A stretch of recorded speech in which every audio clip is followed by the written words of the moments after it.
One, two, three. Way! Kami ang C-Pop Boy. Ako si Shark, ang leader at main visual na kahit saan magpunta, sure lahat mapapating nget.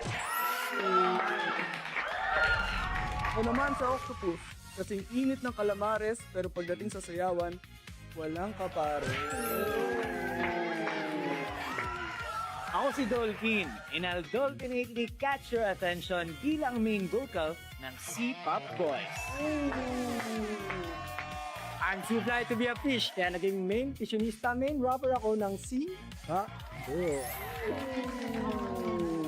Ako nga pala si Sea Turtle, kahit sabihin mo na ako'y slow, kahit gusto mo ba na? Muli, kami ang C-Pop Boy. Salt in the breeze, blue in the sky, yeah, yeah. You say my name, sabay tayo mag-drive.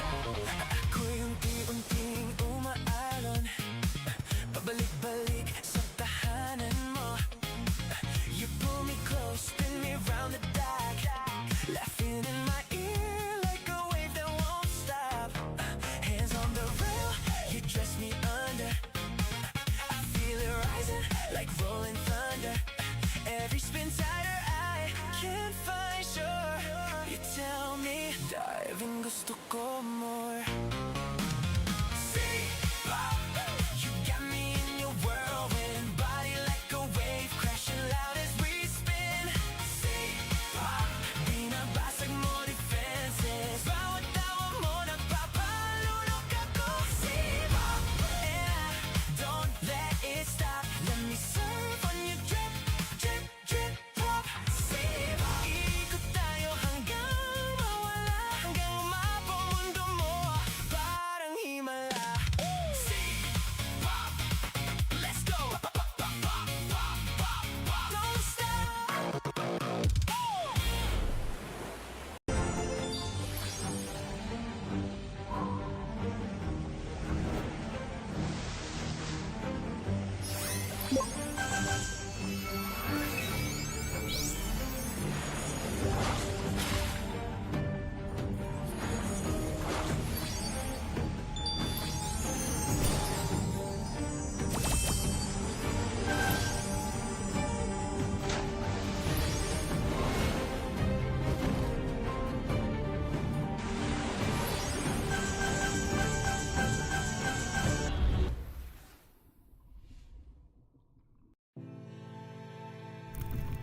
Ako, kaya ako nag-i-stay pa rin dito kasi syempre unang-una as a player, isa pa lang yung achievement ko tapos wala pa talaga akong parang nakukuhang champion like MPL, trophy, gano'n. So, parang hanggat hindi ko talaga siya nakukuha, di pa rin ako titigil.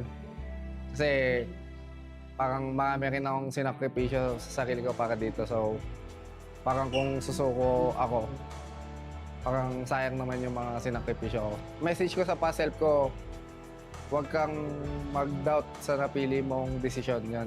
Kumbaga, although hindi mo nakukuha pa rin hanggang ngayon, huwag kang sumuko kasi lahat naman ng kung nasan ka ngayon is ibig sabihin, dinala ka para doon. So, huwag kang sumuko, huwag mong bitawan. Hindi ka naman mapupunta sa sitwasyon na to kung hindi yun yung will ni Lord para sa'yo. I'm super fan Nor Arumpak from Iligan City. Hi everyone, I am Superfan Ainol from Iligan City. Experience namin dito sa MPL Arena mismo is exciting siya at saka mas ramdam mo yung kaba lalo na pag nandito ka na parang double times yung kaba na nararamdaman mo para sa team na sinusuportahan mo. Sobrang exciting kasi I'm watching with my cavalries also, and then super exciting kasi iba pa rin yung kaba kapag sila yung naglalaro tapos against Onyx pa din, which is both super team in this match. For Carl TZ, keep up the good work and palagi pa rin galingan sa retrihan. Good luck and then see you sa grand finals. Lilipat na kami pabalik dito to see you and to watch you sa finals and also sa MSC. Palagi po kayong pinapanood sa live. At saka galingan pa rin po at saka see you sa sa finals. We will make sure na pupunta kami. For me, maraming salamat po and talagang ginagalingan namin whenever na may mga fans talaga na nag-effort na pumunta dito and we're just lucky to have you guys. Thank you so much po. Same lang din po sa akin, sobrang nakakatawa kapag may mga ganitong fans na galing pa po kayo sa malayo and sobrang na-appreciate namin ngayon. Thank you po.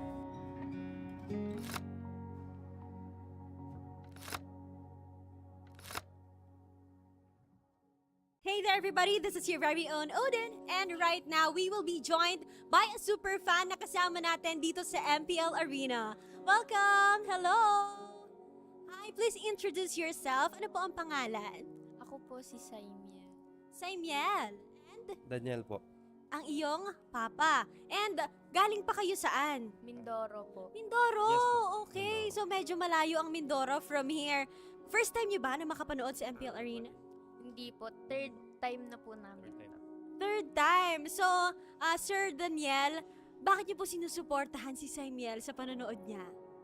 Bale, ito yung kanyang bali gift ko na rin sa kanya and then kasi with high honor siya. And ito yung request niya sa akin. Then last time, kahit last year nung nag-graduate siya, ito din. Nakakatuwa naman na talaga nakikita natin yung parents na sumusuporta sa pagiging fangirl ng inyong anak. And Saimiel, congratulations for bagging the high honors. At obvious naman siguro kung sino sinusuportahan mo. Anong team ba yan? Onyx po. Onyx. Gano'n ka nakatagal na fan ng Onyx? Since season 14 pa po. Okay, so ilang seasons na rin ang binilang at ikaw ay isang avid fan ng Onyx Philippines. Sino bang favorite mo? Si King Kong po. Si King Kong. Para sa kanya ba to? Opo. And ginawa mo ba to? Opo. Wow, handmade flowers for King Kong. Hindi pa po siya natulog dyan para magawa niya lang yan. Oh, nakakatouch. Hello. Hindi siya makapagsalita. Ano nararamdaman mo ngayon? Nastan po siya, nastan. Nastan ka, nastan. Ano nararamdaman mo ngayon? Masaya po kasi na-meet ko po ulit yung idol ko. Oh, familiar siya sa akin. Naaalala ka niya, Saimiel. Nagpa-video greet po ako sa kanya nung birthday ko po, no October 12 po. Tapos ngayon, si King Kong ang may birthday. Ano ang message mo sa kanya? Happy birthday Kuya King and God bless at bawi sa sunod na laro. Thank you. Meron siyang something for you, King Kong. Uy! Dito siya natulog dahil dyan, Ito ba? para sa'yo. DIY! Grabe. Okay, pati ikaw ay nastan na rin dahil sa binigay niya. What's your message to Saimiel? Wait lang, nastan pa ako dito. Super nakakatuwa na galing pa sila sa malayong lugar tapos para lang panoorin ako tapos knowing na birthday ko, pupunta sila dito para supportahan ako and ayun, magbigay ng mga gantong gift which is nakakataba ng puso. Natas siya talaga, Saimiel. Pero alam mo, King, kasama din niya ang kanyang papa. Hello po. Just like your supportive dad, supportive din ang kanyang Miss meeting papa, you po. Daniel. What?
17th season of MPL Philippines is brought to you by the following sponsors.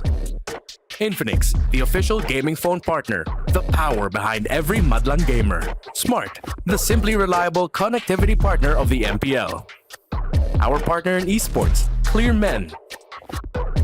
And our strategic partners, TT Racing, Ferry, and SIP. Don't miss any MPL action by following our official Facebook and subscribing to our YouTube channel. Follow MPLPH on TikTok for more content. Experience the lakas ng Pinas of MPLPH Season 17 live at Victoria Sports Tower.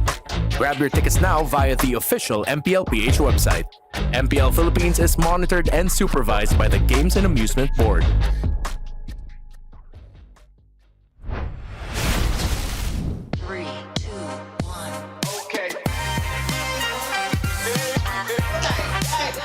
Maligayang pagdating sa huling araw ng Week 6. This is your host, Thea.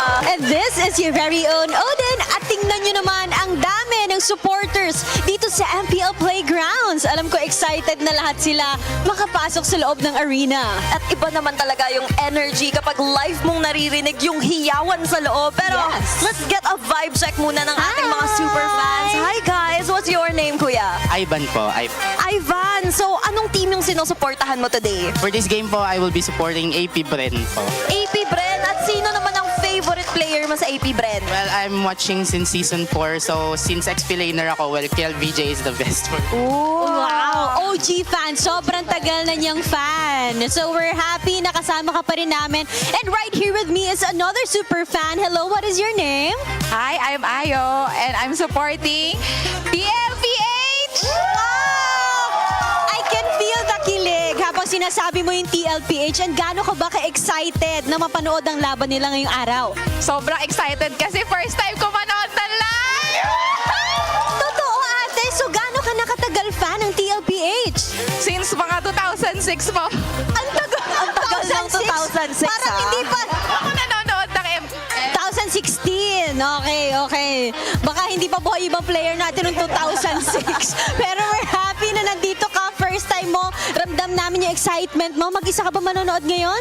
Kasama ko po yung asawa ko. Wow! Yan naman, bonding talaga yung panonood. Sobrang buff.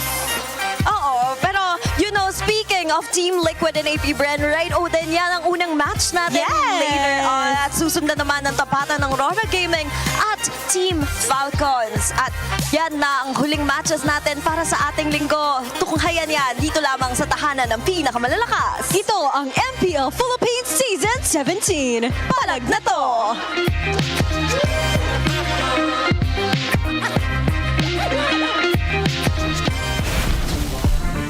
Whether we see upsets, breakthroughs, or slight shakeups in the lower half of the season or the standings will actually depend on today's matches as we welcome you to MPL Philippines Season 17 Week 6, Day number 3. Over here at the English desk is Brigida, Wolf, and Leo. And over to the Filipino desk. Dito pa rin kami, Hans Galeria, Santi, and Midnight. Bring you the action mula sa Filipino desk. And Bri, magiging mainit at magaganda ang mga laban natin ngayong araw. I agree. And maski yung mga nakita nating na-interview kanina pa lang sa intro ay may kanya-kanya na mga sinusuportahan. But of course, before we move on, MPL Philippines is monitored and supervised by the Games and Amusement Board. Now, jumping into the first match, medyo expected naman natin kung ano nga ba ang hatol ng karamihan because again, this is the top seed going up against a team who is currently struggling. But that's the thing. Hindi pa naman sobrang sementado kung ano ang pwede nating asahan dito. Umaasa ako and I'm hoping that the remainder of MPL Philippines Season 17 becomes unpredictable because last night, who'd have thunk that RORA would lose? The twisted mind. Who'd have thunk that Liquid's streak would have ended and Falcons would have secured the playoffs in such a dominant fashion? A very difficult task for AP Bren, who's up against TLPH, mainly because they have ended last week in a great spot. finally winning after a long drought, but now they're gonna be facing up against a team that just got defeated, and Midnight knows this. There is this meme that we call yung galit na liquid. Eh, mukhang kakaharapin nila ngayon. Yeah, I mean, for Team Liquid Philippines, ang kakaharapin nila ay AP Bren that is in desperate need of those points. I think these two matches na makikita natin ngayon doesn't really affect the upper half of the standings that much, pero malaki yung impact, hindi sa ulo dun sa standings na nasa baba. Oo, lalo-lalo na for AP Bren and Aurora kasi hindi pa sila playoff secured eh. Unlike TLPH and Falcons, medyo sitting pretty na sila pero ang ganda nung makikita nating matches kasi dito natin makikita kung gaano kagutom itong dalawang kupunan na gusto nilang kumuha ng playoff spot. Yeah, maganda yung term na ginamit ni Santi, no? Yung sitting pretty kasi medyo hindi na ganun katindi yung magiging challenge for these two teams. But ang pinaka-affected talaga is yung AP Bren and Aurora. Indirect effect to sa isa't isa. And unfortunately for AP Bren, again tulad na sinabi ni Wolf, galit na liquid yung kanilang kalaban. Pero hindi na bago sa atin. We saw just yesterday, and I think a couple of days even before today, a lot of you could consider to say upsets happening throughout the season. But this again is AP Bren's perfect opportunity to face the Cavalry.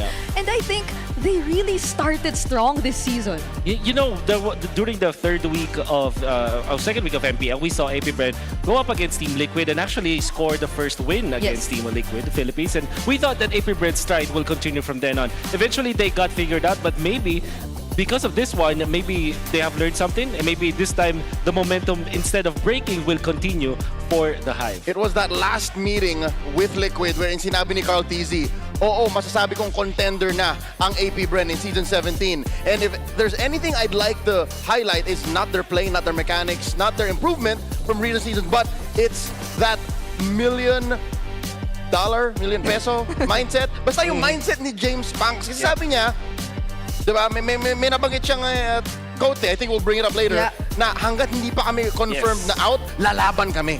Ang mahirap kasi doon, alam mo yung parang sa sobrang taas ng respeto din ng Cavalry, umabot sa punto na si The GOAT himself, Carl Gabriel Nepomuceno, ay nag-strat reveal sa MPL Philippines na wag niyong bibigyan ng suyo si James Banks. Yeah, and it was during that match, I feel, na nakita natin what James Banks Suyo is actually capable of, and we never really got to see it again after that. So it's very important that we see what is the mindset and what do they actually feel heading into this match as we listen to this VTR featuring Aqua.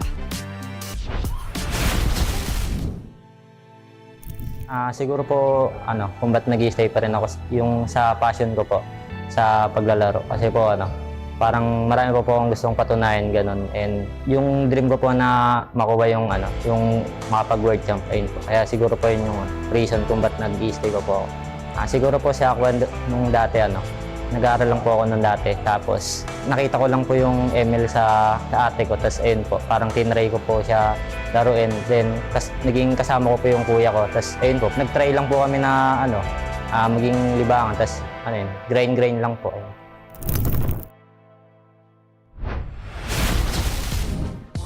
It's really great to hear from Aqua. One of, you could say, the longest players who's been part of the league. Kasi since when ba siya dito? 2020 pa natin siya kasama. Nakasabayan pa sina Edward and Kyrie. Teka, tatanong ko lang yung mga unks. Nung nabanggit niya, yung kapatid, nung nabanggit niya kapatid niya, tama ba? Si Superman ba yun? That's right. Si S-Man. Parang S-Man versus Aquaman. Oo. That happened. Confirmed si Wolf ay Unk number 1. Malapit lang mag-research. Sino si Unk number 2? Wala pang aamin. Wala kami. Basta kami, Santi safe. Wala. Safe kami. Tsaka Safe kami. 1, 2, 3. Tatlo kami. Safe kaming tatlo. Kaso nung 2006, si-short pa lang ako. Ito na yung code! Ay, ito na! Ito na yun. Sakto $1 million mindset talaga. Because in James Pack's words, unless they're announced as eliminated, they will keep fighting because they all individually have dreams. In that VTR, we specifically saw Aqua's dream. Yeah, and yung grit, yung grind na tinutukoy ni Aqua kanina na parang hanggat walang pipigil sa'yo, mag-grind ka lang. Ganyan yung mga milyonaryo eh. Ganyan yung mga tinuturo sa akin ni Wolf na hanggat kaya mo, ituloy mo lang. Hanggat walang pumipigil sa'yo, pagpursigihin mo lang. And I think what I would appreciate from AP Bren ngayon is ito yung, I would say, best form nila since panalo sila. Paano yun sa Team Liquid na nagbabawi pa lang? Yep, and saktong-sakto, meron tayong makakausap eh. After what happened yesterday, kausapin muna natin si Sanji. In just a few minutes, sisimulan na natin ang ating first match of the last day of Week 6. Kaya naman nandito ako sa loob ng player room ng Team Liquid Philippines and we have the opportunity to talk to Sanji. Sanji, kamusta naman ikaw at ang team after kahapon? Okay lang naman po kami and napag-usapan na namin kung ano yung mali namin sa laban namin kahapon. It was a tough loss. Kamusta naman yung pag-reset? Ano naman yung mga pwede mong i-share na napag-usapan after nung laban na yon? Napag-usapan lang namin na sobrang dami namin mali kahapon and yung mga mali na yun, di na namin gagawin yan. So parang clear slate ulit ngayon, panibagong araw, panibagong match. And most of the community want to know, maraming nag-usap na surprising yung sila na-pick mo kahapon sa Game 2. Pwede mo bang maikwento sa amin kung ano yung nangyari doon? Dapat si coach talaga yung tinatanong dyan eh. Pero napag-practicean din naman talaga namin yung Selena kaya yun yung nasuggest ko rin. Nasuggest. So after that, isa pang napansin ng community is kahapon sa Clash of Titans, mas mataas yung heart rate nyo compared to the normal na parang 60 lang, 70. Mas tense ba ang Team Liquid kapag Team Falcons yung kaharap? Sa lahat naman po ng team, mas tense kami and lahat naman ng team pinag-aandaan talaga namin. Tapos siguro mas palulan talaga kami kagabi. At yun na nga, sisimulan na natin yung match again later with AP Bren. Ano yung malulook forward namin after you guys resetting? Maganda kayo AP Bren kasi galing kami talo. So buhay-buhay kami ngayon. At mas gigil nga na pupunta sa match ng AP Bren and we'll see later on as the action continues and we throw this back to our panel. It was mentioned previously by Wolf and Midnight, but it came from Sanji himself this time around. They just came from a loss. So they're mad. They said it. AP Bren, their message is, mag-ready kayo. Good luck sa inyo. And this is about time we discuss what they need to do in order to win this match. Well, andito ang ating Infinix keys to victory para sa galit na Liquid. Kailangan lang nilang i-adjust yung draft na prior. Siguro, linawin yung usap nila with coach kung ano ba yung last pick nila kasi again, medyo naging controversial yung Cillian pick yesterday. So medyo high pick ang mid lane priority ngayon for TLPH. But also deny yung mga setup heroes mula dito kay Nova kasi napapansin natin for the past few weeks ang performance ng AP Bren hindi na lang kay KLBJ. Nakakapag-Uranus na siya kapag hawak nila yung mga setup heroes mula dito kay Nova. Na for AP Bren naman, Wolf, Yeah, thanks Miguel kasi nag-mention ka na ng tunay na analysis mo na malupit doon na parang medyo may konting halo ng real talk pero ito siguro konting real talk lang din para dito sa AP Bren na pwede na play laban sa galit na Liquid is manalo doon sa gold lane match after draft. Community sentiment ng ating mga viewers ay parang ang community sentiment nila ay yung gold lane na parang na-limit itong si Teddy nung hindi na nahawakan yung Claude doon nagkaroon problema and then the first pick habit is what I really felt like pwedeng exploit ng AP Bren. Surely Team Liquid will not do it again pero kailangan handa sila dito to win that gold lane matchup at syempre the number one win condition up against Team Liquid manalo sa first turtle. No need to explain. Alam ko mahirap to para sa AP Bren lalo na dahil galit na Liquid yung katapat nila pati it is mandatory for them to win the first turn. Yeah, I agree. And it's great now we see this shift from Liquid kasi even yesterday on the desk, we've been discussing na is it time they prioritize the Claude all over again kasi that's really what worked for them. But probably the patch also has something to do with it. Pero clearly, ay meron nang nagbago. So we'll see if AP Bren din may nagbago sa kanila. But before that, are you guys ready to level up your game and your grades? Because the best students don't just study hard, they study smart. That's right. Meet the Infinix XPad 30E, the first true education tablet in the Philippines. It features an 11-inch FHD plus big screen, an AI tutor on tap, and over 120,000 free courses. It's time to make learning fun and easier. At syempre, kunin nyo ng XPad, the 30E, your easy learning smart buddy. Now we are a few moments away from witnessing this match between Liquid and AP Bren. Clearly, actually, you could say na AP Bren and Aurora are in a slightly similar spot, if not tied. So a lot of people are definitely looking forward to this kasi magiging impactful din to eventually sa kung ano yung magiging siguro mentality ng Aurora heading into their match later on. And that's also against Falcon. So marami talaga tayong aabangan today. You know, if I'm not mistaken, Aurora is at 5th, right? So yung tatlo na nasa ibaba nila ay maglalaro din at some point nung kanilang best just to overtake them. And that's gonna be taking a lot of pressure mula sa Aurora na sana ay hindi nila makuha yung ganong klase ng galaw. But that's for later. AP Bren muna ngayon kasi sila din ang gusto umangat lalo. Yep, actually, after kahapon 6 na nga eh. Nag-6th Aurora, 7th AP Bren, 8th TNC. Yes, they just had to do that. You know, I think wala na tayong magagawa, nandyan na yan. So, eto na yung oras na abangan natin at i-introduce ang players for this first series. So without further ado, let's throw it over to the player entrance.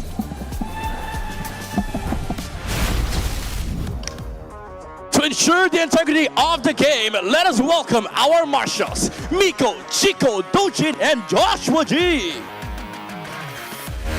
Let's go, Nicky! Sinubok man kahapon, matatag ngayong babangon. Magingay para sa mga kampiyon, Team Liquid Philippines!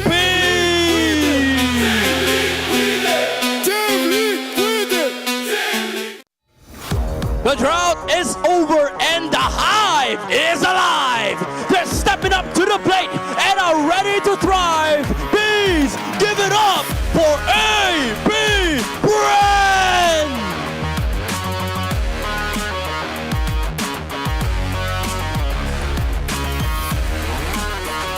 And our head referee, the Chop Chop Master, sits.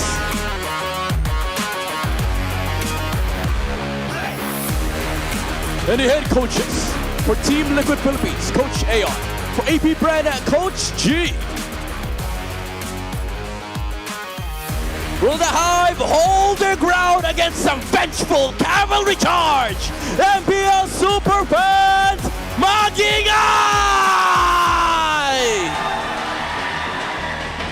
It's time to step up against the Stampede. But how else?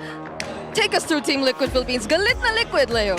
Ain't no shame in an L against Team Falcons. Again, the Clash of Titans never fail to entertain. So, with that said, I think more entertaining than that bout last night would be the comeback. And I'd hate to be AP Bren right now. Sure, in the pre-panel matchup discussion, we talked about how it's the perfect opportunity to clash with the cavalry, but not right now, not when you're facing Galit na Liquid. And now we're going to be looking at AP Bren.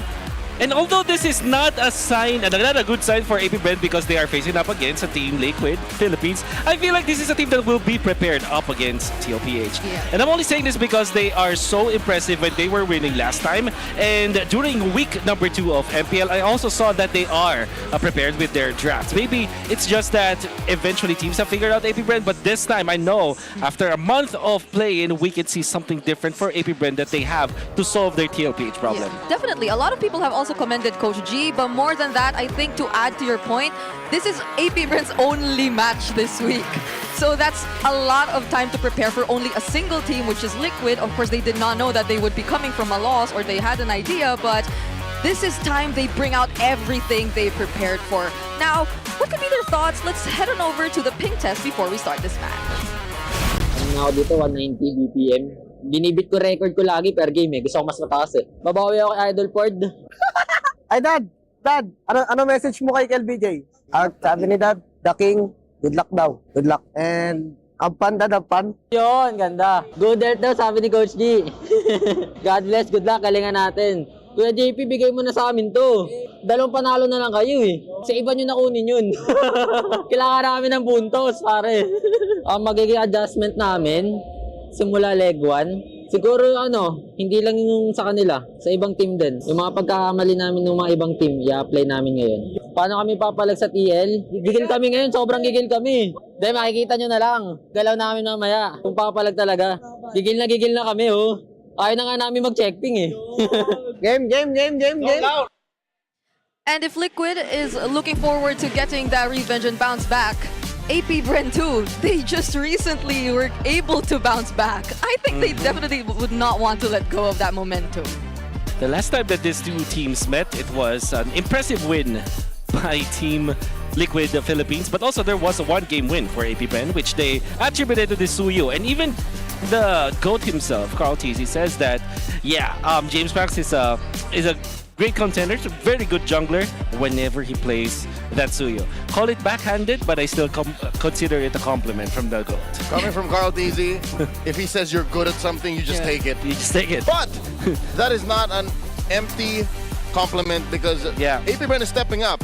And James Banks may not be a part of these three players that we're highlighting, but his Harley is a pioneer. His Harley is what we call the Battle Mage Harley that rocks a concentrated energy and a brute force breastplate. So that's definitely something to watch out for. And it's something that these three can take advantage of. Aqua, Nova, and Shizo. It's weird. We usually don't clump up the gold laner when it comes to like trio discussions. But in the case of AP Bren, I think him improving will definitely help. Okay, I think the best significance of this stat line, and this is just my theory, but these are the three players that we said should step up for AP Bren. Because it has always been for the past 4 weeks, or the first leg of MPL, where it's always James Banks and KLVJ. We always come in, James Banks, KLVJ. Surely Nova had a standout game with the Marcel, with some of her Sketch heroes.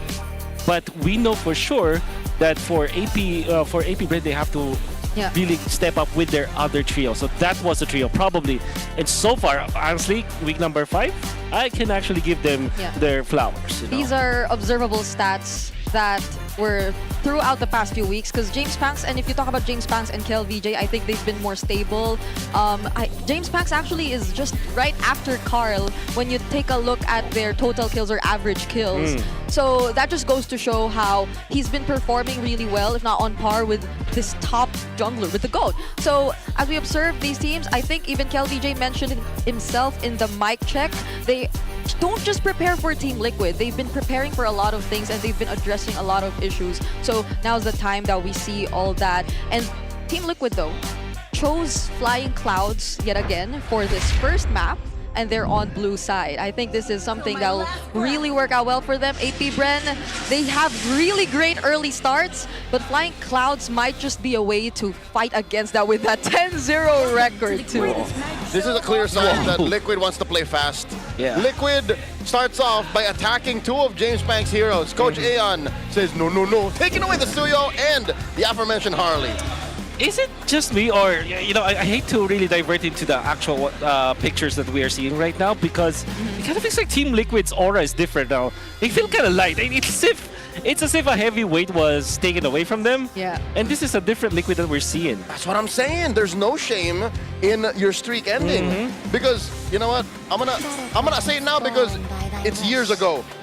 When Onyx dropped the ball in Season 14 and them losing their streak, they could have changed it. They could have gone, what's the number, 14-0? Yeah. They instead lost via Masha Gold. That's different. That's something else. And then they returned like dominating everyone in the playoffs. Exactly, but last night, Liquid played like gladiators. Liquid put it all on the line. So today, I get why they're light. Yes, and Sanjay was very honest with his answer. He wasn't like being safe about answering why they chose this hero. He was clear that it was his suggestion. It's not like Teabu put him on the spot. She asked and he answered.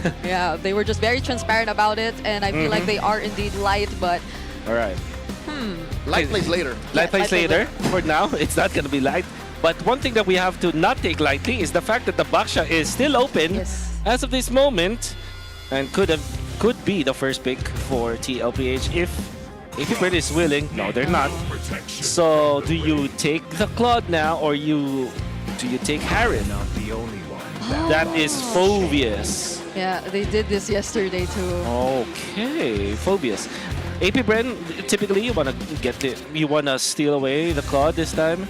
Of course, Shizu can play that well, but I think that when it comes to his mastery, it's more of him choosing the Harith over the Claude.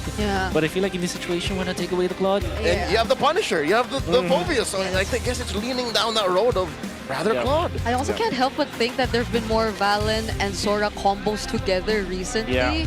And it's a comfort for KLVJ. So this could be Valentina and Claude, so that they don't have to worry about the Valentina later on.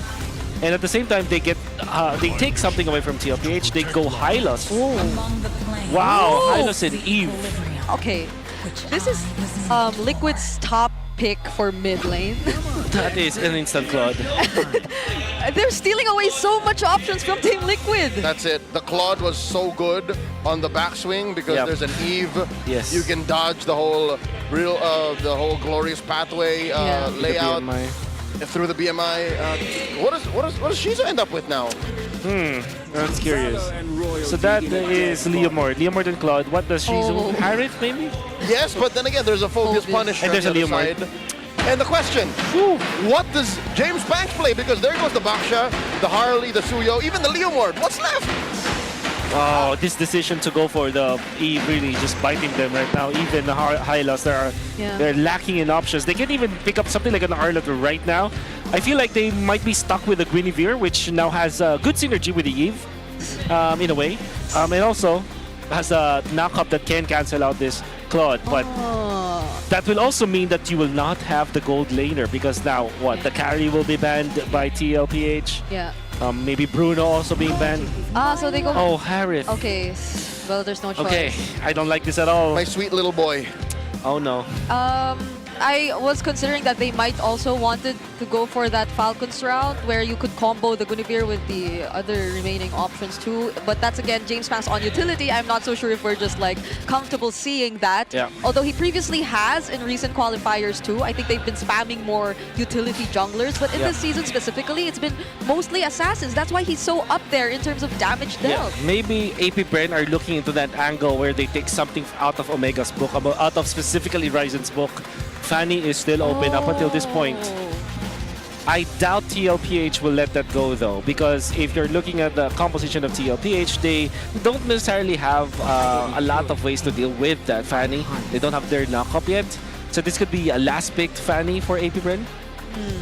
If Liquid don't ban it out. If Liquid I think there's room for them to ban that out and then one more.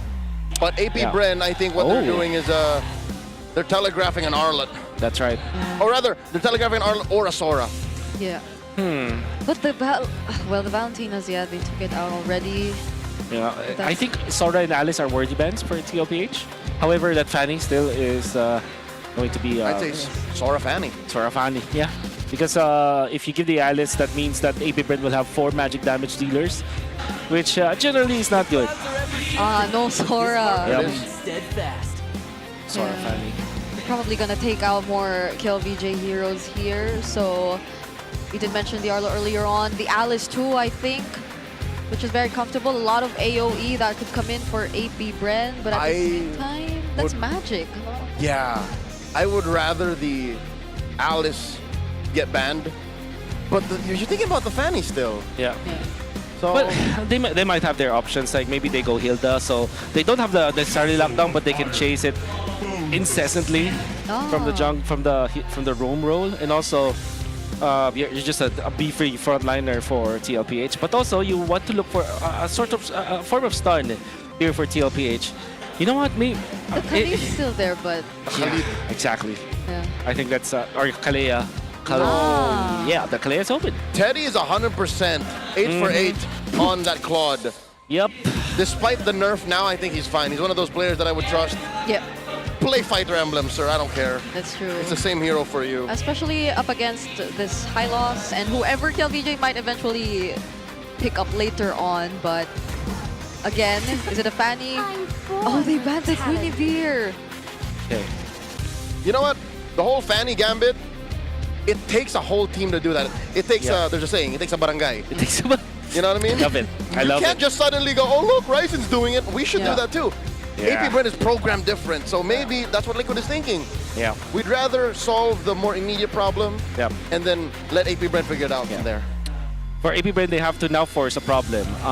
The Alice is a hero that has great synergy with Eve. However, the only problem and qualm we have with that is that it's just full-on magic damage for APBR. So there's this Terizla option, which kind of acts as the same thing.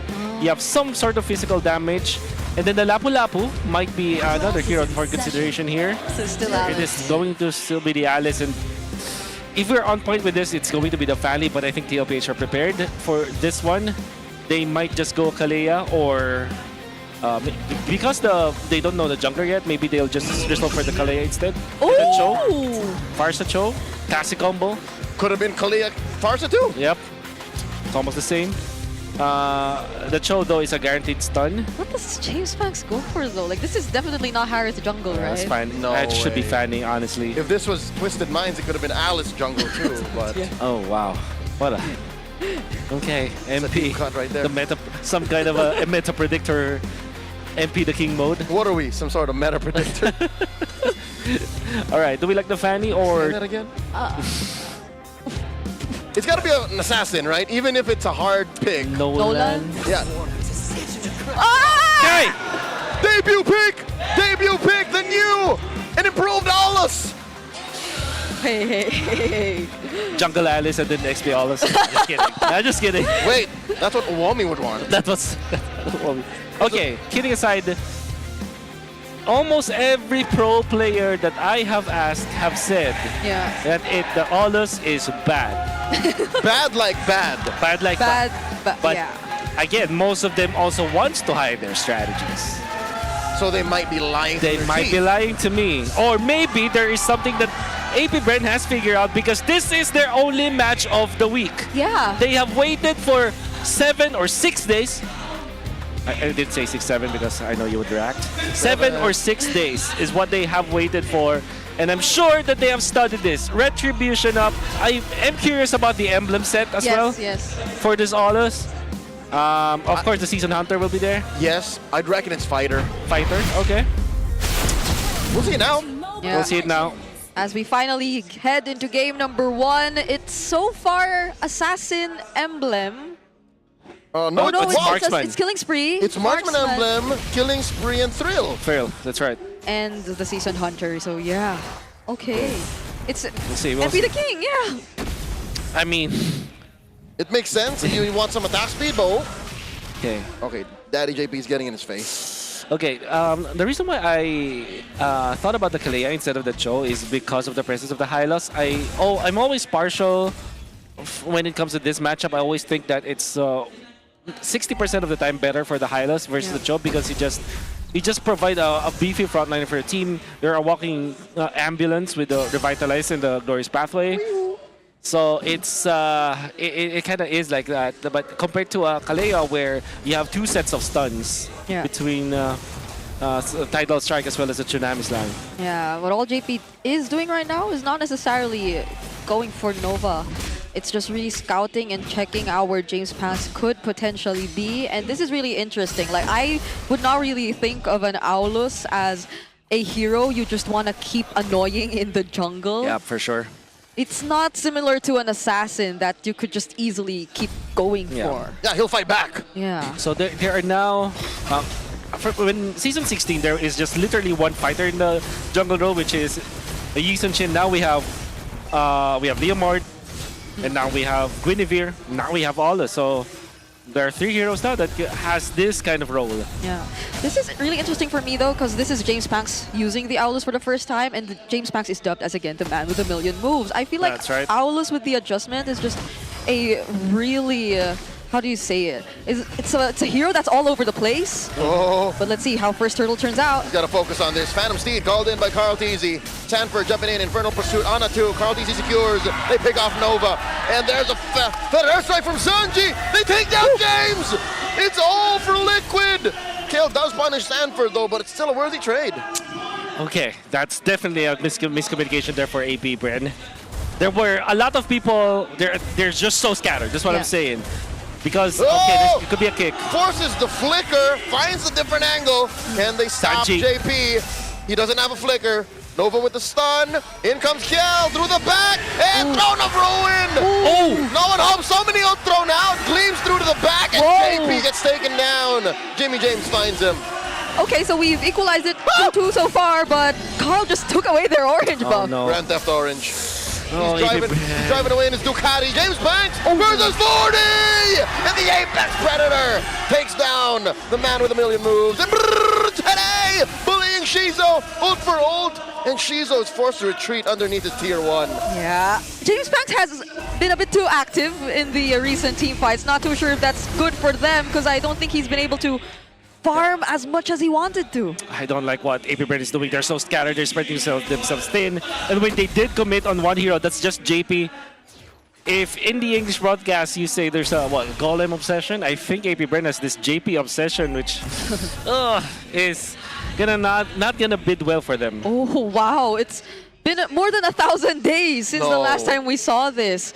And it's Ryzen. Season 9. Almost 4 years ago? Because the thumb was yesterday, it's been 500 days or something.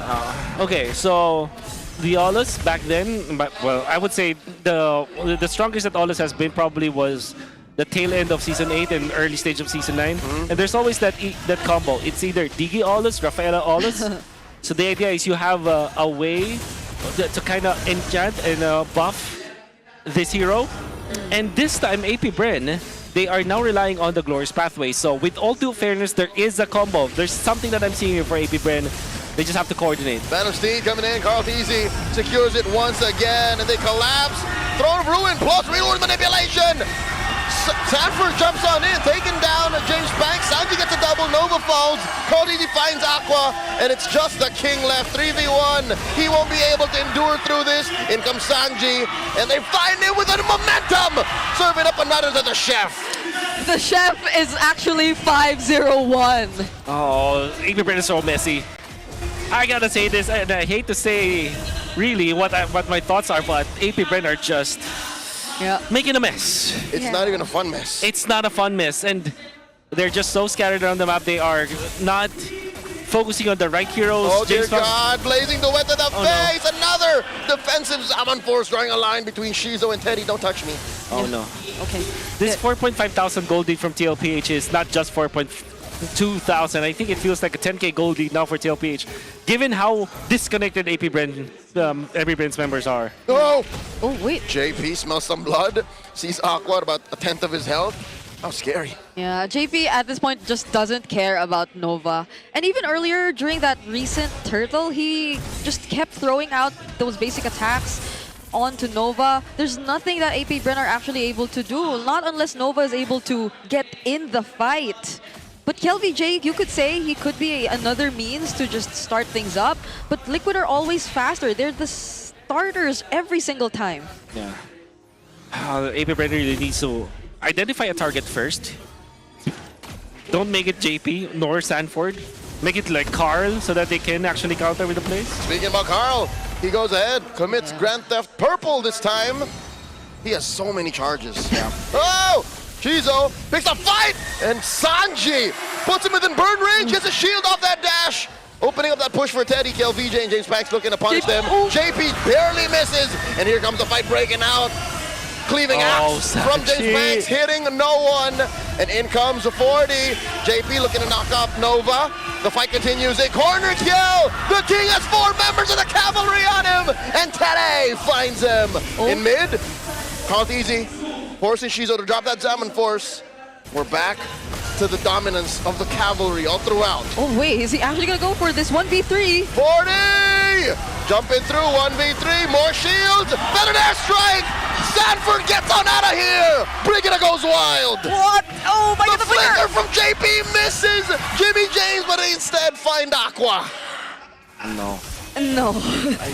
I really have to say it. AP Bren are just straight up trolling right now. They're still fighting! James Banks, Aulus charge forward. Leroy Jenkins! He finds JP! KelVJ gets the kill, but Kel is very low. Answered, Throne of Ruin, blazing the wet, but Carl Easy was too busy with the turtle. Okay, every single kill that they get takes so much time. Yeah. AP Bren, I don't think that this is a problem of them, pressing the correct buttons or anything. I think they're just not locked in. They're out of the pocket. It's as if somebody else is playing for AP Bren right now. Because they're not communicating well. They're not coordinating their spells properly. They're not choosing the right targets. They're all over the map. And Aqua just ulted on the ground. No one home. Oh, feathered airstrike, answered by a Way of the Dragon. Teddy fires away. Sanji is angry. He's at 7-0-3. Every single member of AP Bren at this point is just such an easy target for Liquid. They barely have to expend so much of their resources. And even in team fights wherein they use so much, they're still able to fight for the extended team fight. That's how ahead they are with this 10k gold lead. 6.6k compared to 3.79,000. James Banks, okay. Real world manipulation finds Shanji. Doesn't even have time to flicker away. And now Okay. they find one more! James Banks finds JP! And they drop the Glorious Pathway.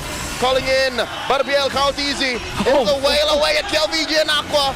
That's a flicker. Oh now. my And God. Carl still finds one. Aqua didn't get the flicker back. The GOAT is angry. The GOAT is mad. Sanji, why? Wasn't Aqua at 30 or 40% That's right. HP? That is just the GOAT diff, I would say. But Carl TZ identifying that he has, what, 3 items in the Endless Battle? Or Sparks and Free Hammer. It's all damage for All him. damage. And he has about 3,400 on top of Aqua. Yeehaw! Calling in that Ducati one more time. No waves. Liquid are slowing it down. Yeah. They'll just continue to play what they call the Hunger Games. Yeah. And then play for the Lord. AP Bren are the ones trying to slow it down. They got that shutdown on Sanji, which is why we probably see it not as big in terms of the gold lead just yet, but still doesn't change the fact that map control and everything else is in favor of Liquid. Yep. And Teddy's just doing everything that he needs to do. Employee of the month moments. Not for Teddy. With the, what, 10... was it 8-0 with the Claude? 8-0. About to be 9. About to be 9, especially if AP Bren does not wake up anytime soon. And even then, they will have to wait for their opening come the probably 18-minute mark where the gold has equalized. At this moment, you can see how Cautizi manhandled the members of AP Bren. It was 1v4. AP Bren looked like they were chasing Cautizi. Cautizi backed down for a bit and then realized, oh, I'm the GOAT, by the way. He turns around, takes down Aqua, and actually pushes and shoves AP Bren's members out. That was 1v4. Yeah. I'm not sure how we feel about the Aulus when playing from behind or when talking about base defense, but I think we'll see it now. RWM from Aqua. Base turret still standing. RWM answered by a feathered airstrike. Cautizi to take down the turret. Less firepower from AP. Brennan in comes Thordy. Cleaving axe used defensively. Shiza goes down. Teddy finds him. Blazing to it at the back line. And there's still a minion. And finally AP Bren clears it. Not so fast, Liquid. Not so fast. They still stand. Okay, there's a minion down bottom. They'll get this base turret too, but there's a wave coming in mid. And down bottom, they got to take care of that siege minion. Another feathered airstrike. Cautizi goes to Ducati. James Banks takes down JP. KLVJ falls. The damage from Carl, and he gets shut down by Aqua. Okay, they're not able to end it just yet. Nova still chasing for Sanji. Order put down Fly on clouds. him. Sanji running away with the wings by wings and the clouds in tow. And look at the base. Shizo versus Teddy. Teddy BMI's out. Okay, look at this. Look at these two no dash heroes trying to chase down a Claude. Trying to chase down a Varsa. No way. That's mainly the problem for the Aulus way before. If you don't have a speed boosting way, you can't get there. But now 11th player to reach 1,000 kills in MPLPH history. Welcome to the club, Aqua. Yeah. Since Season 5, we saw him already being part of MPL. And now we sensed how hungry he is to actually finally find a way back. But how cool is it that your 1,000th kill is on Carl TZ, right? Oh. That must be a good achievement. Of course, he doesn't know now. Aqua probably does not even care, but it will be embedded in history that kill number 1,000 is Carl TZ the GOAT. That one Void Crystal had his name on it. Crystal. You're right. Dear Diary. Okay, but how do we feel about Aulus and his defense though? Like when they're trying to go for base defense, I know the Harith could be one of the reliable guys, but is the Aulus just as reliable? All the Aulus will be so reliable with the defense because of the massive AoE. Now level 13 Aulus, maybe there is a way. Oh, they find Kiel. No bush check as Kiel gets picked off easily. JP with a kick back as Teddy takes the Lord. Oh, Carl TZ is sweeping out. I think they've given their new member the responsibility to take that objective. RWM here answered with his Zaman Boy. Blazing the way by Bele.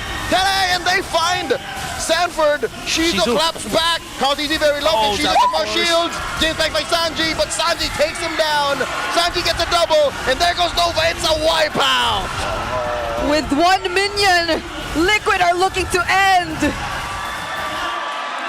13 minutes was all it took for the cavalry. That was painful. That was painful. Shizu ran out of skates as the Zaman Force was expired. would have been a really good fight for Shizu, already showcasing the power of the Harith and his signature hero. But I still feel, even in that last clash, it was a mistake to go for that play without KLVJ. They still went for the fight outside their base, as if there is no 7,000, 8,000 gold lead that they have to face. AP Bren just did absolutely nothing correct in this game, I would say. But they did what they thought their lineup could do. That's right. We saw them try it and tried really hard. Yeah. Hate to be the bearer of bad news, and I hate to be the one dissing on AP Bren, but that game was so messy for AP Bren. It's understandable that you kind of don't exactly see what the idea behind the Olus is, because again, it's his first game, but it's not just coming from the Olus. Like, all the questions we had throughout the game weren't just from the Olus, weren't just from James Pax. It was from Nova, it was from Aqua, from every single member. I guess apart from Shizu, because we barely got to see him in lane. But even then, Teddy was doing a great job at dealing with Shizu. Yep. You can see Sanford trying to just take down the members. They already took long enough. And look at this. Ako with the ult onto the ground. Only stopped JP from chasing James Pax, but ended up receiving the kick.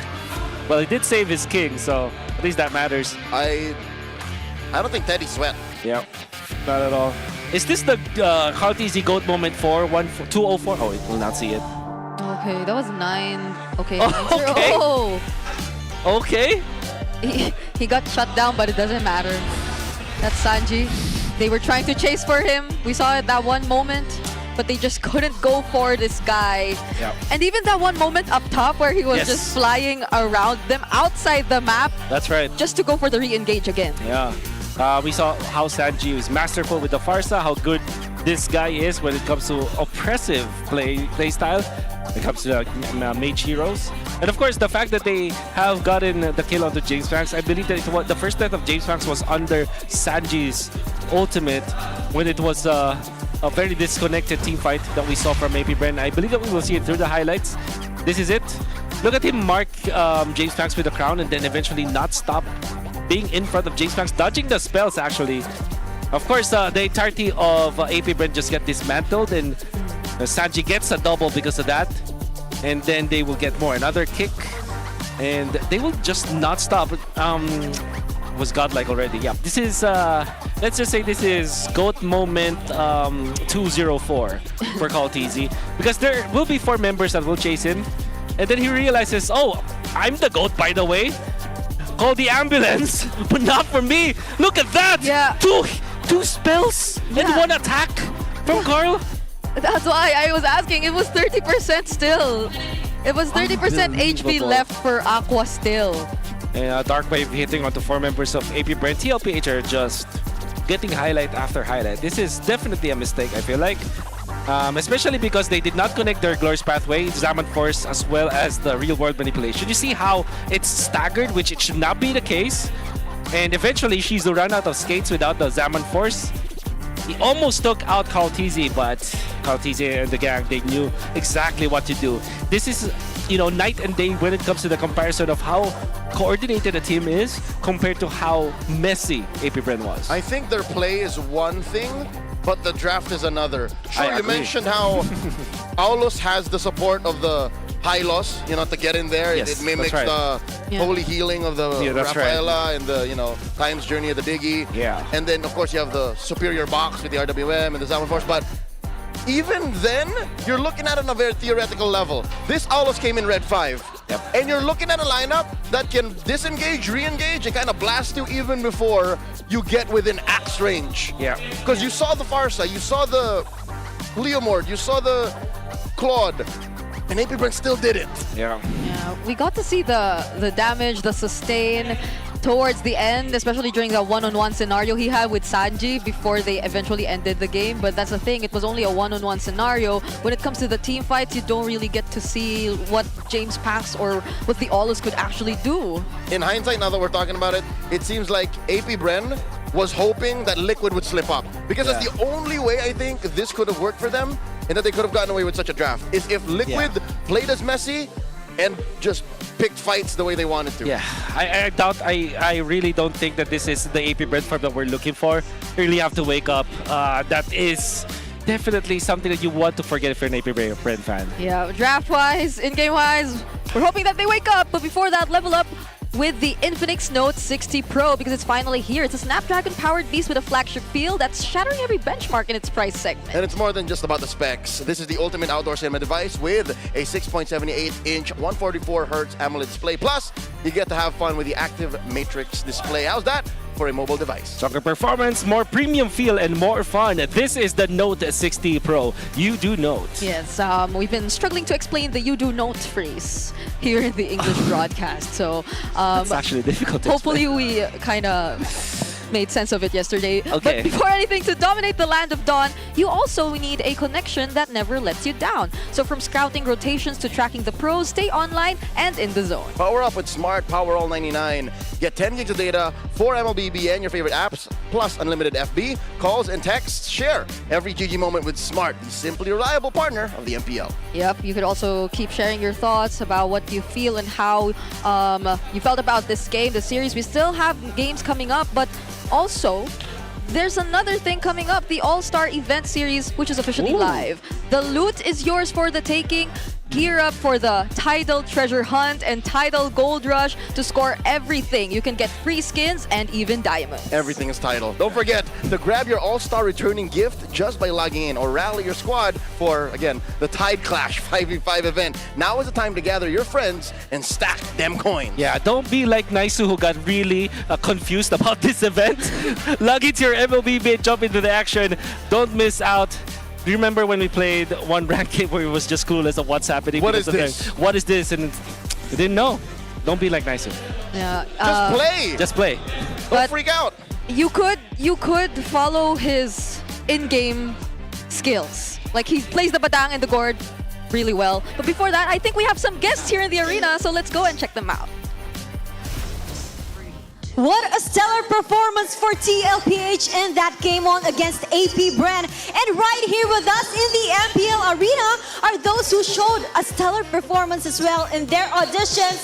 With us is the Talent Academy students. Hello, everybody. Hi guys, so for those who don't know, the MPL Talent Academy hopes to discover and shape a new generation of esports broadcast talent. So this includes workshops and training sessions with our professionals in the industry. That's right. These students are given hands-on casting opportunities such as Fancy Kalaban and potentially on-stage exposure during the MDL and MPL playoffs. And you know, then before we throw it back to our casters, why don't we check on these guys? Kamusta ang naging experience nyo? Well, introduce yourself first, of course. Okay, hi everyone. My name is Helena Basilio. You can call me Helena. And grabe, since 11 a.m. we've been here learning a lot, briefing muna. Tapos nag-content day na rin kami. We had a photo shoot. So hopefully you get to know more of us and kami rin makilala namin kayo in the coming 3 months that we will be here for the Talent Academy. I love that. Perfect. Perfect para sa'yo.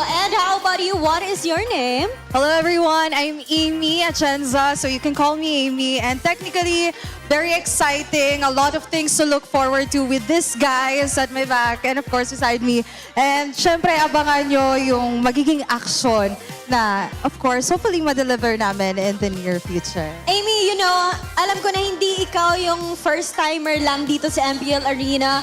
I've seen you before in the first half as a viewer, but now you are a student in the Talent Academy. How is the experience? Ano yung difference ngayon compared to the first half? Of course, now, it feels different kasi may mga kasama na talaga ako manood. Of course, mas exciting because I can see a lot of fans, more fans watching, and sana mas ma-invite namin kayo also to watch the MPL Philippines. Yes! Thea, you know, meron tayong kasama dito who is getting featured in MPL SG. I'm seeing a guy here at the back. Introduce yourself. What's up, guys? It's Miggy, M-I-G-G-Y, and yeah, so I'm gonna be casting MPL SG. The dates, let's find out. TVD. And yeah, it's been a happy experience. Second time dito naman para sa from caster search to Talent Academy. And there's so much more to learn, so much more room to grow. Yay! And speaking of the experience, Odin, you know, I want to ask also the other guys, how was the experience going from auditions and then now being here? It's pretty much nerve-wracking, but after we've been pretty much immersed in everything, in orientations and the media day, I feel like we are pretty much relieved and accomplished that we are here today with you guys. Wow! We're so glad to have you here in the MPL arena, di ba? Ibang caliber ng talents ang meron tayo sa Talent Academy ng MPLPH. And the broadcast family just keeps on growing, and hopefully we'll see more faces here at the MPL Talent Academy, and the show will continue as we move on to more action as we throw this back to our casters. It's great to see the newest members of the Talent Academy. It brings back memories for me because I used to be like in a similar program years back. That's right. How many years? Someone earlier today just said it was 5 years ago. I could not believe it. It's been 5 years ago. That's where I started calling everyone coach. 5 years ago, I was just 20. That's... How old were you 5 years ago? I was 21, turning 21. Oh, so you're older by a year. No, by a few months. This where we're both. You year legit said that 2000. in sync. That you were okay. Year of the Dragon, year 2000. Really? Yeah. Is it? Oh, okay. We should know. We were born that year. Okay. I don't know why they have it planned out. Okay. It's not planned, it's knowledge. Sure. It's our lives. Sure. Shout outs again to the members of the Talent Academy. We'll be seeing them for the coming months. I think they said 3 months or something. They will Learning is a lifetime. Yeah. It's a Oh, lifetime. that's true. Wow. I think that's I what love you it. meant. It will. I love it. They will be part of this family. For sure. Okay. Here we go. Now it's AP Brent on the blue side. Okay. Dangerous Grass is the map. Oh, it was Liquid banning out James Pank's heroes all over again. It seems so. I think the Eve part in every single hero that they drafted in that specific position, the only one that I can at least agree with was the Eve. Give Aqua the Eve, and there's very little wrong that could go on. That's right, especially because they gave the Phobius. There is a specific play that you can do that kind of makes it difficult for the Phobius to kind of get out. Yeah. But it's still conditional.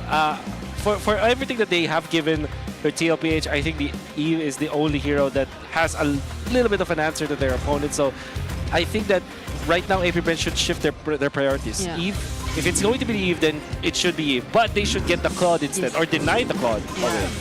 Because if it's the only hero that made sense, it was still against the Claude. Yep. So you might want to make it a bit, the conditions a bit more better for that pick. Yeah. So let's see, because it's a similar pattern again, even the Harley taken out already. So like, Wow, okay. it's interesting. So the Jushin, I think TLPH are willing to give either Jushin or Freya. If you are AP Bren, you still have to think about the potential of the Phobius. They banned this Uranus, which easily prompted a Harley, where in my idea, in my head, Harley will always be the ban of TLPH anyway, so I don't like this Uranus ban at all from AP Bren. Right now, the Jushin is banned, the Freya will be. So, is TLPH more willing to give Marcel or Freya to AP Bren? yeah, Or maybe they open both. was Marcel open in the previous draft, or was he just snubbed? It was banned. It was banned. Oh, okay. Okay, so you pick up Marcel here, right? If you are AP Bren. Or do you go Claude? Or Phobius. Yeah. Interesting. An interesting conundrum. If I were AP Bren, I believe that I'm more inclined to pick up the Marcel, right? The Marcel. Yeah, because Liquid can't take all of the answers and threats. Yeah. Not at the same time. No, same Except time. for Sora, Valentina, if they want to Sora do that. Valentina or Phobius Claude for TLPH? That's scary. So they pick up the Claude. I do like this. I doubt TLPH will pick up the Marcel easily, but No. I remember JP's gameplay with Marcel. It was actually pretty impressive. Yeah, but I don't think it was a prio on the Marcel when they That's played right. that. It was fourth pick, in fact. So yeah, Phobius Again. and Suyu. No, Leomart? Phobius Leomart? Maybe? For TLPH? Or if they are willing to kind of hide their pick for now, they pick up Harith. Yeah, because the Sanji pick is usually in the second half, or at Second least red half, 3. So it's only between... Oh, wait! Oh, they snatched the Eve. Wow. So it seems like the Eve Claude thing right now is not a thing anymore. So do they go Valentina or Farsa? If they... Gotta be one of those now here for Aqua. I think you want to go Valentina. Because if you're Farsa, there's always that Dark Wave that will always be a problem for you. Yep. Yep. Though at least the Valentina, you can copy the Eve ultimate, and then you're already like stuck in one place. And you're strong in the early game. Strong in the early game, that's right. You have somehow have a dive. Dive with the Claude. Alright, so of course the Marcel will be there. Okay, do you pick up Harith if you're TLPH? No, Fredrin. Okay. You should. Okay. It's come to this. It's come to this. This is similar to their game 1 draft yesterday against Falcons when they just stampeded through Falcons. That was scary. It was a Fredrin Eve. I think it was a Gatot and Harith to complete the That's draft right. for them. Okay, well, don't get me wrong. I do like the Fredrin. I'm just scared of its interaction with this Marcel. But if you think about it, the Fredrin does not have an actual like big Whoa, hey. hero pool. Yeah. That's shy again. Shy, yeah. Never shy. Never just shy. All right, look at the energy. She just snapped from a dance Yep. into straight up being livid. Yep. Okay. What is this? What's that? A Lilia band. Okay. Oh. So, don't get me wrong. I like the Fredrin up against the Claude in many ways. Against the Leomord, there is that interaction where you are okay. And of course, in combination with the Phobius, you have a lot of frontlining. You can support your Eve with this. I'm just scared about the Marcel matchup. So, maybe because Krautizi knows that the HP bar of Fredrin is not as high as most heroes, which means that, technically speaking, Marcel is not as effective against the Fredrin. But we'll see. Those snapshots, the frozen moments will be a little bit of a problem because I played this matchup before. I played Fredrin when there was a Marcel, and I hated every single moment of my life during that moment. And at least for AP Bren right now with the Marcel, they might have more ways to play around the objectives if it's just really preventing Carl from getting access to easy retributions or securing objectives. Because that's also been like one of the problems that every team who goes up against Liquid had to go through. But also it requires really precise timing. And you cannot play in a similar fashion as you did in game number 1 if that were to be the case. That's right. Zetian ban. Okay, good identification here for TLPH. They're forcing just the Farsa so that they have a counter for it. Wow. There's going to be the Hilda. And the Valentina. Yeah. Are they allowing both? Okay. They might just go, they might just allow it and get a tank hero for JP. Not a Khalid, but because they don't have the Hilda, they might just go for Hylos. Or Hylos, actually. And a Gatot. Both are still up. Alright. Between the Hylos and the Gatot, I believe that you have Hylos has good synergy with the Eve, but the Gatot has a little bit more synchronization with the Phobius because you have a lot of dive. So I feel like TLPH will just go for Gatot Kacha here. But it's got to be a revitalized jungler. I think that would benefit Liquid more than like a Flicker. Yeah. Because they can just Cho as well and just, compromise the Leomord. Yep. Pretty standard stuff. If you're AP Bren, I think you're more incentivized to go for Louis, actually. I don't know if they can... I mean, Aqua could probably play that, the hero. Yeah. You know what would be nice? Akimi here for Aqua. Decent synergy with Marcel, if I'm remembering it correctly. Oh, so the projectiles and all that. Yeah. But of course, a stable one would be... You don't want to go...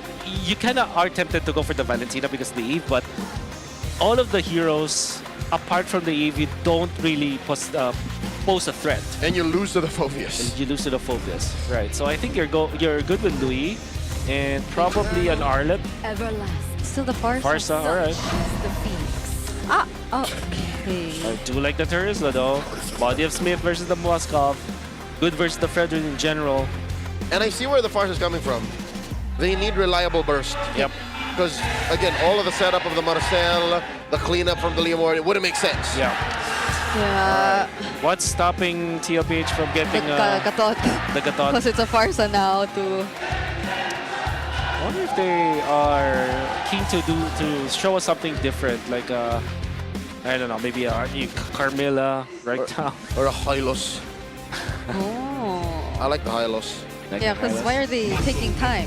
Yeah, it's still gonna be the Katot. It's a revitalized Roamer. This is Exodia for TLPH. Yeah, it's only the gold laner that changed. Yeah, that's or right. changes for them. But if we're talking about again for Horsemen, then they pretty much know how to really execute these 4 picks that they have. AP Bren hopefully find themselves in a better spot this time around. Have the Marcel, have a bit more reliable burst and AOE. I'll be. I'm actually very optimistic. There you go. That's the word. That's the word. That's the word. I'm very optimistic about AP Bren's draft. I feel like they have a great composition that they have built, solid lineup. They have a way to go and find the Moskov with this Claude. They have this Marcel, and then this last pick, Charizla, actually is the best explainer for them to get in this particular lineup. More importantly, the respect that they have for Liquid's crowd control. It's so easy to just say, you know what, I'll just play better, I'll flicker. No, they put Purify on their cores. And I think that's key here. Them even thinking of going to game 3. Yep, and it's not just them. They also have Nova this time around. They'll have plenty of help if ever it comes down to Liquid just trying to run them down. As we take a look at their emblems, pretty standard for a majority of them except James Pax. I like this. This is what I like. More and more in the past week, we've seen all across the board Marksman emblem Leomord. That's right. How about that tank emblem, Fredrin? I'm sure that is dearly missed. Yeah, what is the alternative? A support emblem or common? There was a common emblem, but I've seen fighter emblem Fredrins. Crazy ones. There you go. I would say. There's a slew. Oh, in comes JP. Caught up between 3, and it's actually Oppo gets popped here. Look at the damage from Sanji. The hamster mage bites back. Only JP can do this kind of Gatot Kacha. Yeah. Taunting 3 members of AP Bren. He's so unbreakable. He's so unbreakable. By the way, that is Sanji's favorite moniker. The Unbreakable? What? No, the hamster mage. Hamster mage. It came from himself. Why would you take the Unbreakable? Because you were saying Unbreakable. That's why do we have that moniker? We can workshop We can workshop that. JP can be the Unbreakable. He's already daddy. He's already daddy. That's right. The Unbreakable daddy. You mean? Him and Joseph. Joseph. Okay, shoutouts to you. Oh no, this is a masterclass for TLPH's Exodia, and with the Gatot Catcher coming up from TLPH, there's a lot of mastery. And look at this XP. Here we go. Nova with the flicker engage, and they catch Sanji from underneath tier 1. They came in all at the same time. Yeah, that was the more successful attempt from Nova. I love it. I love it from AP Bren. He ran through them, but it's too little too late as Liquid secures the turtle. Wow. I really like that idea because they failed the first time. Ooh. Unfortunate combo. Yeah. Could have been really worked there. Could have worked, I mean, for AP Bren. But what I do like is that they are now making the play, especially that mid control. They have taken out an important hero, Sanji. They still did not make it to the turtle fight, and it's part of the keys to victory to win the first turtle fight against TLPH. But at least this time, James Max is catching up when it comes to the gold. And that's actually leading by about 200. So from mid to top, there is something we're seeing already in the first 3 minutes. AP Bren can win fights, no doubt. But it's going to take a lot of setup. Just like this. In comes Shita with the blazing no wet early on. AOG denied. Daddy JP taken down. How's that for being unbreakable? Oh, okay. Yeah. Nova showing us how he did it the first week with this Marcel. And the idea is just to disrupt the backline. See, disrupted Sanji. Sanji was forced to flicker out because of the frozen moment from the passive of Nova. Yeah. And that actually isolated JP, the Unbreakable, for AP Bren. But that also, we got to see how like they had enough damage for even JP. Like this burst damage you see from AP Bren, it's already enough. For now. For now. I think this whole guerrilla warfare, shock and awe tactics are only going to work for AP Bren for so long. Yeah. There has to be a time wherein they rely more on just gotcha. There has to be more than that. Sanji here with an RWM. Where'd that come from? Where did that come from? That's uncharacteristic. Uncharacteristic indeed. I mean, if that happens to me in ranked games, I'm gonna call it. I just did what Sanji did. Yeah. Well, Aqua did it too. Aqua did it too. They both That's did it in this series. That's right. So yeah, Eve, RWMs are unfortunately not as easy as it looks like. Okay. It's a second turtle for this game. There's only a very slight lead in the hands of Liquid, but AP Bren are looking ready for this fight. Nova man-to-man defense on JP. In comes the Phantom Steed. I don't think there's enough time for Liquid to steal. James Pang secures. Golden Hour catches the GOAT. And they put so much damage on JP. He gets broken again. Oh my god. Yep. AP Bren, you did mention it might take a bit more setup for them to do these kinds of plays, but when they decide to just go all in, things happen so fast. And when we talked about them using the Golden R just to prevent Carl from getting to the objectives, we saw it happen right there. Yep. Oh, this is the tempo that we're looking for AP Bren. And you see the stark difference of their coordination from previous game to now this game? Yeah. It's night and day. AP Bren are now in a very good spot. It's a run and gun from AP Bren that earned them this 1,000 gold lead. Aqua with a feathered airstrike, compromising Teddy, forces him to back off. JP might get caught once more. It was all just a screen for Shizo to get that first tier turret. Yeah, it's good that he was able to cancel out the penalty zone because I feel like they definitely would have committed on Teddy at that moment. But so far, it's also AP Bren still being the ones to convert from objectives to turrets, and the lead that was barely 100 or 500 earlier now ballooned to 1K. It's mainly because of the mid lane rotations. In fact, I would wager the 3 kills that AP Bren were able to get were off of that mid lane. Maybe the farthest that they went was the right bush in the mid lane, but it was just in this zone. And that is already enough for them to really control the river. Yeah, it's always been here. And now it's also KLVJ being a bit more active. So far, the 3-man, 4-man rotations that we're seeing from AP Bren have been very successful. They always catch either 1 or 2 members of Liquid away from the rest of the team. But now it's also Liquid starting to group up. Could they actually find Shizo here? Does sense that JP is charging that Unbreakable though. I wonder why there is that first item Chastise Pauldron coming out from JP. Even when Shizu is not a threat yet, I believe that they need to answer this Barca first in the early stages, but we'll see how they will deal with this. Again, easier said than done. Yep. Aqua has a Purify. Aqua can kind of just, even after the feathered airstrike gets cancelled, blast back on the retreat. Here comes the Phantom Steed at the penalty zone. Answer with a feathered airstrike. James Pack's running through. Sanji as Sanji falls. JP finds some revenge. KLVJ falls. Tere and Carl decide that we're going to go for the purple first. Could this just be shenanigans? Skullduggery afoot as they seem to still want to assert themselves into the turtle. It gets reset. Liquid might just be able to get back in here. They will see Sanji in a bit, but KLVJ already used his penalty zone at that moment.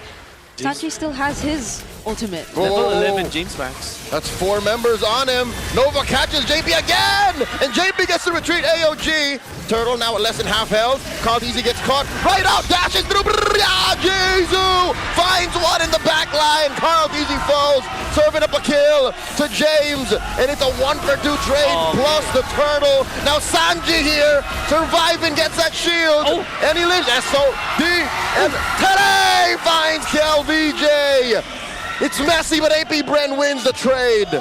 They definitely did, because look at Shizo. He's been working on that bottom lane as well all the while this fight was happening. And they're still going! JP holding on, and he won't last underneath 3 members of AP Bren. Aqua drowns him. Definitely good stuff coming out from AP Bren, especially the way that they turned onto Carl TZ.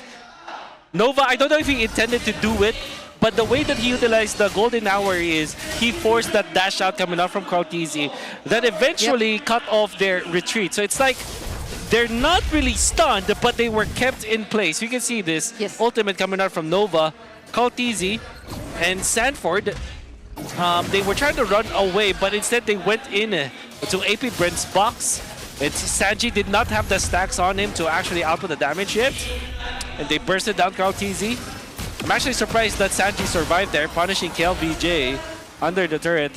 But AP Bren still got a kill afterwards onto JP, and they have pushed mid. 3,100 gold for AP Bren. Call it a zoning golden hour. They I love still it. got what they wanted anyway, so technically, Nova didn't miss. That's right. And once they did see Carl and Sanford actually come in, that was the immediate feathered airstrike too. They didn't really allow them to get any closer. It's like Carl is just struggling so much to get close to these objectives every single time. So far, they've only taken one, and the next that's coming up is the Lord. But with this map control you're seeing in the hands of AP Bren, it's looking real good for them. Really like the stuff we're seeing from AP Bren. It's gonna be the Lord soon. And you can see James Max is level 14. And he's got a ton of level ahead of Mr. Carl TZ, the Fredrin man. Full 3 levels. 3 levels. Even with the whole Appraiser's Wrath Repi combo, you're short. Nova just driving by the members of TLPH, scouting them out. Now the Lord dance. Aqua holding onto that pixel brush. Kill VJ wailing away. Nova. Man-to-man defense on the JP. Tracking shot. Finds Carlteezy. There's the golden hour. Feathered airstrike. A few blasts short. Carlteezy still alive. JP putting up a wall. Revitalized to save his teammates. What's done is done. The Lord goes over to AP Bren. They just can't get in. They just can't get in. TLPH have been notoriously good at stealing all those objectives. Carlteezy, with his hot hands on the Retribution, won't miss even when he is down 1 or 2 levels compared to his opponent. But you know what Nova did is to take him away from the neutral objective with the golden hour. Of course, there is no chance for the GOAT to steal away the Lord. And now AP Bren are enjoying this 4,000 lead. He can't even get close. That's the issue. Yeah. Look at Nova. He just keeps doing that. Whoa. Oh, now the flicker from Sanford's also gone. They weaponized 40's tracking shoulder tackle, and they forced him to use a flicker. That's 2 minutes that the Apex Predator can surprise you. No flicker dark waves, no sudden engages that could come from him at least, because the AOG is a lot more predictable rather than that. Oh. They delay the crash, and he will still punch into that turret down bottom, but Liquid take care of the Lord. Yeah. Great defense coming out from TLPH, who does not erase the fact that they are 5,000 behind. AP Bren are not taking away the green camps, though, away from TLPH, so there will be some recovery for TLPH. But then again, James Max is just way ahead of the curve, and we can see Shizu 1-0 and 4 at 8.4k compared to 7.7k of Teddy, which means that this squad will get into that Wind of Nature zone faster, maybe as soon as the next Lord spawns, and that will mean that we'll have the upper hand up against TLPH. Yeah, and that's when you would probably feel the Eve struggle against this lineup, because then the Claude could be a lot more active in the team fights, and you know that it definitely counters the Eve in a lot of ways. Oh, here we go. AP Bren playing what the players like to call Hunger Games. The Hunger Games. That's it. They're choking Liquid. Yeah, you can see. There's a wave coming down bot. They're not really going to force anything just yet. This is a much more disciplined version of AP Bren that we're seeing. Yep. Fortunately, that is the case. It's been a really quick reset for them. This is very different from Game 1 AP Bren. Game 1 don't count. Game 1 really is just forgettable. Just forget about it. It's as if nothing happened, but that also means that AP Bren has to win 2 straight. So it will be difficult, but I think that they're on the way right now. Between the two lineups, I would say that it's pretty even across the board when it comes to late game scaling. So AP Bren, they're definitely not scared about getting into the latter portions of the match, especially because eventually they will have Chastised Smoldron and Blade Mails up against Teddy, and Sanji and Teddy will be the only damage sources for TLPH come the late game. And AP Bren are more than well equipped for that one. But I'm looking at Liquid. How are they going to deal with this AP Bren strat of just not allowing entry at all? How do they find these angles? JP is already holding that one bush behind the Lord, but look at Nova. He's just always keeping track of where Sanford and Carl is. Yeah, Nova is key here. If Liquid can burst Nova, then suddenly they feel so much pressure alighted from them. But it looks like the Cavalry have a different plan. Look at this, Carlteezy has KLVJ on him. Lord here gets taken down by James Banks. They secure it. SOD thrown out by Teddy. He presses it, and he finds Kill! Now JP, the front line, survives, but only for a second longer. Yeah, Shizu with a Wind of Nature survives that back line, but 40 says no as he gets stomped down. Aqua falls, so does Nova. And it's just James Banks left. He's gonna try for the hero play. He finds Sanji. Sanford with the finger back, coming in. In comes Teddy. And James Banks goes 2v1.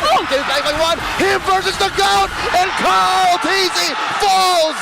James Banks with a maniac.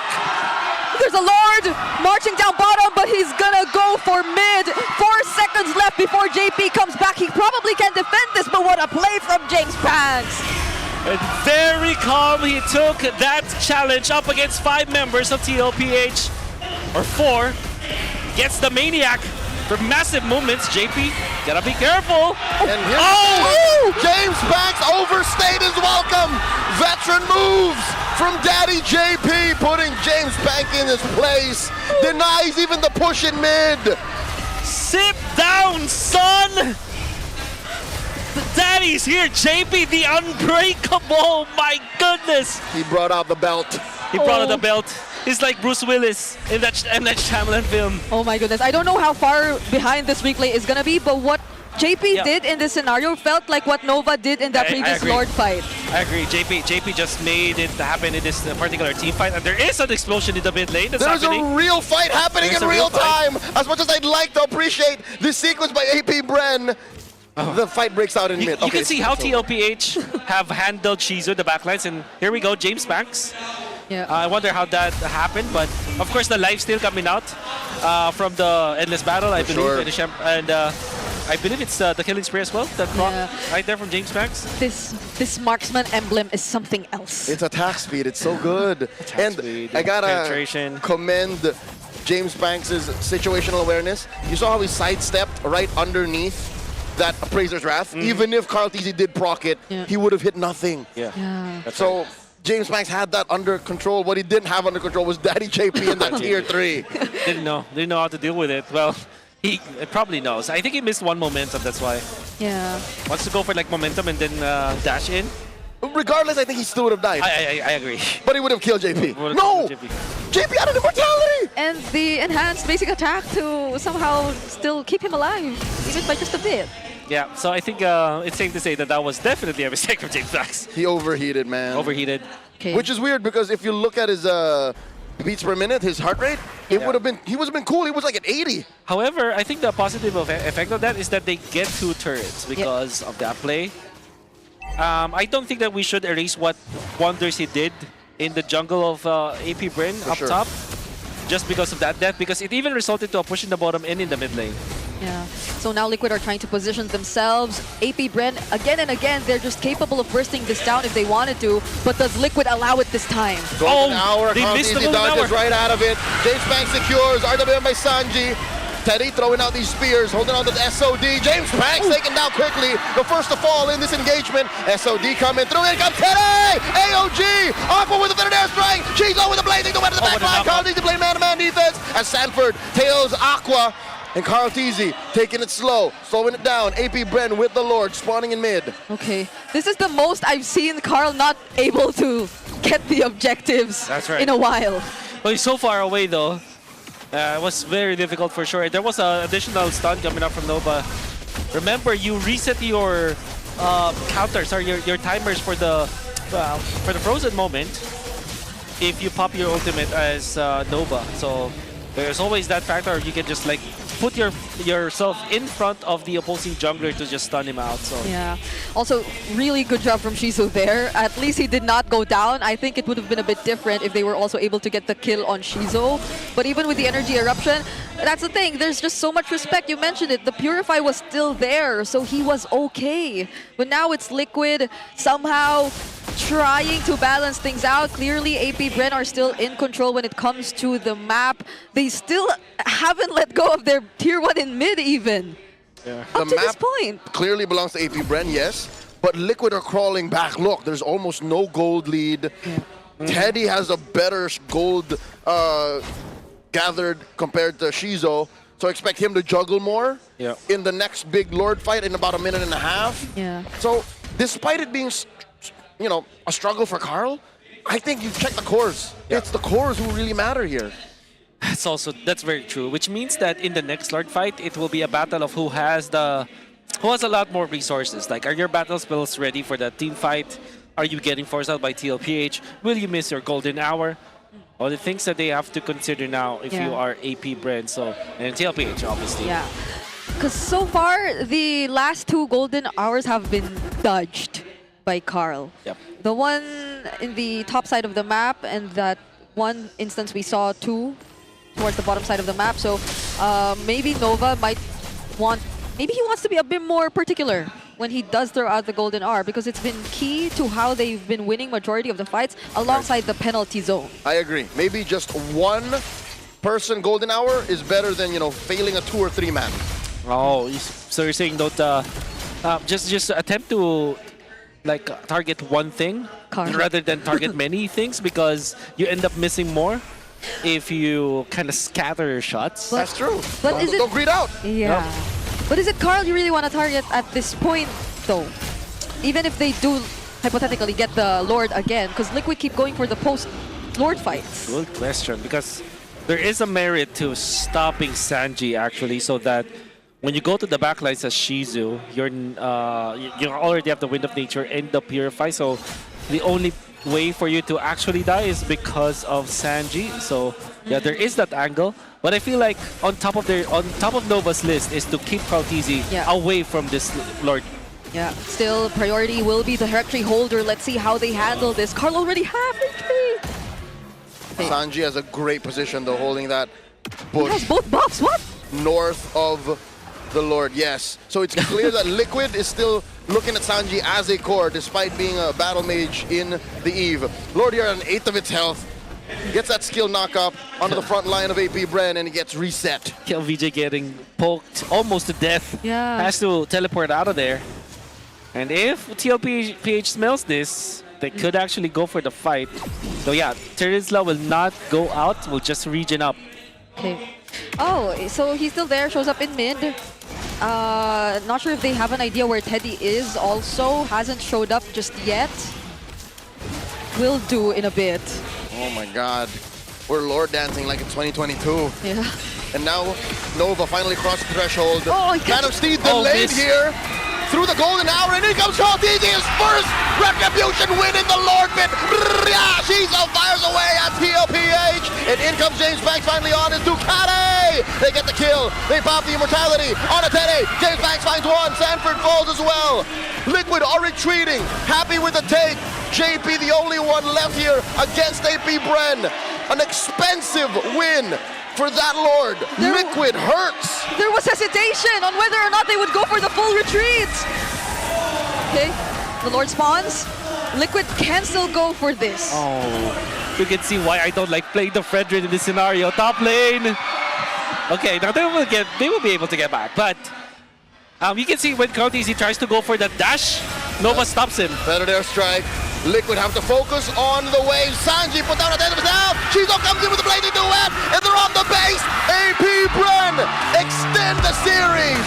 We're going all the way. What a start to Family Sunday. We're seeing another 3-game series in this rematch between Liquid and AP Bren. This happened the last time. We're seeing it again. A sigh of relief for AP Bren. I would say that the first 8 minutes, maybe even the first 12 minutes of the game, they have played perfectly. TLPH, as the World Champs, have found a way for them to come back and punish some of the missteps that we saw coming out from AP Bren. But if you compare games 1 and 2, AP Bren played perfectly in specific moments of this game. Of course, there were some scrappy fights, but the idea is there. Use the golden hour to Kaltizi. Even if you miss it, at least you take him away from the jungle, from the Lord, and then try the team fight. James Banks was ever so reliable. Yeah. If not for that death in the mid lane, I would say this is a perfect game for James Banks. Yeah, I can't help but think about that last team fight too, because Teddy was a bit too far behind. That's right. He is in enemy territory. He's under the threat of AP Bren, and it's as if he willingly gave himself away. And to be fair, AP Bren are not even looking for him. AP Bren wants to take out Sanji. They have taken out the immortality as well as the Winter Crown of Sanji early in the team fight. And how about that? James Banks highlights the notch that you said, the dash that you said, to go under the Appraiser's Wrath. So was Teddy a Christmas gift in Thanksgiving? He's like, we didn't expect it, but thanks. This was the play, right? This is the play, indeed. They got out of the real world manipulation as Shizu actually forces that one out, but he gets away. That's the thing. There it is. yeah. Yep. And Teddy just literally in the middle. Even if you have a way to get out of there, there's going to be a lot of stunts afterwards. Nova making sure that he is in front of the proper people and gets that frozen moment for sure. Even that last, it wasn't the golden R that landed, but that frozen moment on Teddy. That's right. That really mattered for AP Bread in this last sequence as well. Such development from game 1 to game 2. Yeah. But you know who the MVP is. Okay. Wait, who's that? Who's the horse? Who's Wait. Barbiel? That's impressive lower body strength. Who was carrying James Banks? Who's Barbiel? Wait, let That's me take impressive a look. core strength actually too. It's Nova. I know, it's Coach G. It was Coach G. Coach G, there you go. That tank of a man. A tank of a man. 9-3-6 will be James Banks, an unforgettable maniac up against Team Liquid Philippines. And that last clash that was actually won by AP Red because of what he was able to achieve. We cannot deny the fact that Nova as well as Aqua played as well. So is KLVJ in combination with this Farsa. But imagine what heights AP Bren can have if they just play perfectly. Let's forget game number 1 and just focus on game number 2 because this is definitely a game to remember if you are an AP Bren fan. And it all will start with the early game control that they had. This round number 2 mid lane rotation coming up from AP Bren was actually well coordinated, and I love how they were able to successfully do it.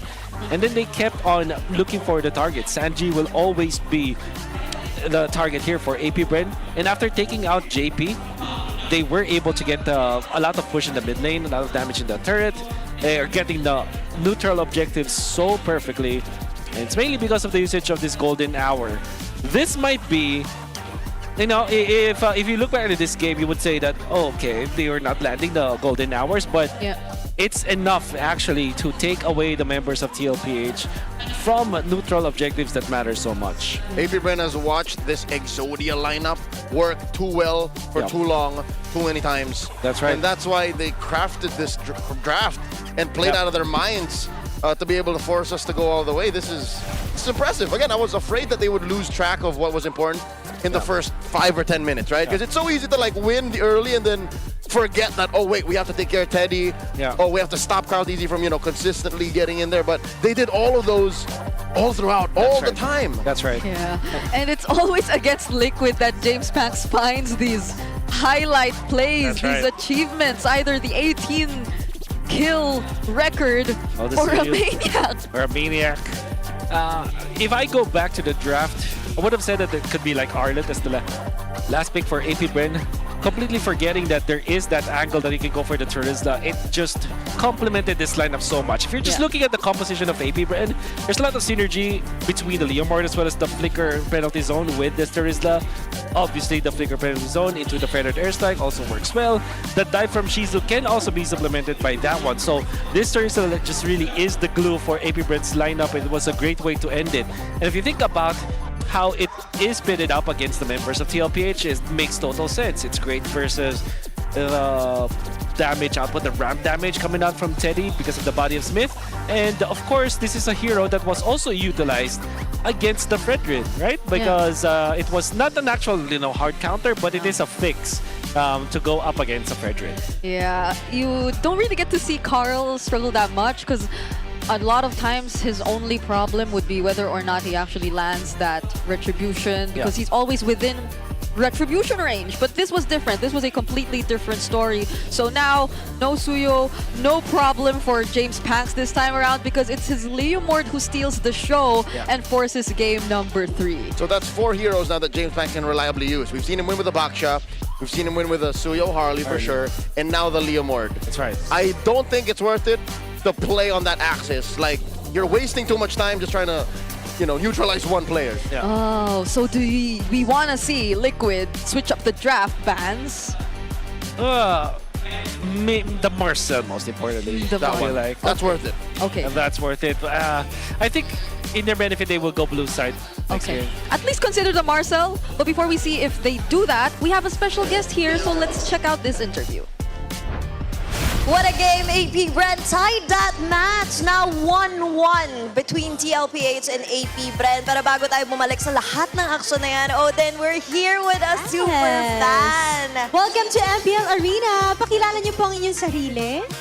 Hello, I'm Kathleen.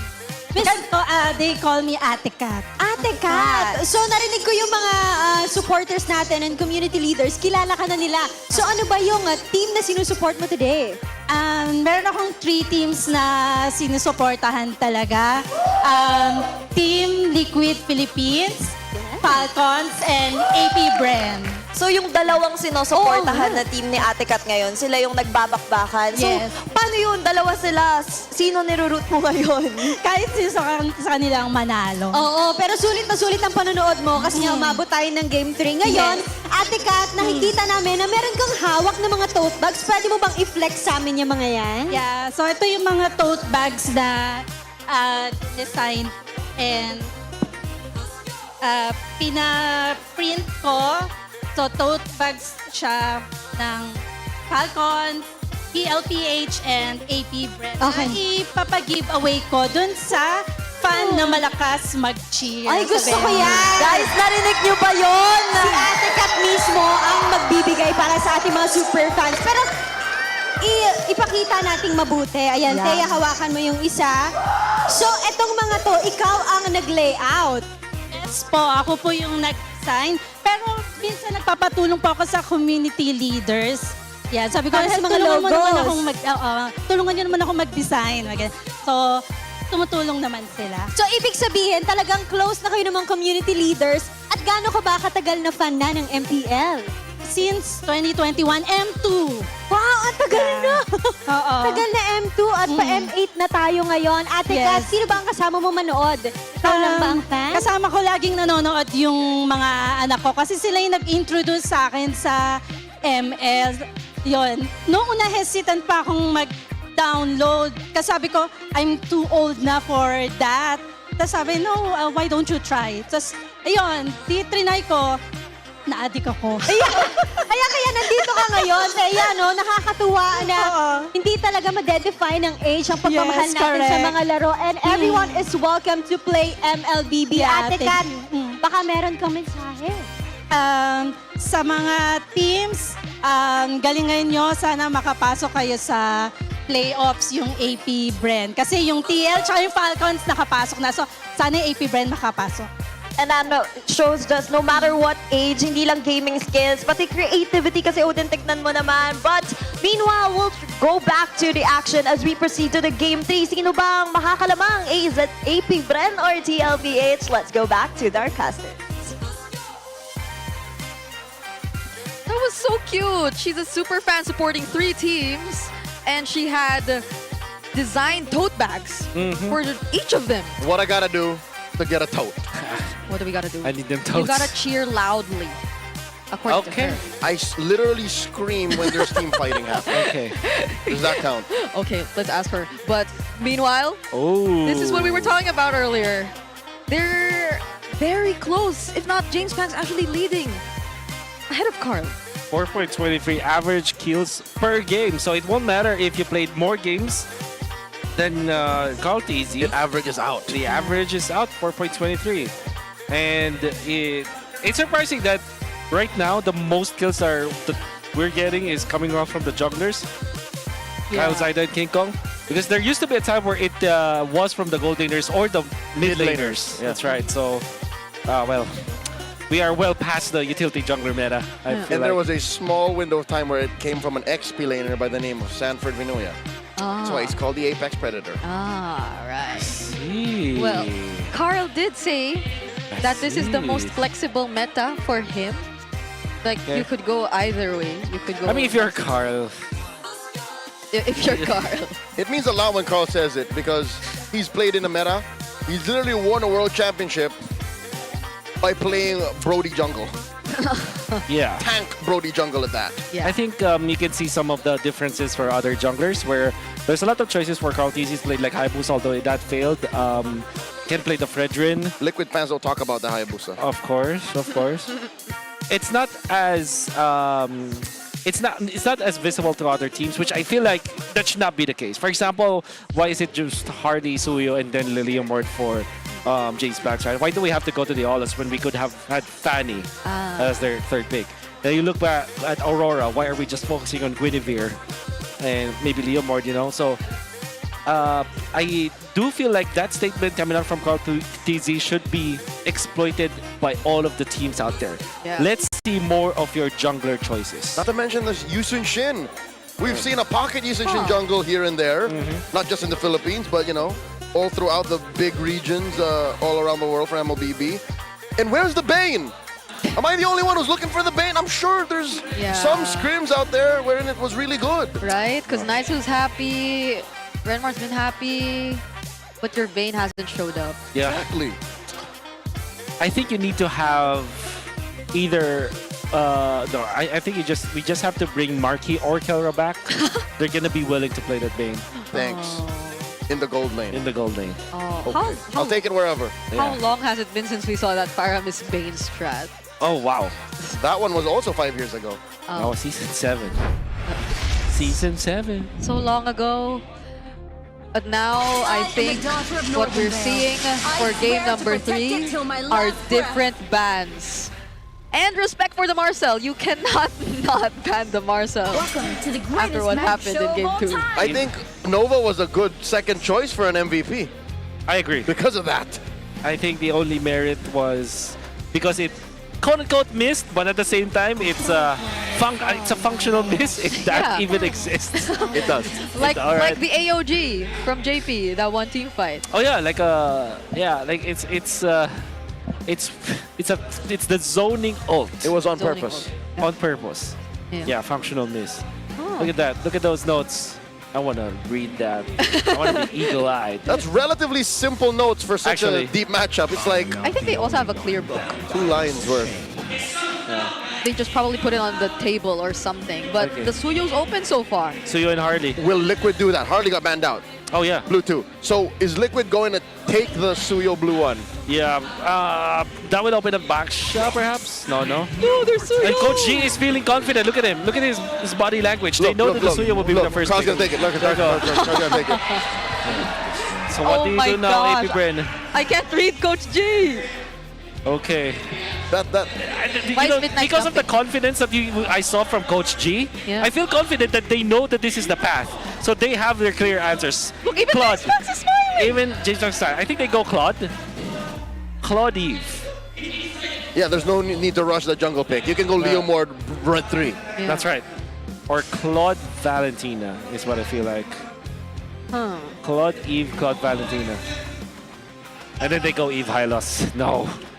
So then game 1 was just really them trying things out. Yeah. Go Claude Eve, please. Oh, so there's a Claude. And the Uranus. Okay, I accept the Uranus. I accept it. It's a flex pick. I don't want to see James Max in it, but I too accept Uranus. okay. But again, just not James Banks. Okay.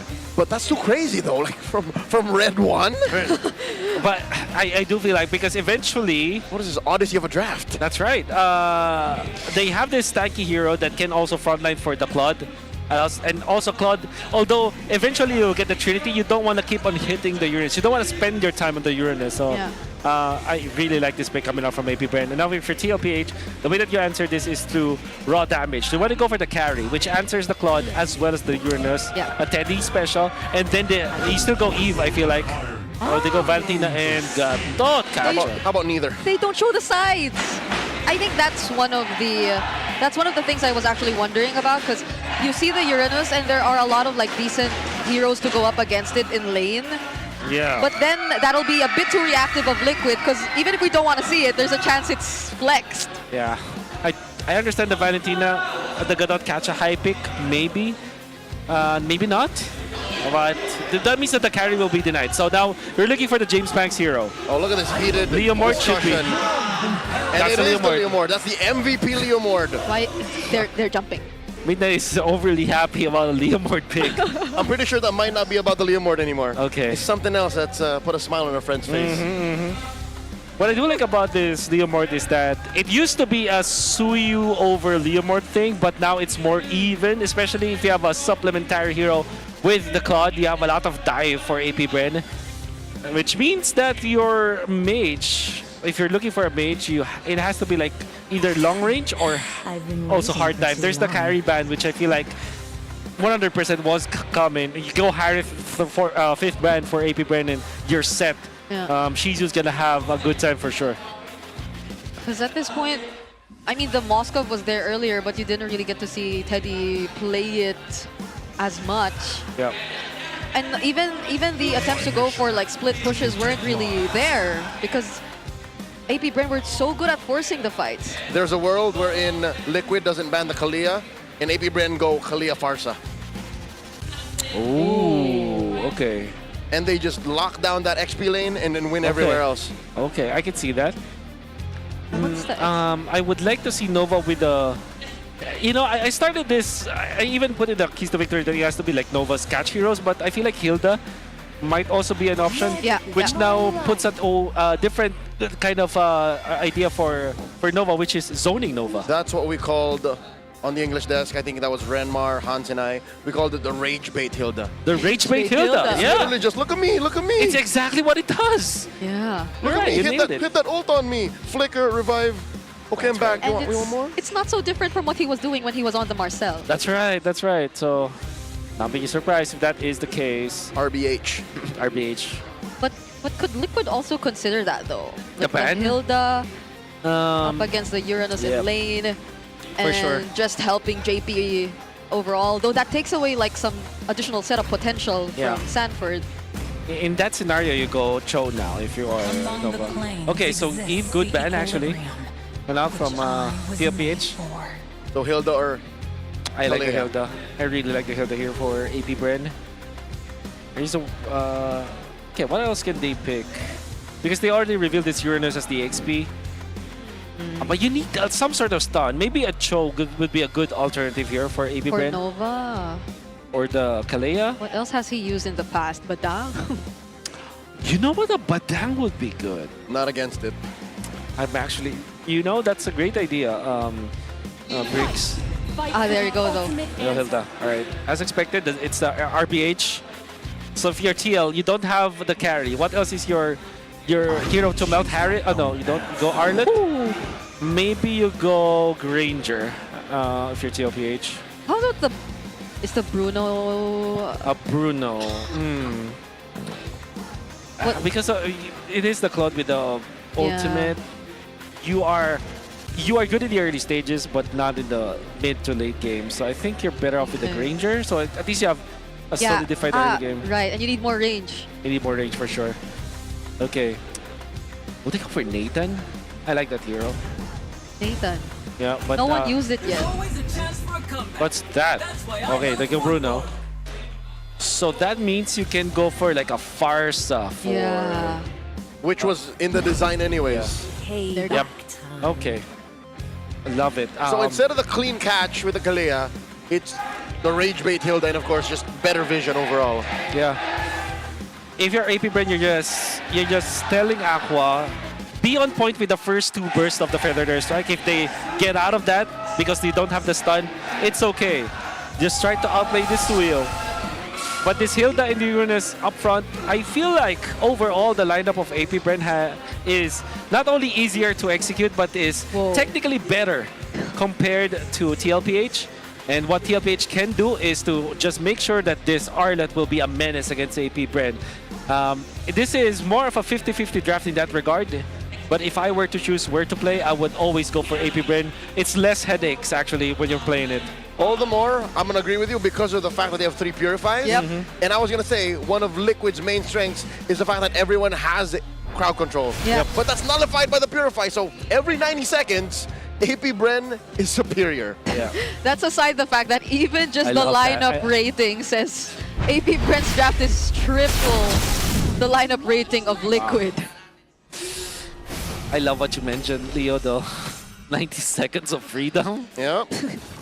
You can plan around it. You would think that that's not a lot, but in game, that's enough for you to push a lane, enough for you to steal the jungle camps. maybe even a Lord in the middle. Okay. So far, though, this matchup between these junglers have at least, or just one. Oh my God! Sanji! Yeah. As I was saying, just one loss each. Good thing he's really good at pressing that regen button. Yeah, he pressed the regen, and I think the Braves might proc at the right time. Yep. So he's like a surge of health. Man, that's a skill I want to learn recently, how to pop your regen properly. Like, it can naturally be used for outplay. Only pros can do it properly, though. Oh, JP catches a lot out of Nova. He pops his regen, too. Okay. Oh, whoa. Kel! I doubt it. Versus Sanford. Sanford comes in with a vengeance. Ionic Edges. One more could have been it, but again, the aforementioned regen game is on point. He stopped off. Surely Sanford is a problem. Eventually, especially in the first turtle of the match, I feel like TLPH has a very strong turtle-taking crew. Yeah. Whereas for APBR, it's more of them going onto heroes. Oh, James comes in through the back, forcing a flicker out of Teddy. And in comes Aqua. Aqua blasts him. No way Teddy survives. Shizo draws first blood. Daddy JP says, you come back here. You don't get to do that for free. He can't engage. Oh, what a three-man rotation immediately towards the top lane. Yeah, they didn't have to commit retribution, which means that because oh no, it's a broken wall, it's not flying clouds. Leomord can actually reach it up because of that fast teleportation that he did. Oh, Nova should be fine. And Okay. down bottom though, Sanford uses that flicker to retreat, finds kill 1v1. We didn't get to see that. How unfortunate, but We saw the ending. yes, the ending, and they somewhat Wow. equalized things by just a bit. Arlet winning over Uranus. That's a first high. Was there anything different about the Is emblem? this a Master Assassin? Yeah. Is it? We have to see. Okay. We will recall. Let me backtrack. Okay. While that's happening, I still stand behind the fact that TLPH has a better first turtle lineup. And the fact that they have delayed it for 3 minutes means that the fast jungling coming out from Kaltizi will eventually outpace James Banks. In fact, Kaltizi is level 6 right now. And James Banks is up top. And instead, James Banks goes in and says, making Teddy's game a living nightmare is my priority. Carl Deasy takes the turtle. And what does APBR make of this? What's the trade? Okay. Okay, this is a bold statement, but I feel like this is a better trade for APBR. I feel like trying to contest the turtle against TLPH is not gonna give them. Aqua gets caught by JP's AOG, but Sanji gets caught first. So it's a mid-laner trade. Wolf, you were saying? Yeah, the fact that they have taken out Teddy before the first cycle of cooldown for the flicker twice already, it kind of means that APBR has the better trade because we were saying how the Bruno is good only in the early stages, but in the latter portions it won't be. Shizu practically skipped the part where it is Teddy QT who has the advantage. Now it's going to be pretty much even for the Goldaners. Yeah. So one of the biggest conditions for Liquid to actually get the upper hand immediately negated here by APBR. So that definitely means something for them, at least in the EXP lane. If you take a look at the EXP lane, though. Yeah, EXP, I think Brigid has confirmed, Sanford does not have Master Assassin. It's literally just a Festival of Blood and Swift. And the Fury Hammer. And the Fury Hammer. I think maybe... Oh, no, it's Thrill. Oh, it's Thrill. Okay. Yeah, so it's just early damage and Spell Vamp. Okay. So I guess it's just Sanford just piloting the Arlet way better compared to the Uranus of Yeah, KLP. Fury Hammer I think was also a big key. All right, for sure. Priority on the Fury Hammer. To be fair, Arlet does hurt a lot in the early stages. Yeah. Okay. See now. At least there's a Sky Piercer pickup for Carl, but they're looking at Kel VJ. Whoop! Kel, rope-a-dope against 40 and Carl. Gets that final slash on him. He's cool as a cucumber. Does not panic to press that Purify. If only that stun actually landed from Carl, but it's different now. Oh, Nova. 2v1. Nova gets caught out. And again, just rage baiting Liquid. Causing them to get late into the turtle pit. James Banks' retribution is good. But Carl Deasy takes him down. JP almost down. He survives. Liquid finds Nova. 2 for none. The turtle goes to AP Bren, but they lose 2 members. Yeah. Okay, that was definitely a positive trade for TLPH. Yeah. Mostly because Teddy was in that fight. And also, there is that stack of the Sky Piercer for Carl TZ. Stack number 1. And now he's able to push up top. You can see like just one play coming out from TLPH meant that AP Bren has to back off so much that they are losing their turret up top. And already TLPH are looking at a 1,000 gold lead pretty soon. And it's different now. People, or JP at least, will be more often than not shadowing or with Teddy. What? Did that just... Where did Aqua go down? That just happened. That just happened. I think that was a clean and pure amount of damage. Okay. Tail end of that final slash dodged by Shizo. He had to purify at least to not get hit, but great instincts. Great instincts. Did clear the bottom lane, so it's gonna have a good time when it comes to the EXP. Now Teddy has more levels compared to Shizo, just between the turtle fight and the push that Teddy was able to get. Are now back in the game. Oh, James Banks grabs that Phantom Steed. Nova man-to-man defense keeps a beat on Asanji. In comes 40. Still jumps on Kiel. Yep. So far, AP Bren, they got to close the gap on this 1,000 gold lead. Yeah. So that we were saying that JP and Teddy now are seen together a lot more. There will be ways for them to keep him a bit more safe, although it hasn't been that great of a start for Teddy on this Bruno. And now they get to find Nova right before this objective. Let's see how they deal with it. KLVJ, they're being very aggressive so far. Just like that, Teddy is leading in terms of gold, and he eventually will take over because they now are poised to get the turtle, and then maybe a turret down bottom lane. So TLPH are back on track when it comes to their schedule. Sanford jumps on a Shizo. Shizo takes the back end of that deal. Does not get hit by the final slash. James Banks calls in. Barbiel. Cardizi secures the turtle. Nova put down to the third. Forced the flicker out. JP with the revitalize. Push it forward. AOG finds Nova. But Nova gets on out of there. KLVJ gets popped here. JP finds him. AP Brenner scattered. That was the Phantom Steed canceling the Fettered Airstrike. That's right. Oh, now she's up. Yeah, defensive use of the Blazing Duet. Backs on out of there. And Carl Deasy finds Aqua. They're not done. They want James Banks. Get over here, Jimmy. And Carl Deasy gets a double. More stacks for the GOAT. Oh, Nova all alone. Are they gonna go for him? That's a Hilda. Run, Nova, run! Another stack for Carl. Come on. Oh, and AP Bren are feeling the difficulty of this lineup when it comes to the stuns. They're not able to keep TLPH in check. Kaltizi just farming, always getting something in every trade, and now gets a mega kill. 4 stacks on the Sky Piercer. Now up with the Hunter Strike and the War Axe. A 4,000 gold lead for TLPH. The power spike lives on. They're back on track just because of that turtle fight, and AP Bren are now lost. Yep. We did say AP Bren had the much easier to execute draft, but when Hero Mastery comes into the conversation, I think that changes things quite a bit. It's a combination of many things. The bottom lane, where Sanford was able to get the first blood onto KLVJ. The first turtle where Teddy was a part of. Yeah.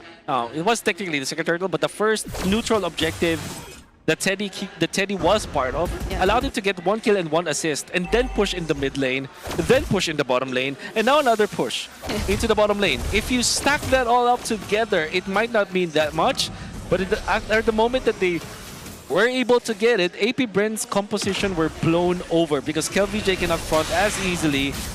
Farsa's ultimate is being cancelled constantly. Oh no, they steal away the purple. James Banks is hungry. His Ducati has no gas. Lord spawns in the upper quarter.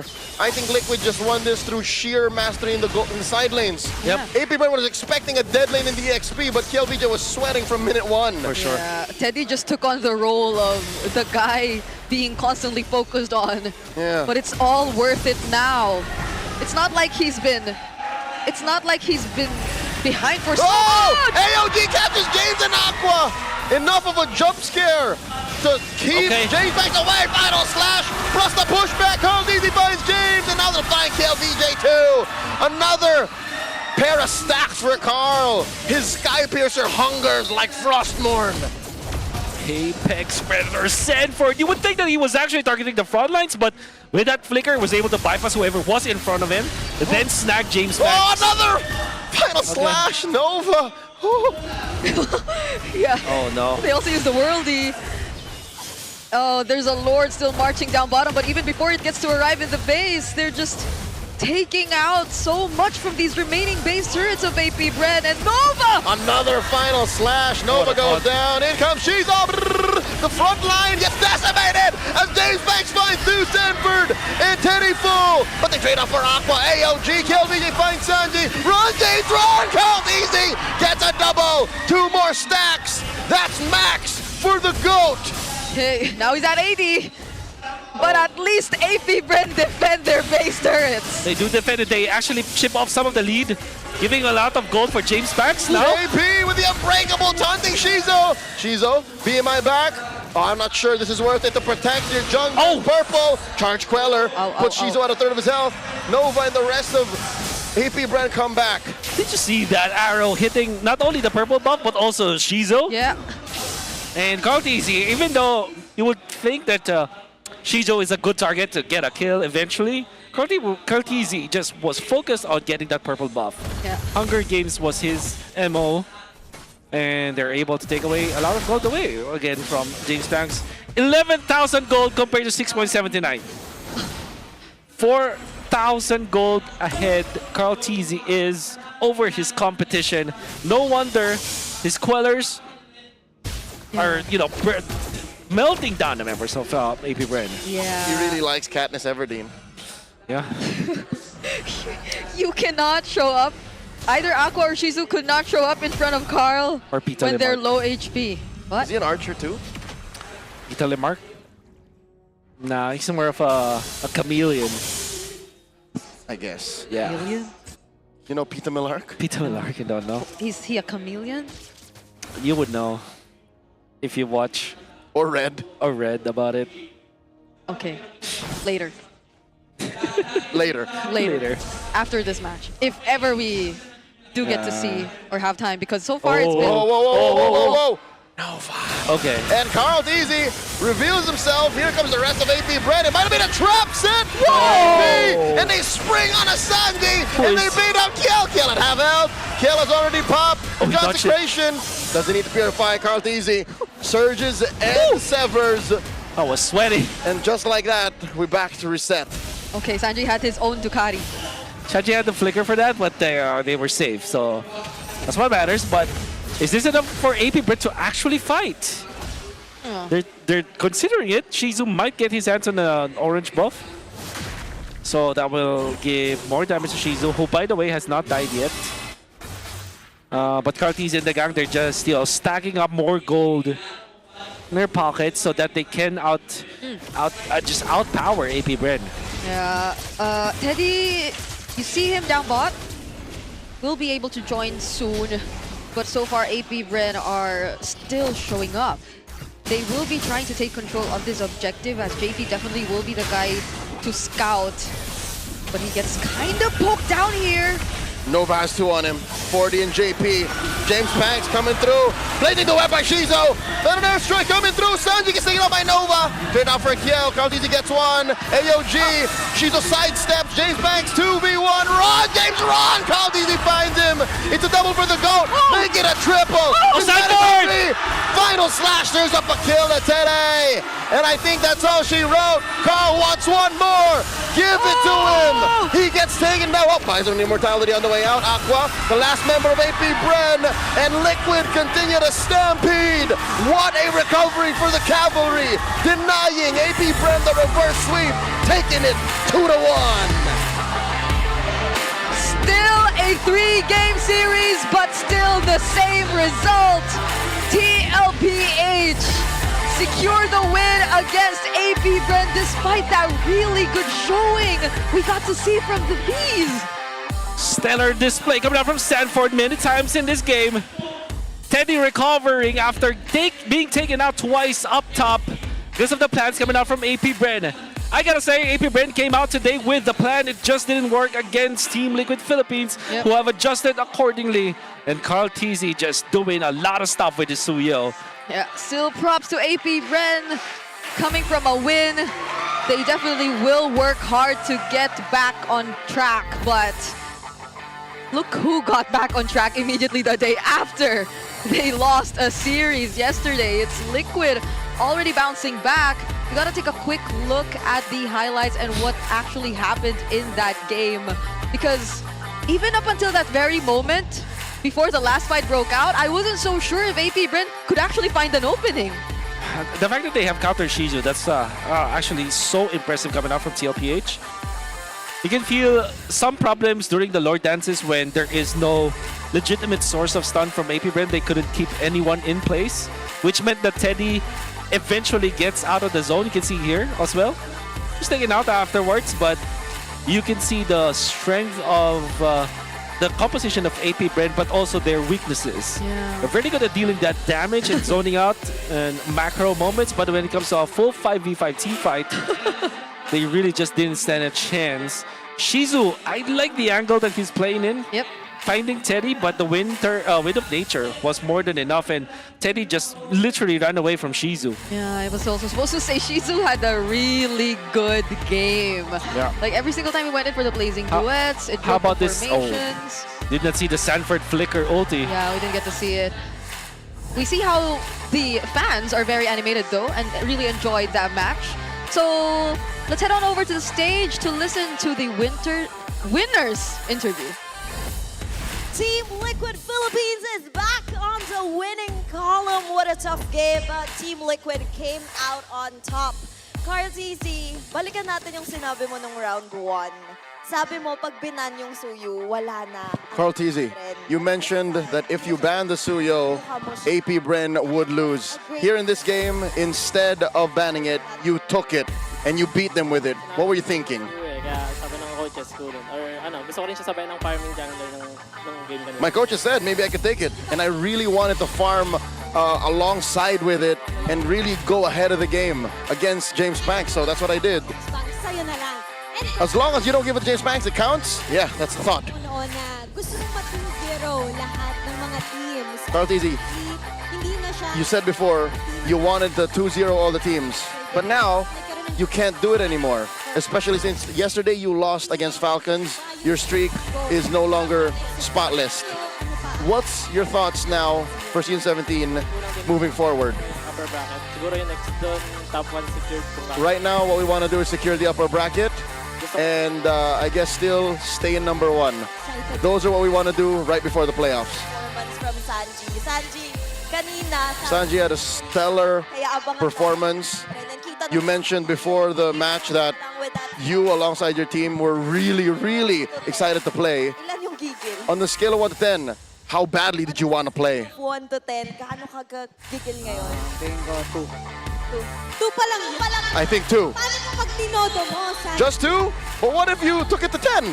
Selena now back to Farsa, which can you say na comfort pick siya? Yesterday you played Selena, today you played Farsa. Is it a matter of comfort? Is that why you were very dominant today? Comfort pick lang po siguro talaga. Yeah, I think it's more of a comfort pick for me. Comfort. Babalik siya sa comfort at gumana yun na para He always goes back to comfort and it worked for you today. si Teddy. For now, I want to talk to Teddy. Ayan. Alam mo, mainit kasi ngayon yung Barangay Smart Omega na makakalaban nyo din. You know what, Teddy? Smart Omega is on fire. The barangay is on a streak. You'll be facing them off next week. What do you want to say to Netski? Masangat ko lang talaga, mas malakas yung team ko. Okay. I think Di kami maging eng-eng. my team is just so much stronger and we are not gonna slip up. Sabi mo na rin na hindi kayo maging eng-eng. I-rate mo nga kung 1 to 10, gaano ka lang ka-eng-eng. Oo. How much of a 5 lang. how much of a crazy guy are you? 5. Rate it 1 to 10. Mo. Okay. I think 5. With that But my team will help me keep that managed. nyo, ang match MVP category! At ang match MVP national!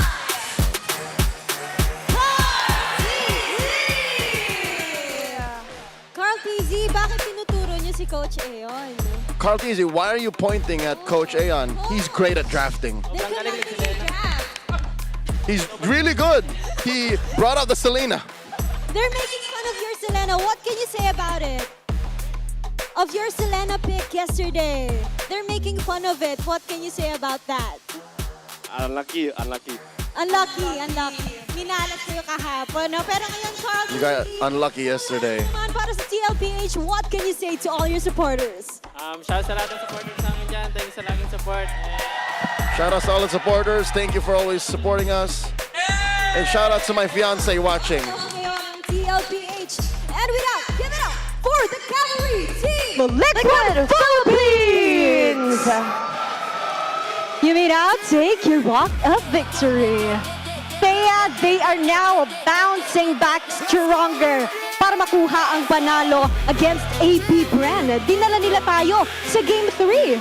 But they're back on their stampeding ways. Grabe yun. Hindi ako makahinga nung una. Pero they really prove that they are the top one in the standings. And we'll find out how that match exactly happened as we show this back on the casting.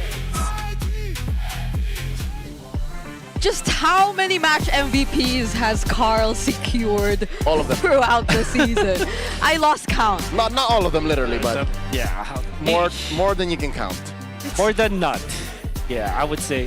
And specifically because of how impactful he was during last game, I like that he is not hiding some of their strategies. He literally said he wanted to fight you can fight toe-to-toe with James Banks when it comes to farming junglers. And for those who don't know, farming junglers are those heroes that we naturally say scaling junglers or damage junglers. Like the case of Suyo, maybe Hayabusa, for example, who likes to farm Lancelot. Yeah, but they try to outfarm your opponents. And this is also the reason why the Suyo earlier to this year, around February, during the Cebol qualifiers, where we say that Suyo is a hero that you use against the Leomord because you're technically faster, and if you properly use your hero with the Marksman Emblem now, with the Sky Piercer, with the Fury Hammer, participate in a team fight, and all of a sudden you're just an unstoppable force. Look at the rest of TLPH just give the kill to Kalkizi.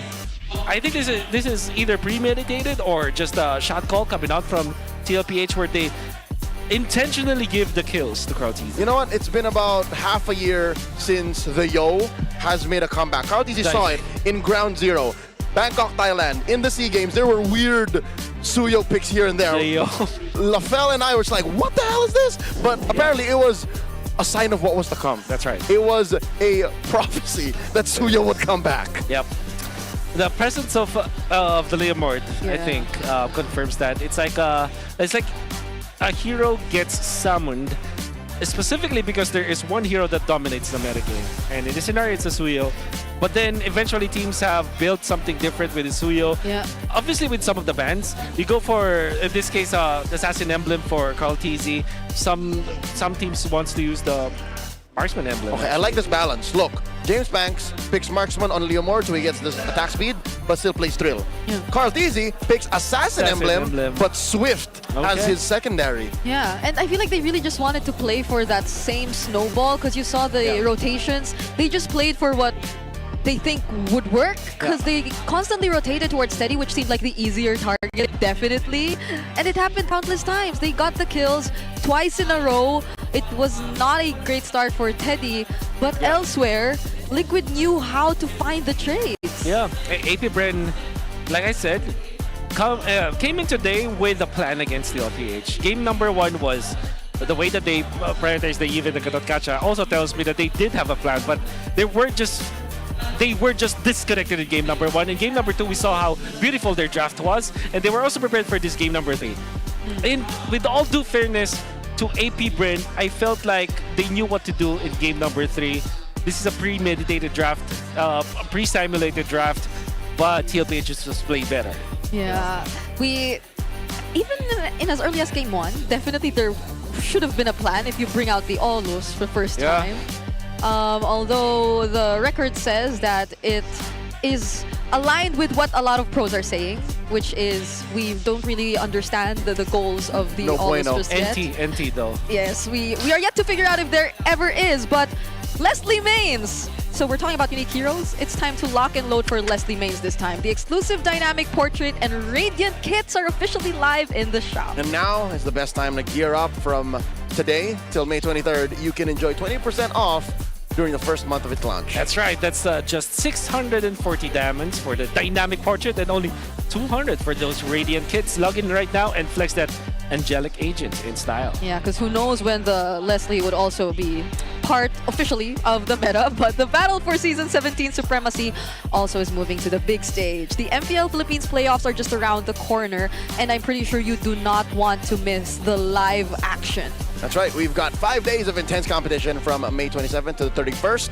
with Legend, Mythic, and VIP tickets all up for grabs. Plus, you can take advantage of the early bird promo. Save 100 pesos on every Mythic and Legend ticket by using the promo code MPL S17 POX first drop during your transaction. This promo only runs for 24 hours starting May 4th at 6 o'clock p.m. Set your alarms and head on over to ph-mpl.com/tickets to secure your seats.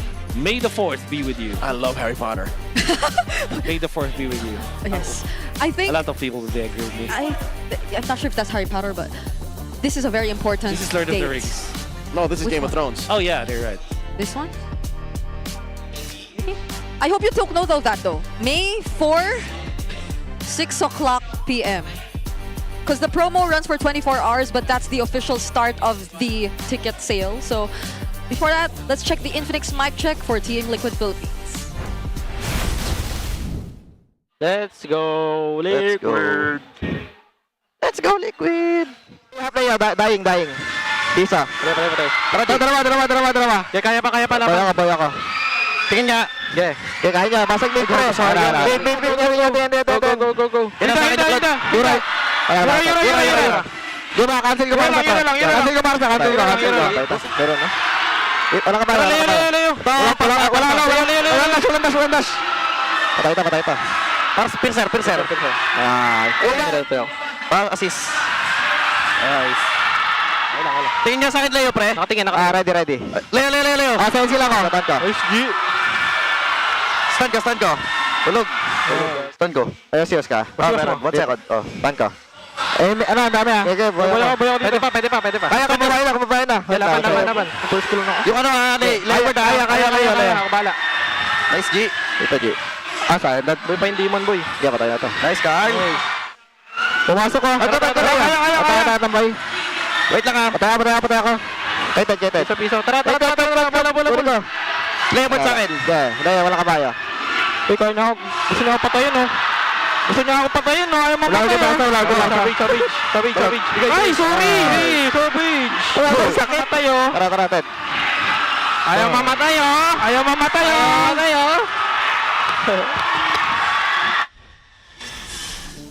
This brings us back to what we previously mentioned about Liquid feeling very light before we started the series, and their comms proved it. A lot of times it just felt like they were joking around what was happening in the map. They can't kill me, apparently. No, that was... I think the translation is he refused to die. Yeah. He just won't die. He's trying to kill me. He just won't die. He just won't die. Yeah. Yeah. And a lot of nice Carl. And the Skypeers are being called. This is the very first time that I've seen someone who said, "Let me get an assist." Yes, I heard that. Because the kill has to go over That's to crazy. Carl. Nonetheless, it's been 2-1. It's been Brigida, Leo, and Wolf. We'll see you later. But for now, let's head to the side report. What a start to our day with that fun match between TLPH and AP Bren, with TLPH coming out on top 2-1. But let's update you on the other things happening on the land of Dawn, because you know, Season 17 of MPL Indonesia recap. And first one on that is the RRQ Hoshi breaking their 8-match losing streak and getting their first win of the season.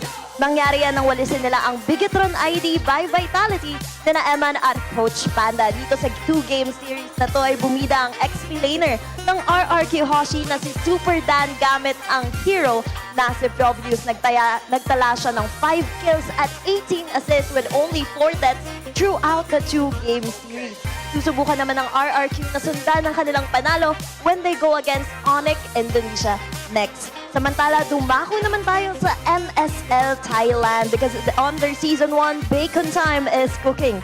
Undefeated ang kuponan ni na Spider Miles at Exhort with 4 wins. And they're going to try to do a 5-0 run today as the league continues on its second day of Week 3. Make sure to watch out for their quadruple header. At patuloy lang ang aksyon at bakbakan dito sa MPL Philippines dahil mamaya magtatapat ang Team Falcons at Aurora Gaming. That's why stay tuned and sit tight here at MPL Philippines Season 17.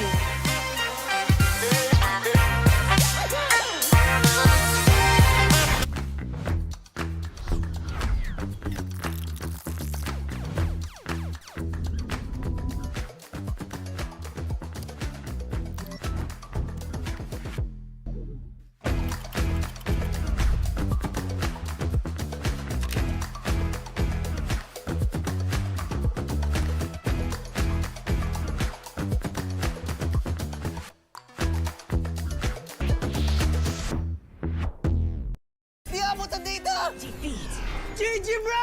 Don't worry. The Only with Smart Power All 99. Hindi bitin with 10 gig data to power your games plus only Facebook or only TikTok. Load now. Foul! You know your scalp can get up to 5 times more dandruff? Get triple anti-dandruff power. Supercharged with Clear.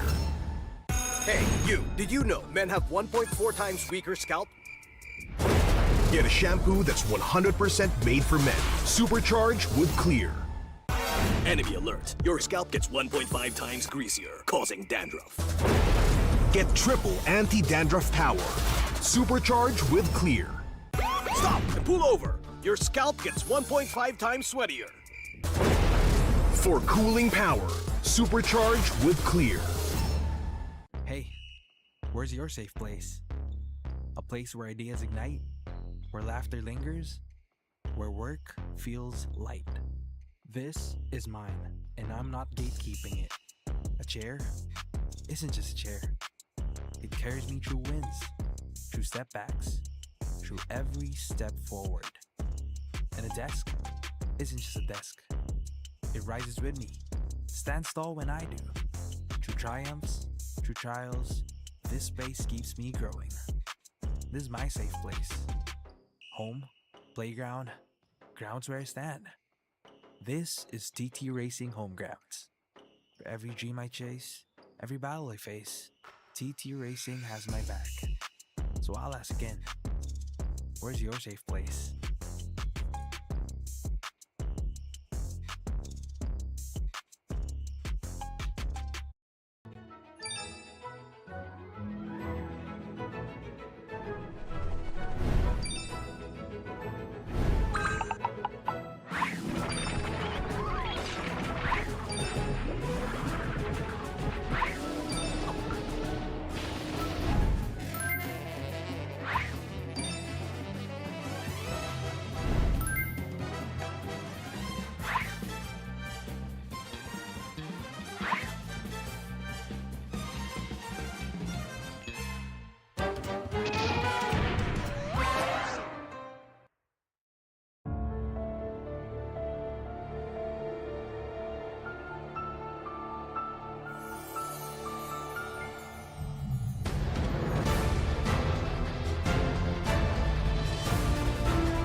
1, 2, 3. Wave! Kami ang C-Pop Boy. Ako si Shark, ang leader at main visual na kahit saan magpunta, sure lahat mapapating nget. Ako naman sa Octopus, kasing init ng kalamares pero pagdating sa sayawan, walang kapare. Ako si Dolphin, and I'll dolphinately catch your attention bilang main vocal ng C-Pop Boys. I'm too fly to be a fish, kaya naging main fishionista, main rapper ako ng C-Pop Boys. Ako nga pala si Sea Turtle, kahit sabihin mo na ako'y slow, at kahit sumabay na slow. Muli, kami ang C-Pop Boys! Salt in the breeze, blue in the sky, yeah, yeah. You say my name, sabay tayo mag-drive. Ako'y unti-unting umaalon, pabalik-balik sa tahanan mo. You pull me close, spin me round the back, laughing in my ear like a wave that won't stop. Hands on the rail, you dress me under. I feel it rising like rolling thunder. Every spin tighter, I can't find shore. You tell me, diving gusto ko more. C-Pop, you got me in your whirlwind, body like a wave crashing loud as we spin. C-Pop, di na basag mo defenses, bawat tawa mo nagpapalunok ako. C-Pop, and I don't let it stop. Let me surf on your drip, drip, drip, pop. C-Pop, ikot tayo hanggang mawala, hanggang umabong mundo mo, parang himala. C-Pop, let's go. Don't stop.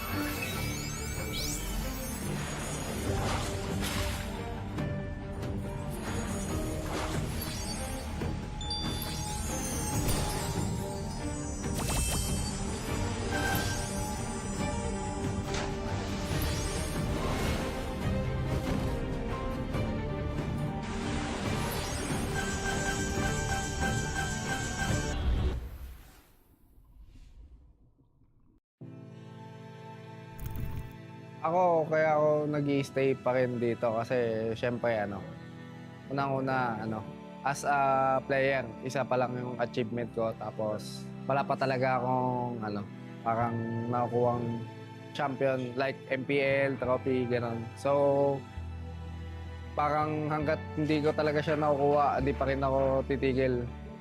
Kasi parang marami rin akong sinakripisyo sa sarili ko para dito. So parang kung susuko ako, parang sayang naman yung mga sinakripisyo ko. Message ko sa past self ko, huwag kang mag-doubt sa napili mong desisyon yan. Kumbaga, although hindi mo nakukuha pa rin hanggang ngayon, huwag kang sumuko kasi lahat naman ng kung nasan ka ngayon is ibig sabihin, dinala ka para doon. So, huwag kang sumuko, huwag mong bitawan. Hindi ka naman mapupunta sa sitwasyon na to kung hindi yun yung will ni Lord para sa'yo. Siguro po, kung ba't nag-i-stay pa rin ako, yung sa passion ko po, sa paglalaro. Kasi po, parang marami po akong gustong patunayan, ganun. And yung dream ko po na makuha yung, yung makapag-world champ, ayun po. Kaya siguro po yun yung reason kung ba't nag-i-stay ko po ako. Siguro po siya ako nung dati, nag-aaral lang po ako nung dati. Tapos, nakita ko lang po yung ML sa ate ko. Tapos, ayun po, parang tinry ko po siya laruin. Then, naging kasama ko po yung kuya ko. Tapos, ayun po, nag-try lang po kami na, maging libangan. Tapos, grind lang po. Ayun. I'm super fan Nor Arumpak from Iligan City. Hi everyone, I am super fan Ainol from Iligan City. Experience namin dito sa MPL Arena mismo is exciting siya at saka mas ramdam mo yung kaba lalo na pag nandito ka na, parang double times yung kaba na nararamdaman mo para sa team na sinusuportahan mo. Sobrang exciting kasi I'm watching with my cavalries also. And then, super exciting kasi iba pa rin yung kaba kapag sila yung naglalaro. Tapos against Onyx pa din, which is both super team in this match.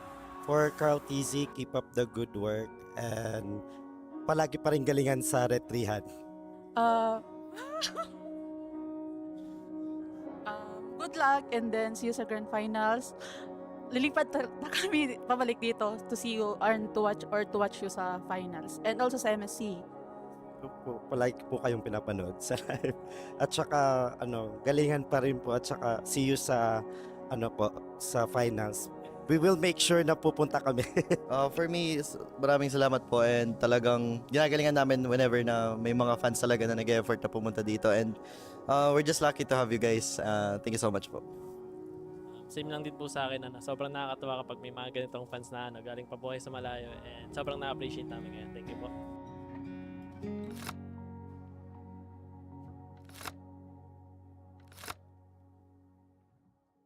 Hey there everybody, this is your very own Odin and right now we will be joined by a super fan na kasama natin dito sa MPL Arena. Welcome! Hello! Hi, please introduce yourself. Ano po ang pangalan? Ako po si Saimiel. Saimiel. And Daniel po. ang iyong papa. And galing pa kayo saan? Mindoro po. Mindoro! Yes po. Okay, so medyo malayo ang Mindoro from here. First time niyo ba na makapanood sa MPL Arena? Hindi po. Third time na po namin. Third time. So, Sir Daniel, bakit niyo po sinusuportahan si Saimiel sa panonood niya? Bale, ito yung kanyang bali gift ko na rin sa kanya and then kasi with high honor siya. And ito yung na-request niya sa akin.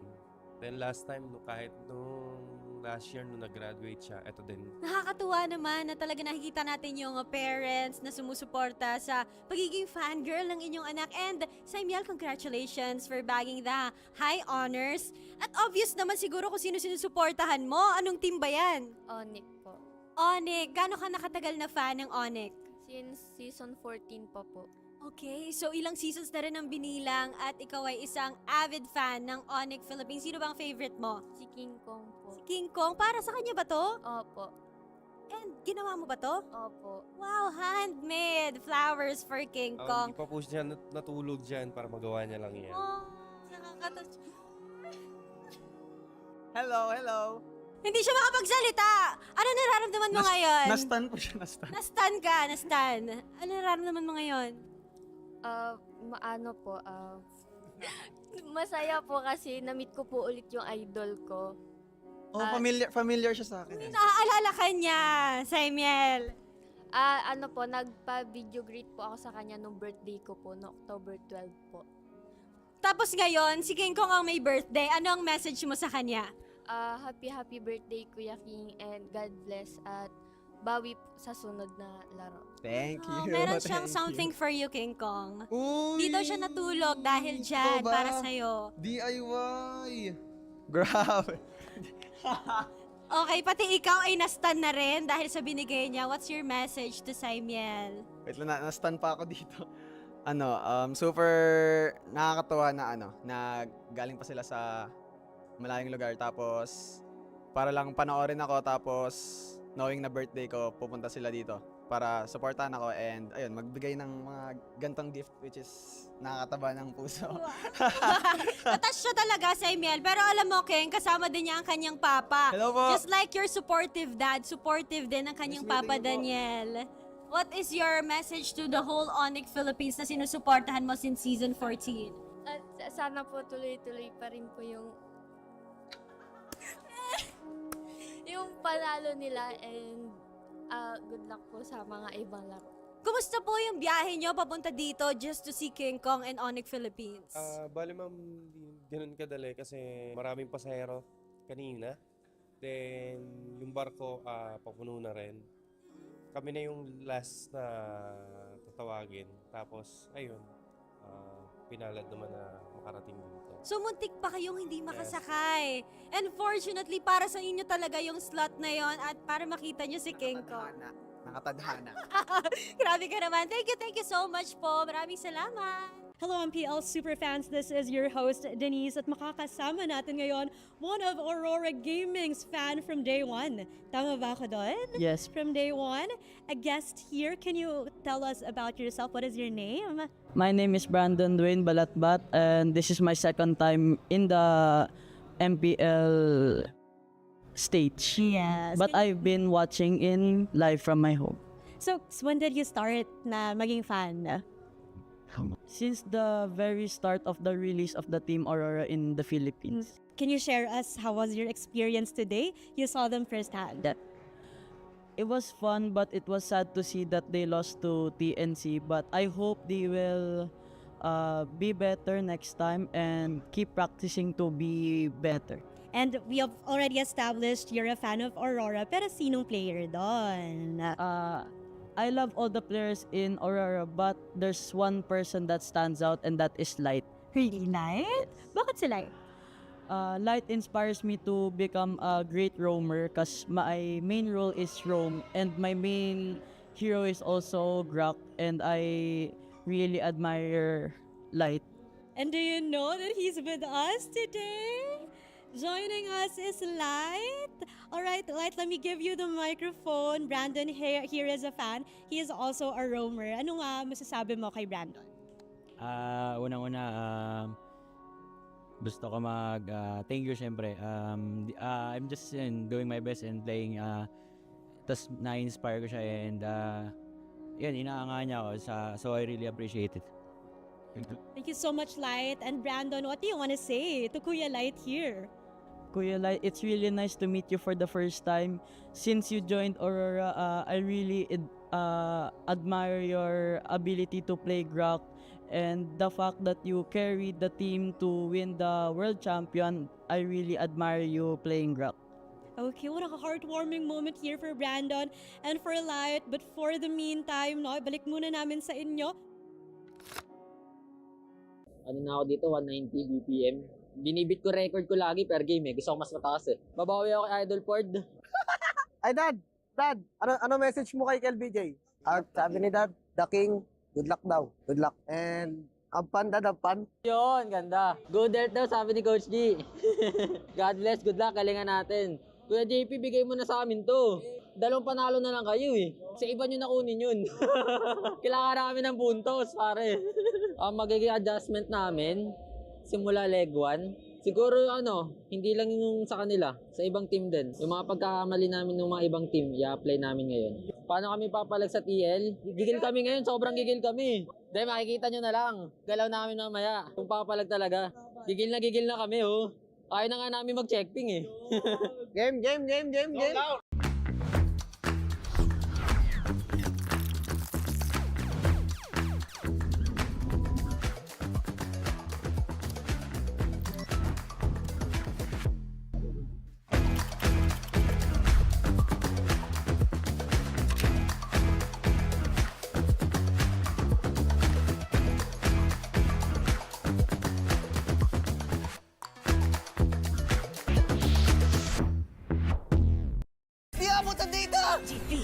GG bro! Don't worry! The Only with Smart Power All 99. Hindi bitin with 10 gig data to power your games plus only Facebook or only TikTok. Load now! Foul! You know your scalp can get up to 5 times more dandruff? Get triple anti-dandruff power. Supercharged with Clear. Hey, you! Did you know men have 1.4 times weaker scalp? Get a shampoo that's 100% made for men. Supercharged with Clear. Enemy alert. Your scalp gets 1.5 times greasier, causing dandruff. Get triple anti-dandruff power. Supercharged with Clear. Stop and pull over. Your scalp gets 1.5 times sweatier. For cooling power, supercharged with Clear. Hey, where's your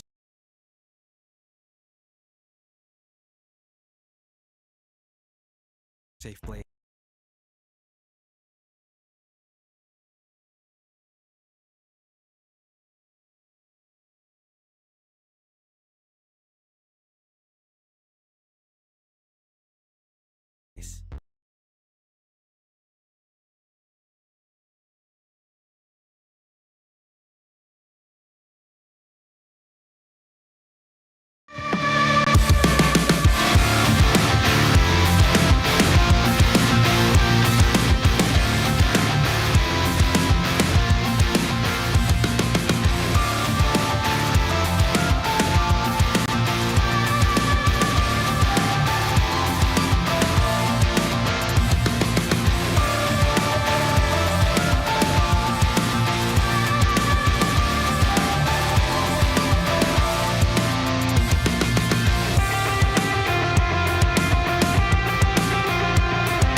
A few moments away from match 2 of Week 6, day number 3, the Falcons have been undeniably soaring high, but the Northern Lights have been flickering up against teams who are on the rise. The body language says a lot, and you can see it right in front of your screens as we see Aurora heading in and the difference between Falcons entering the arena. But could they overcome what stands next in hopes of putting themselves in a much better spot? The challenge is tough for the Northern Lights as we welcome you back to MPL Philippines Season 17. My name is Brigida together with Leo and Wolf here on the English desk, and over to the Filipino broadcast. It's Hans Galleria joined by Santi at ni Midnight para magandang sa inyo na action dito sa Filipino. Yep, you see it in the entrance. Medyo may talaga merong kailangang bawiin ang Northern Lights dito as we pose a question for each and every one of us. The Green Falcons have soared, but what's happening to the Northern Lights? Is this something na kaya nating sagutin? Parang init. Parang isa lang yung taong makakasagot talaga nito eh. Ano Nasa yun? gitna siya banda eh. Nararamdaman ko nandun yung sagot eh. Si Leo. Hindi, gitna natin lahat eh. Santi. Doon ba? Ito. Ikaw pala. Midnight, ikaw daw eh. What happened? Lagi na lang natatapat sa akin ng Aurora. Pero I feel like, again, napag-usapan natin ito sa podcast ni Wolf, yung parang rediscovering ng bagong identity for Aurora, yung shift up, yung pag-shift ng laro nila, no? Yung hinahanap natin. Kasi I feel like when you're the world champion, this is still very true up to this day. Kapag ikaw ay world champion, aral na aral ka ng mga top teams dito sa ating bansa. And pagbalik mo dito, may mga counterplay na kasi. That I completely agree with, because even if you saw the recent match of Aurora, although they were able to get one match against Twisted Minds, you can see that the Twisted Minds were prepared for specific parts of the game, especially in the early stages. Yep, you see here the history of world champions upon returning to their respective MPL regions, or at least here in the Philippines, and their records have been really similar, apart from, I guess, Blacklist International. Yeah. To be fair, it wasn't the actual complete lineup. Yeah. But most of this, they retained, I would say, 95% of their lineup. With RORA, unfortunately, right now, number 6. I don't think that they'll ever get to number 2. I don't think they can. Their max points. Their max points is... Or 3 even. Or 3 even. So 5 is their highest? Or Yeah. 6, Or 7? five. I think kaya 6-7. Kaya mag-tie, pero yung head-to-head kasi. 7 though is a danger zone. You do not want to be a number 7. Laglag yun. Yes. Mas okay na nasa 6 ka. I mean, if you're looking at world champions, laging merong tanong, sumpa bang maging world champions? I would say no. Because of course, it's a privilege to be a world champion. Pinaghirapan mo yon, you earned it for you to be there. Pero kasama ng pagiging kampiyon ay yung pressure, yung responsibilidad to actually cater to the name in itself of being a world champion. Yep. Mabigat ang responsibilidad na lahat nakatingin sa'yo. So I feel like we definitely want to hear more about how they feel towards what's happening. So pakinggan muna natin itong video kasama si Yue. Yung pinagdadaanan namin yun is more on in-game. Yung synchronization namin, yung chemistry, sa pindutan, tsaka sa comms. Yun yung naging malaking factor sa amin kaya nagkakaroon kami ng mga bad performance, talo kami. Kumbaga, yun yung mga bagay na ni-improve namin ngayon. Kumbaga, may mga bagay kami na hindi namin nasabi pero malaga siya, or yung maliit na bagay na sobrang importante. Kaya pag gagawa kami ng mga play, wala yung batuan ng info ba ganun. May mga bagay na kami na-miss nung ginagawa namin M7 na dapat ginagawa pa rin namin yung MPL. Pero yun nga, so nag-hard reset kami, tapos nag-back to basic kami hanggang sa ngayon, ni-improve pa namin. Siguro para sa akin, pinakamahirap na journey is yung pagbalik sa taas po. Dahil na sa situation namin, meron na lang kaming 4 series po ba? Parang 4 series. May possible na malaglag kami if hindi kami mananalo sa mga susuban namin na games. Di ko po alam kasi parang mas better na masaya kaysa nakalabas yung pagiging ulangot mga ganun. Batay namin best namin para makabawi kami. The climb back to the top is much harder than their first journey to the top. A heartfelt interview we got to hear right there from Yue, and you could see it in his eyes. There are some differences that they hopefully can fix moving forward from their M7 run. You mentioned a quote that mirrors the saying, it's easy to conquer, it's harder to reign. Sabi niya, mas madaling ngumiti kaysa tanggapin na malungkot kami. Yeah, it's hard to not be sad, especially if you're a fan of Aurora, seeing what they're going through currently in this season. But as we always say, even just yesterday, there were signs that they were going out of the box, that they were trying new things. But we have to put these two players side by side. It's Yue and Haji. I mean, these two guys, yung isa na halos sobrang tagal na din sa ating liga, and the other was the uncrowned prince na ngayon ay nakoronahan na after taking that M7 World Championship. These are guys that seem to be the anchors. Kumbaga sila yung puso ng kubunan na ito. Kahit anong mangyari, kung ano man ang gawin ni Kalad, kung ano man ang gawin ni Flap, as long as those two are okay, they can manage to make something happen. Yeah, and again, these two players are cut from the same cloth, coming over from Blacklist International. And nagkakaroon tayo ng display of synergy and camaraderie between the two teams. Mas sweet lang ng konti si Flap. Yeah, they... Okay, now... Grabe Kalad! Grabe Kalad 2026! Grabe si Kalad. The power of bulking versus the power of fasting. Kala ko si Sora. The cut versus the bulk. The cut versus the bulk. Kakaiba. One thing that's interesting though is the stats line na nakita natin. I'm actually surprised that UA still has the better average KDA kumpara kay Haji. Yeah. So it kind of speaks to us how UA has been consistent the past 4 seasons. Yeah, that's the more recent, especially na siya talaga nag-stick in the mid role, but ito yung mga dapat nilang tandaan before this match. Yeah, we have the Infinix keys to victory for Team Falcons. Kailangan nilang ipanalo yung mga post-Lord team fights. We've seen a lot of turns actually in MPL Philippines para nagkakaroon na ng more value na ipanalo yung laban over securing the Lord. Kasi kapag nanalo ka sa 5v5, ay effectively pwede ka kagad magpunta sa base ng kalaban, pasagin yung mga tore, and then you essentially control the map. So maybe prioritize yun ng Team Falcon against Aurora, and then also fast jungle invades kasi Demon Kite, alam naman natin ang dami niyang utility jungler, so this is definitely something that they can maximize or utilize. Yung slow jungle take ng mga utility junglers ay pwede talaga ma-punish, especially kapag naka-assassin dito si Kyle DZ. This time around, RORA naman, anong kailangan na gawin mo? So they have to allow Edward to win the lane-to-lane matchup. Alam mo, starved tayo. We are all starved from this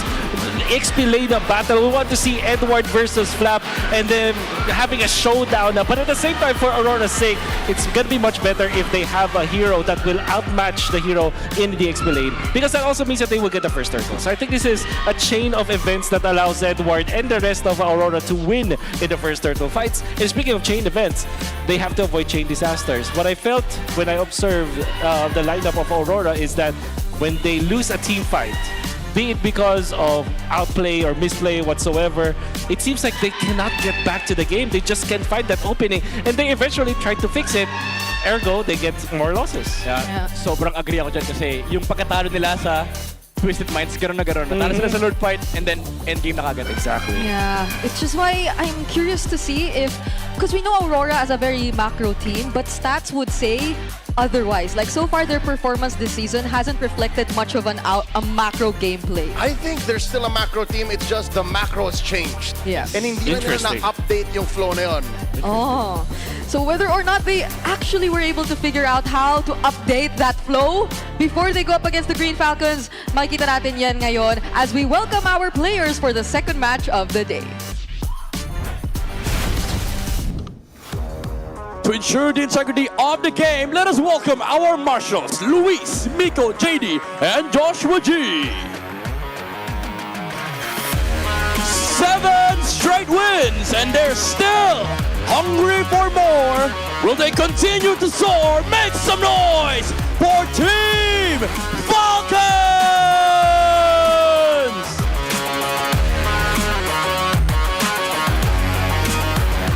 They return to break the slump and shine bright by grounding this flight. Aurora, give way for Aurora Gaming Philippines!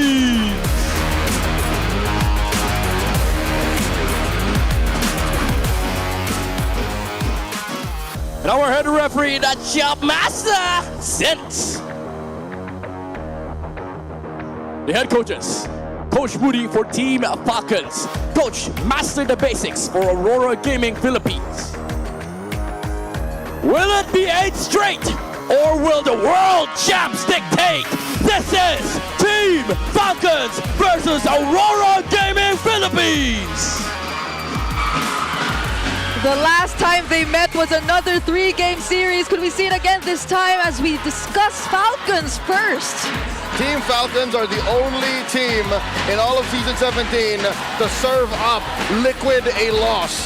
Tonight, they're continuing that hot streak by facing up against the defending world champs who is coming from a totally different spot in the standings. I never thought I would see the day where RORA would be at number 6. And just because of what we were seeing for the first leg up until week number 6 yesterday, this is probably the first time that we can say that Aurora is at a disadvantage. They're up against hot Team Falcons, but they themselves have not finding that heat. We thought it will be up against Twisted Minds, but the fact that they're losing against teams that are at the bottom side of the bracket makes you feel a little less confident when you're voting for Aurora. Yeah, I mean, yesterday, it was very evident they were trying new things. They introduced the thumbs to the season, and it worked for a time, especially in game number 1. But after that, it was just too quick for teams to also recognize how they had to deal with the problem at hand. And I don't know if it's just really hero pool that they need to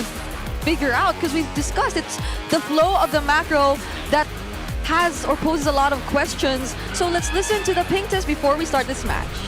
Ano inspiration mo sa buhok mo ngayon? Buhok ko? Wala po eh. Nag-fade na lang kasi itong buhok ko eh.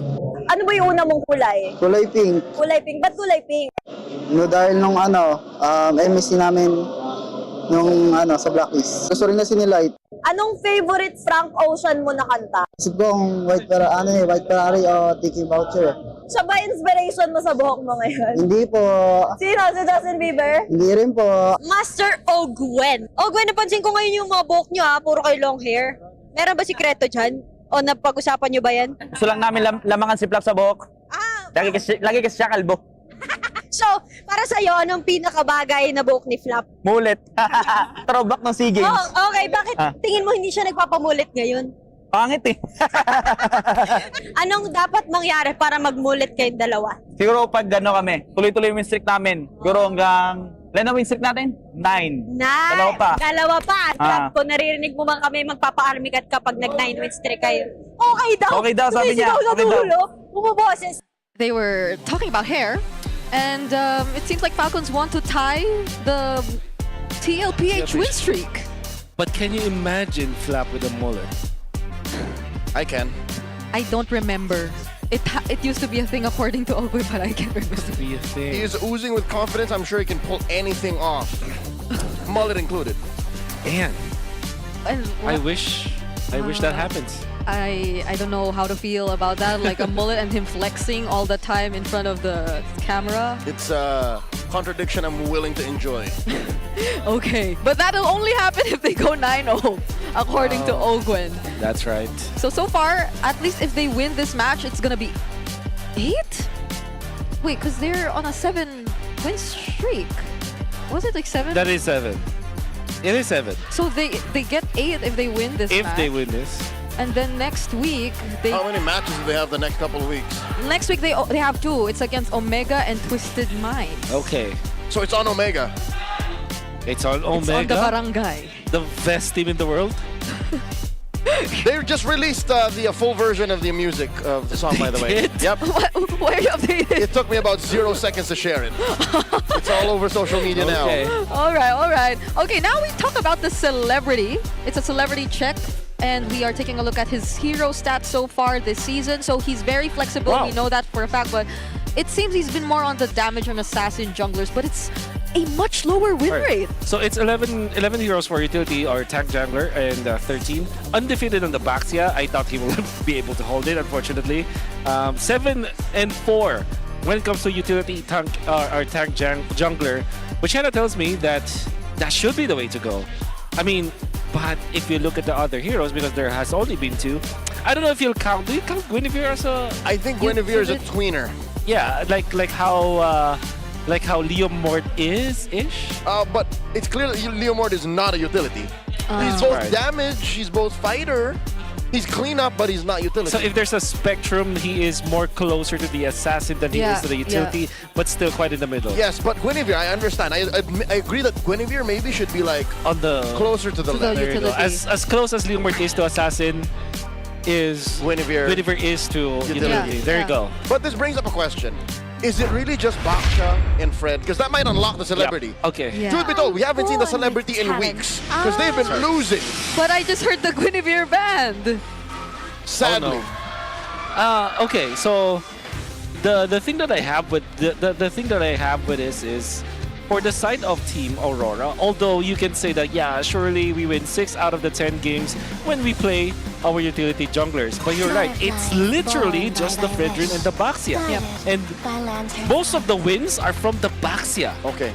2 and 4 with the Fredrin. Hear me out. Okay. In the M7 World Championships, we saw the Rogue Akai. The Rogue Akai. I called it from a mile away. I thought Okay. I could have sworn I thought I was crazy. And then it happened and like, okay. So what if it comes back now? What if that's the way for them to crawl back in? Okay, Because maybe last pick. Because they have to out macro Falcons, man. Yeah. And it's interesting that you think that an Akai could be a hero in the outbacker because I agree, but only if you play it well. And I think that Aurora is a team that can play it well. DK can. DK can. Yeah, but I am Not advice to other heroes, other players, by the way. Yeah. Well, at least if also Falcons don't have enough ways to punish, because yesterday we did see how great of a combo they did with the Guinevere Arlots and the Kaleas. Okay. We aren't going to see that now though, because they took out the Guinevere. Will Aurora willing to give the Marcel to Falcons? Amongst all of the teams that I've seen, I think that Falcons are the most successful with the Marcel. I mean, no disrespect to Nova, but as a team, Falcons is just too good at dealing with the Marcels. They open it up. Do it. We've seen him at least first pick Marcel like twice or thrice this season. That's right. And win.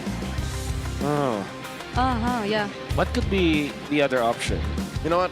I think it's so good in Ogun's hands. Even Nova started to play Quantum Charge Marcel. Yes, that's right. Yeah. Okay, so I am legit scared for Aurora because this Marcel is a power hero for Falcons. Maybe the next better option here is first pick Claude.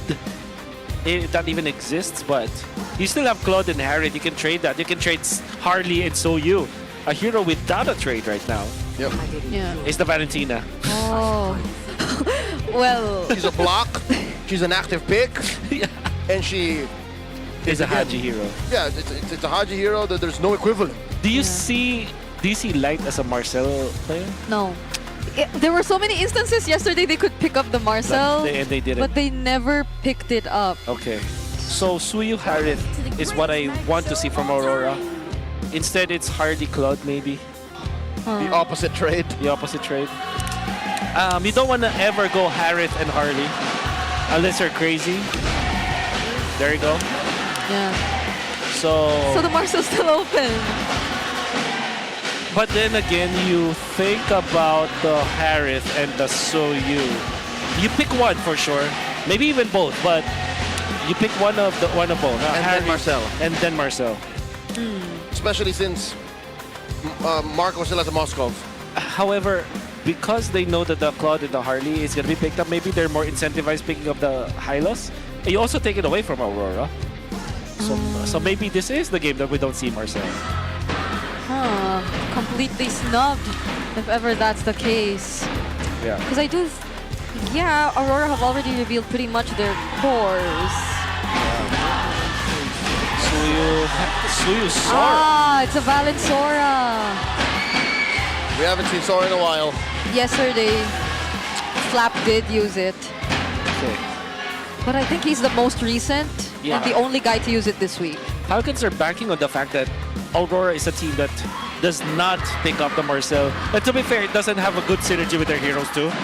So that's probably the reason why they pushed it back, which makes me think that this Sora is actually very deadly.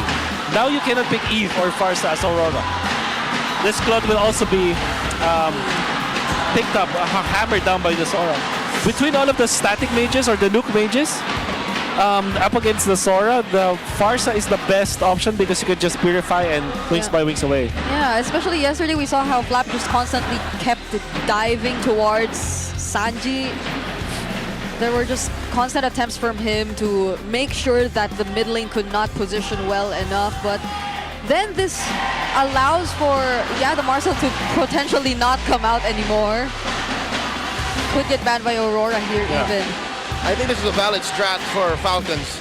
They know that one ban is automatically for the Marcel. They can plan accordingly. Yeah. Harith, they must have a lot of alternatives here because they can also put this Sora into the gold lane if they are crazy about it. And maybe look for another damage XP laner. Oh, Super Marco.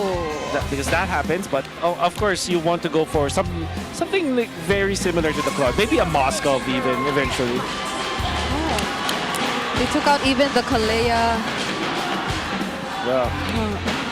The Kalea, maybe Hylos for Falcons eventually. And then they willingly give the Grok. Oh. Teams are okay with Light getting the Grok now. Because they have the Valentina if they're Falcons. If anything, they're giving Hachi a favor actually. If they do pick that Grok up. Yeah. Actually, I think also that was what made or held back Aurora from picking up the Grok immediately, even in previous matches that we get to see the Valentina suddenly rising up again in priority. Oh! Taking out the Hilda even. For Falcons. Okay. There's a choke. Interesting. So all of the above are okay. I think they're fine with giving Haji, in effect, attack charge or a glorious pathway. Or glorious pathway, that's right. If you are light, do you go Khalid instead? Or do you go for a healing hero so that at least when they do jump with a Sora, you have somewhere along the lines of Agaton Catchat kind of helps every team. A revitalized roamer. A revitalized roamer, yeah. Oh, oh, wow. All of the doubt, the speculation, the rumors that Light can't play Marcel. How about now? How about now? How about against Falcons? This makes me think that Falcons wants to get the Granger instead. Yeah. Granger with Hylos actually is pretty good here for Falcons. Better late than never. Better late than never. Yeah. Because there's nothing else apart from the Khalid Gatot. Oh yeah. Which are both. I want to look for a knockup hero for Ogren as well. So they go Moskov. Maybe Grok to go with this. Oh, Ivy. Wait. A glue. Rome glue. Okay. We're back to week 3. We're back to week 3 officially. So how do you answer the glue now if you are Aurora? Do you go for Alice? It's week 3, round 2. They might just go for Charizla here. Or Thams. Again? What is this? You want a hero that's willingly gonna take the mount? That's or maybe a Yuzong actually. Harlem. Okay. There is no frontliner for Aurora. I mean, of course, the Marcel eventually will be, but I find this lack of sandbag disturbing for Aurora. Yeah. Super fans, you could scan the QR code you see in front of your screens and predict the match winner correctly for a chance to win 1,000 MLBB diamonds as we take a look at the super fan prediction. It's quite close. Still. It's rare that the Auroras are outnumbered. Yeah. The Falcons nest, circle around, and their win streak continuing seems to be enough of a motivation. You know what? I don't know. This is the first time we're seeing Marcel in Light's hands. That's true. It's common to see Light in very unusual places. I think the Marcel will help him a lot to do that. Okay. Counterpoint. He can't run around and still come from out of nowhere. Yeah. But as a Marcel, you're expected to, keep playing the man-to-man defense. Yes. Yeah. Like I said, eventually it will be tanky. It will have the sustain. Marksman emblem for Super Marco. Kyle with the Assassin emblem. Pretty standard, actually. Support emblem for Light. I am curious what his choice of blessing is. Because there are teams that actually run favor on this Marcel. I'm really curious to see what the dynamic between the Marcel and the Arlott will be, though. Is it similar to like the Marcel Terizla we saw, where like those brief stuns or something Edward eventually takes you're advantage of? Oh god, I would wager it is. It does count as a stun, so that will allow you for more vengeance stacks. And the passive, of course, of Edward. Yeah, look, these, yeah. No, they are stunned, so yep, they will count. Actually, now makes sense. Oh, here comes Demon Kite, blasting Haji, not having any of it. Okay. So that's one. So when the team fights do happen, it's similar to what we used to see with the Akai Arlott, maybe, in a way. So we get the answer. It's an early conceal. It's an early conceal here for Light. Going for the rapid boots, obviously, with the Thunderbelt. That's a typical build. Oh, how about again? The Demon Kite comes in, hits Ogwin with a deadly magic, and he draws first blood. Oh, even had to pop the flicker out there. That means really good early game conversion here coming out from Demon Kite. Yeah. Oh. So Aurora definitely with a much better start this time around. They pick up, even if it's just on Ogwin, I think that sets the tempo, which is normally what gives way to Aurora winning the games faster because they have very low game times. But Falcons, I don't think they'll let Aurora take this objective. Nope. Falcons blitz that turtle, take it even before Aurora can find their position. Yeah.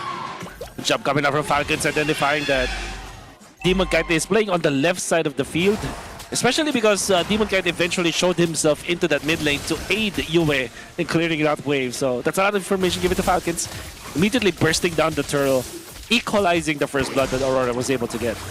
Yeah, so far if we take a look at everything that's happening across the board, it's just really Aurora utilizing this lineup that doesn't necessarily have to full commit, just to take whatever advantages they can across the map. Because Falcons, maybe you could argue that it's a bit more team fight reliant. Yeah. They'd want that all-out team fight to happen, whereas Aurora, using the Harley, using this Marcel even, could just go in and out with all those pickups, and so far it's really working out for them. Divide and conquer. They're having such a great early game. Doming got to pull a Doming Kite double. Yeah. This this will be really good for Aurora as the Doming Kite is 2.0. 1.8 compared to Super Marco. That's 200 Gs. 200 Gs. Yes, gold, I mean. Yeah. Gold start. The gold is spelled with the G. So, makes sense. Thanks. Okay. Oh, Flap is already here in mid. But it's gonna be a safer play for Aurora, not necessarily exposing themselves whatsoever. Not a successful start for They do the smackdown on a Doming Kite. He didn't see that coming. He got the flicker. Was his BMI on cooldown? How'd that happen? Wow! Wow! The idea that he will be able to hit the stun nonetheless. Super Marco and Kyle just coordinated us so well. I have not seen anything like that before from Suyo and Moskov. Granted, we have not seen Moskov paired with Suyo very often, but the fact that Doming Kite could not even react, and interestingly does not have the Purify on this Claude. Yeah. A much easier way for Falcons to take control of that next objective, and now it's approaching a 1k gold lead in their hands as Kyle too takes the Sky Piercer in as early as 4 minutes into this game. So alongside a casual Fury Hammer. Alongside a casual Fury Hammer. Whoop! Final slash from Edward.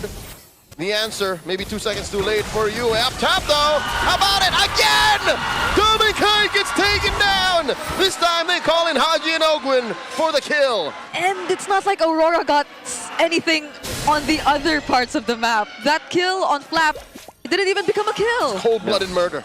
Cold-blooded murder. Now for Aurora, they do have their first items up, and of course this Thunderbelt is going to be impactful. If Aurora does not play aggressively right now, even when they're trailing behind, they cannot find an opening anymore. So they will have to make use of this timing from both Yue as well as Light. Oh my goodness, this top lane has been so stressful for Doming Kite. All rotations have been towards his lane. You know what? It's been stressful for all of Aurora. That's true. Oh no. Because again, with They call Wolves, for people. with Wolves' demand for them to get aggressive Yeah. with sanding, Yeah. they also have to protect Dominkite. So everyone is thinking, how do we save this Claude? How do we stop Falcons from pushing forward? What do you do first? It's difficult now. I think that the right idea is to give up that turret so that at least the lanes will be pushed against this Claude and allow for Doming to just farm quietly. But they still have to be active with Light as well as Yue. I feel like, especially the next turtle. Although they are not ahead whatsoever, Demon Kite has kept up when it comes to the level, so I don't think that it's impossible for them to actually team fight even when they're down at 1.6k gold. They just have to be careful. Yeah. Oh, that was a rapid boots pickup too for Yue on this Sparsa. It seems like positioning is becoming quite tough right now. Kylie's level 11 out of nowhere. Just like that. So that's a level gap, a superior retribution. Super Marco pushing off map here. Edward play man-to-man defense against Ogwin. That's a blazing duet from Dominkite. Closer to LBM. Golden Hour stopping him. Flap 2v1. Flap Thunderform survives, but just barely as Edward finds him. Turtle still standing. Kyle takes out Edward. 1-for-1. EXP laners off the map. The turtle gets reset, but it's Falcons who will likely take this for themselves. And it's not just the turtle that they took, it's even the bottom side of the map. The bottom side of the map, a lot of farm for Super Marco. Dominkite had a little bit of gold over Super Marco because of the double lane shenanigans that RORA were able to do, but because of the fact that this Super Marco Moskov has been able to push, look at that! It's already 1,000 gold ahead. And change. And change. Huge. In just a span of what, 2 minutes? Yeah. Unbelievable. Yes, now they have all their eyes. It's usually the Marcel who keeps showing up like this. But Falcons, it seems like they're covering all these brushes really well. It's not an easy task for Light based on what we're seeing for now. Again, 8 minutes in, the hero just seems to contradict Light's identity as a player. He wants to be able to hide in, provide vision, and then find these weird angles. But no, Marcel is an honest roamer. Yeah. He just wants to, all right, over here, over here, over here, over here. Cannot agree with you more. You just literally summed up what my qualms are for this Marcel pickup coming up from Aurora. They didn't have to deny it. And now it's going to be a lot of problems for Aurora. I believe that whatever the hero pick that made this actually happen is definitely the first pick Valentina, because it's always going to be a question mark for Aurora to pick up maybe the Grok or the Cho or any setup hero that Light excels in, just because of the threat of that IMU. And even then, Aurora does not have the actual answers for the split from that we are seeing now for Falcons. What a deterrent, that Valentina. Yeah. They had so much to think about just because of that single first pick Valentina.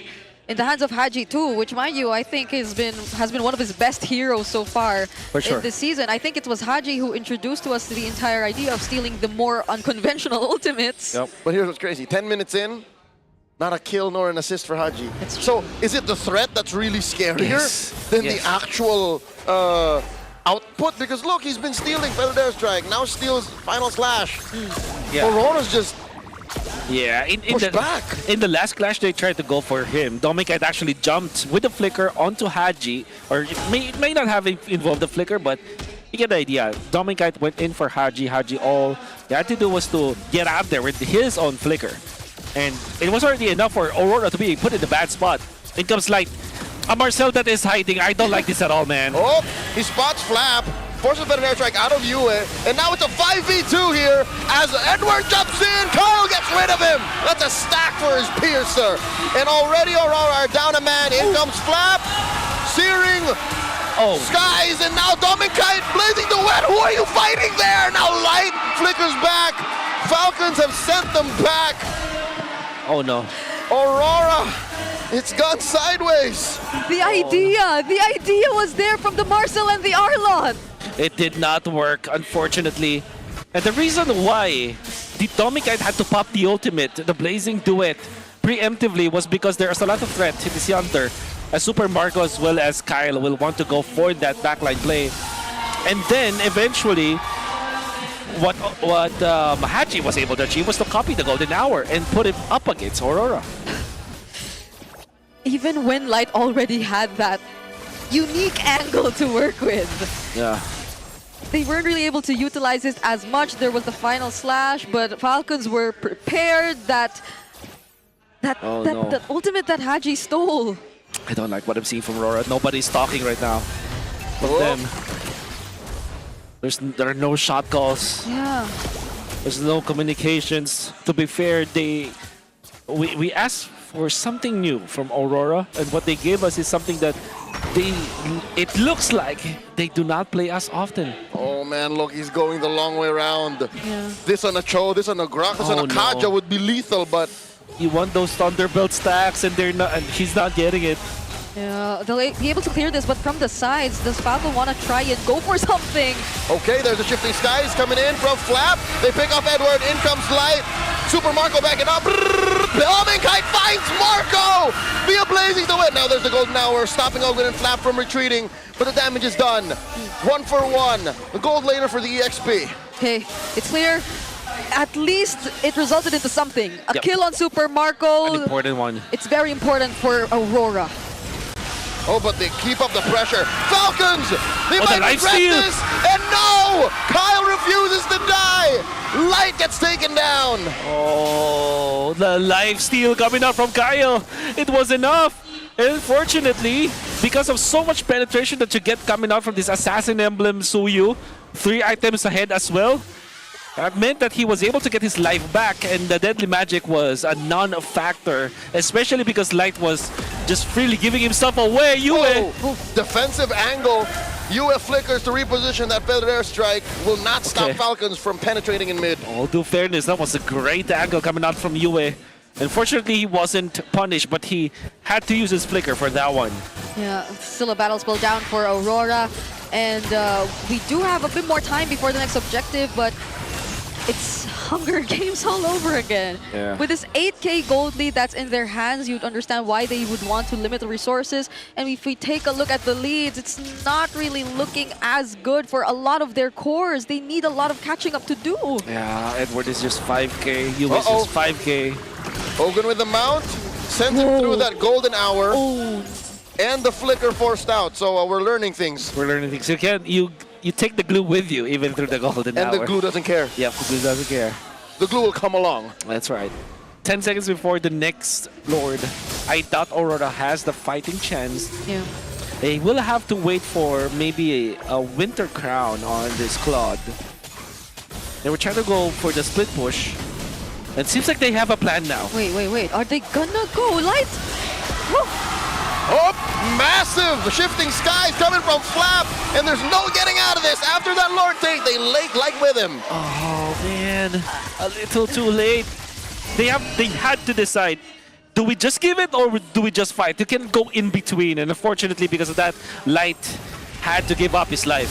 Yeah, still a single base turret stands. Down bot. Oh, okay. Final slash on Ogwen. Split. Not enough damage behind that wall. Yeah, I just remember now that the Claude might want to take advantage of all these spreads. The little longs. But even then, does he have enough damage? Has 4 items now. Not too Ogwen shabby. with the conceal, another Shifting Skies, compromising Yue. Light does get the freeze on so many members of Falcons, even the Lord, but he's already very low. Double kill for Kyle, and now the base up next. Falcons with a 10k lead. Take game number 1. There was an attempt to fight back and look for an opening, and there were very commendable plays too from Yue. That one defense using the better airstrike, but it all came down to this. Falcons still finding a way to seal game number 1.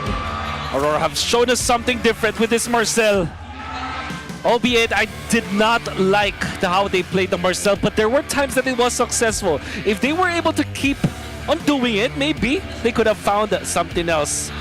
But Falcons are just relentless. They're not giving it away. The moment that there was a time that Aurora was able to pick up the gold laner, they were prepared for the next ones. They split their heroes. It was a 2-3 configuration for Falcons as they pushed against Aurora.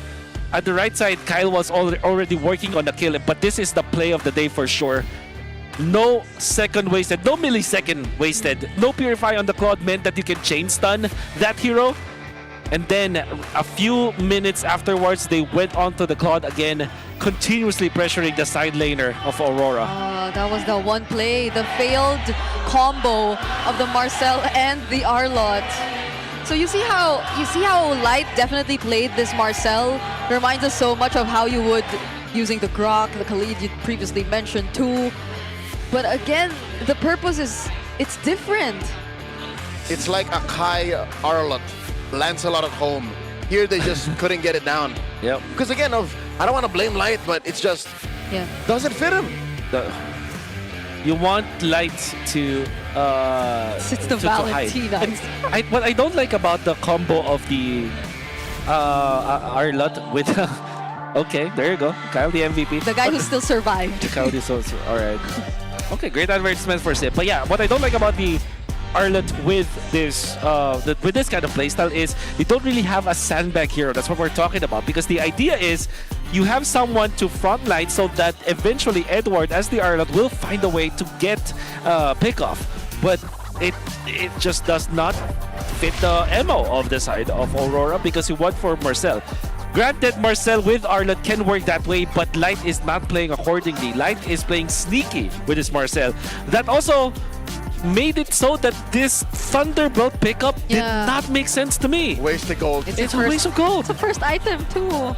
Yeah, if you went for the rapid boots with the Thunderbelt, you have to be in front of your opponent. So even if the ideal happened for Aurora, the juice ain't worth the squeeze. You're really just trying to make this Arlott playstyle work, which again isn't even what Edward's used to. Yeah. And you put a hero that's weird for Light's playstyle, That's right. and you end up with something that's so disjointed. It was a complicated idea that Aurora wanted to pull off in an attempt to maybe be a bit more unpredictable towards their opponents, but even they themselves are struggling to understand the idea behind this draft. This reminds me of the Whedon cut of Justice League. They tried to salvage it with, like, oh look, it's Arlott on Edward, it's Dominkite on, a Claude, but at the end of the day, it's kind of chopped. They gotta be Zack Snyder here, Aurora. They don't have 3 hours. But they have to manufacture it in a way. They have to convince the studios, man. Enough people have to ask for it. Have to ask for it. And I'm hoping it was just in that moment where we saw like the body language being like that for Aurora, because it cannot be the case for this entire series. They have to reset. And it's something that Yue explicitly said in an interview. There's so much difference from their M7 run and communication to their current run and communication. Communications, I think, is a problem that's harder to solve than in-game mechanics. Yeah, that's right. Because at least for in-game, you can just grind it out. I've seen it. You've seen it. Light has seen it. Of course. He knows what it's like if a team doesn't talk to each other. Throw back to TNC Season 8. Like, that's right. It's bad. And to be fair, I think that the only part where Aurora messed up in this comp was that pickup on Light. Imagine if it were for a different hero. Yeah. Like, of course, the Valentina, that's already a granted. You cannot get that, you cannot take that away. But if they got something like even a Gatot Kacha, I would have appreciated. You were saying the Hylos too. Hylos. A revitalized roamer. Any kind of roamer that gives you that sandbag factor, that frontliner. Yeah. Because that will eventually allow Edward to have good positioning. Even DK, right? If there is someone to give you information, DK, Dominkite, and Edward can play better. Low-key, I was expecting this to be a Battle Mage Harley. Battle Mage Harley. He would have lasted maybe a second or two longer. Yeah. So they would have gotten, a little bit more out of that Blazing Duet, or an extra Vengeance that could have been the killing shot. So we have a lot to address for Aurora before we get into game number 2. And so, as we take a quick break as well, Sip Purified Water is here with us to help us quench that thirst, because it's filtered through volcanic rocks for a crisp, clean taste that quenches like no other. So take a sip with Sip. Yep. Right? Do you want a bottle? Yes, please. Okay, let me get Why one even from the have to middle. ask? Yeah, okay, there. You could Thank you. drink your sip before we get back, because do you guys see that? The Max 5D on stage as well is Clever engineering, by the way, keeping these teams locked in.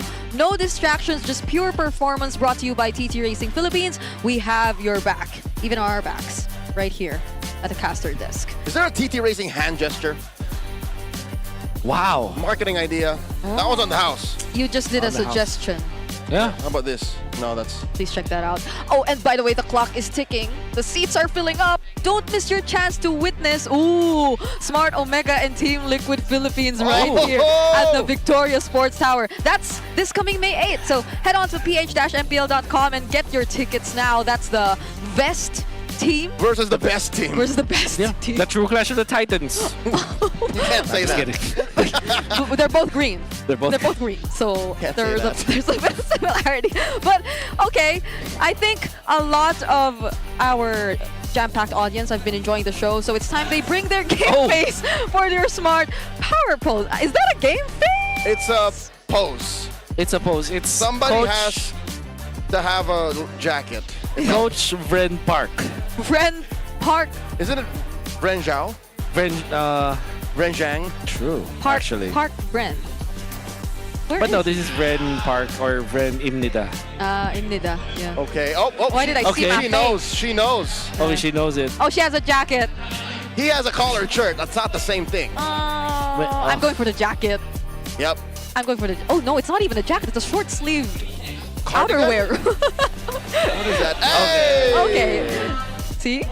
So she just won the smart power pose. Congratulations to you. It's I never expected to see more coaching staff in the smart power pose, because yesterday we had Coach Moody, I think. He did. He for was the- on. He was on. for He the was on. smart power pose. But this is exciting. Super fans, did you know that men are 5 times more prone to dandruff?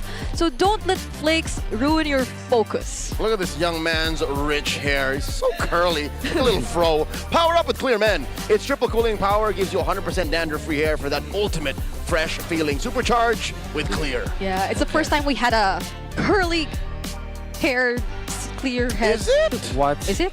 Is What, it? what are you trying to say, Brigida? No, so we have like all sorts of hair strands. Hair profiles. Why is there no curly-haired Clear legend? I present you this question, Clear. Thank you for, Maybe I can start with it. making the... Is that curly enough? That's wavy. Oh, yeah, you're right. I want Yeah. someone like a Shizo. Oh. I want someone like a Ryota. Ryota. Oh, yeah, yeah. I want someone like no, he's not here anymore. Andoryu. Yeah. But he's still in MPL, not just Still here. Carl Tizzi has almost curly hair. There was a time, that's right. Okay. Renmar had his own request too.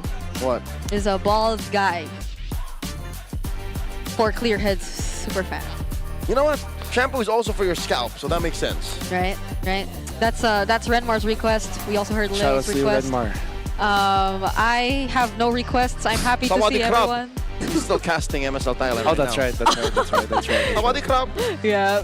Shout out to you, Renmar, and to everyone watching out there. I think we have something prepared for you guys. So let's watch this VTR. Hey ML super fans, it's fun to watch the games live, but you know what's better? Watching the games right here at Victoria Sports Tower. And you know, I'm here with some ML super fans. And before anything else, guys, introduce nyo muna yung sarili nyo sa ating audience. And saan kayo nanggaling? Hi, I'm Jules I'm Alea. I am Alexander. And from Muntinlupa. Muntinlupa. So, ML super fans na family, right? Kayo po yung tatay nitong dalawa. And meron po kami narinig kasi mostly sa ML, yung mga anak, sila yung naglalaro tapos ipapatry nila sa magulang. But this time, it's different. Narinig ko po na kayo po yung unang naglalaro ng ML tapos parang inudyukan niyo yung mga anak niyo na maglaro. Yeah, so, fan na po talaga ako ng ML, ng MPL since season 1. Season 1, grabe. Yeah, so, mga 8er pa and... And ngayon, kamusta naman po yung experience niyo watching the games live here at the MPL Arena? Ang saya, ang sarap. Mas nailalabas ko yung pag-cheer ko, gano'n. Sa bahay kasi medyo nasisita ng asawa pag maingay. Bawal maingay. Pero matanong ko lang po, sino po bang anong team yung sinusuportahan niyo at sinong player? ang paborito talaga namin ngayon is Falcon and si Flapkeys. Si Flap. And kung meron po kayong message kay Flap, ano po yung sasabihin nyo sa kanya? Kunin natin yung championship ngayong taon. For sure, natalo na natin yung TL. Talunin lang natin sila ulit. And yun nga, grabe yung momentum ngayon ng Team Falcons. And I'm sure magtutuloy-tuloy lang yon, right? Flap, kanina ang message nila sa iyo, sana daw mag-champion kayo. So, ikaw naman, Flap, may message ka ba sa mga super fans mo na talagang pinuntahan ka from Muntinlupa? Thank you po sa pagpunta. At yung message ko po is, isa kayo sa mga dahilan kung bakit nagpapatuloy po ako at sana patuloy niyo po kaming suportahan. Mahal na mahal ko kayo. And you know, it's super fun na makakakita tayo ng mga ML Superfans and of course, their beloved player. And we'll see, guys, if matutuloy ba ang championship nga ba. This season is for Team Falcon. So, we'll see that right off. Oh. Okay, now that... Okay. He knows. He knows. He knows. But that looked like a family picture just now. It was so cute. What does that make him? The older brother. Oldest brother. Or the oldest brother. Does he give off oldest brother vibes? He feels like a distant cousin. Actually, you're right. Looks like a distant cousin, for sure. Pretty sure Flap's not from Muntinlupa, so distant is the right word, I think. Yeah. In fact, Muntinlupa is way south and Flap is actually way north. There you go. Even more north, even more north than I am. Oh. Makes sense. Yeah. Okay. Hopefully, this works out for Aurora though, as they choose expanding rivers for game number 2. Yes, that's Aurora map. They played plenty in expanding rivers in their campaign in M7. That's right. Oh. I think, yes, especially if they revert back to the more recognizable rotations for Aurora. But that's the problem, Brie. Their rotations from then have already been read out. That's right. That's what's causing half the problems they're dealing with. How crazy is it that here in the Philippines, you cannot stop innovating? Yeah. Right? You have to season in and season out, not only flesh out your mechanics, not only like boost your confidence and morale as a team, you also have to change what's working. And even champions are not safe from that. Yeah. Right? That's a difficult world to live in. I like that. Change even what's working. That's why in the history of our league, which we've been running for what, almost more than half a decade. More than half a decade. Approaching what, 8 years? That's right. There's only been 3 back-to-back champions. Ooh. Yeah. And even they just barely got there. Yeah, they had to reinvent the game actually, each of them, just to make sure. Man, when I was 18 years old watching that first MPL. Wow. It was fun time. Okay. I was about to turn 18. You're right. I remember the SM MOA Music Hall. That's right. Like it was yesterday. There was no air conditioning yet. It was an open field. I wasn't born yet. When you were in music hall. Your math doesn't check. Sus. You're sus right now. Was that sus? Okay, Aurora though do not want any more of the Marcel even for themselves. Yeah. I think it just makes a lot of sense. I think they first picked the Valentina. But then the Valentina, I think. Or the Yo. I am not the only one. The foe. Whoa. You can say the foe. The foe. The foe. Yeah. Are you excited to eat some pho? Our friend's going to Vietnam soon. Oh, right. That's where it is. I didn't realize. Didn't even realize. Pho is so in demand these days. I think it's the same effect as Valentina. Like you pick him and you effectively block a certain few power picks. I think you go Valen Claude now if you're Falcons. Yeah. That's right. I think that makes a lot of sense. The more usual response. What? Oh, okay. How about neither, Wolf? How about neither? How about Kalia Harley? About Kalia Harley. All right. So the idea here is that you punish the Phobius when the Phobius jumps. Typically, you don't run Purify on the Phobius. So at least there's that. What I'm curious about is their Valentina. Are they willing to give it to Aurora? It seems like Aurora or Yue likes to play the Valentina anyways. And so far, there's already a good Ultimatum copy. So I think Aurora are incentivized to pick up the Valentina right now. Maybe pair the Claude with it so that Falcons will have to rethink their gold lane choice. Yes, because I don't think you would want the Valentina Harley combo magic damage early on, plus the Kalea if you want to go keep diving in as the Phobius and the Suyo. Very good response. I like this. Yeah. Suyo. Yep. Very good first 2 picks for Aurora overall. For Falcons, will they go for a Claude or will they go for a big burst marksman? Or maybe just go for a Hachihiro to match this. Like Eve, for example. It's pretty good versus the Phobius. The Valentina is okay, like in the mid lane. The Farsa obviously is the natural combo to the Kalea. And you want to get either because both of them will be banned out for sure. Yeah. But I mean, if it's also like the early pressure, then Haji has a lot of other options to consider later on, even though they take out some.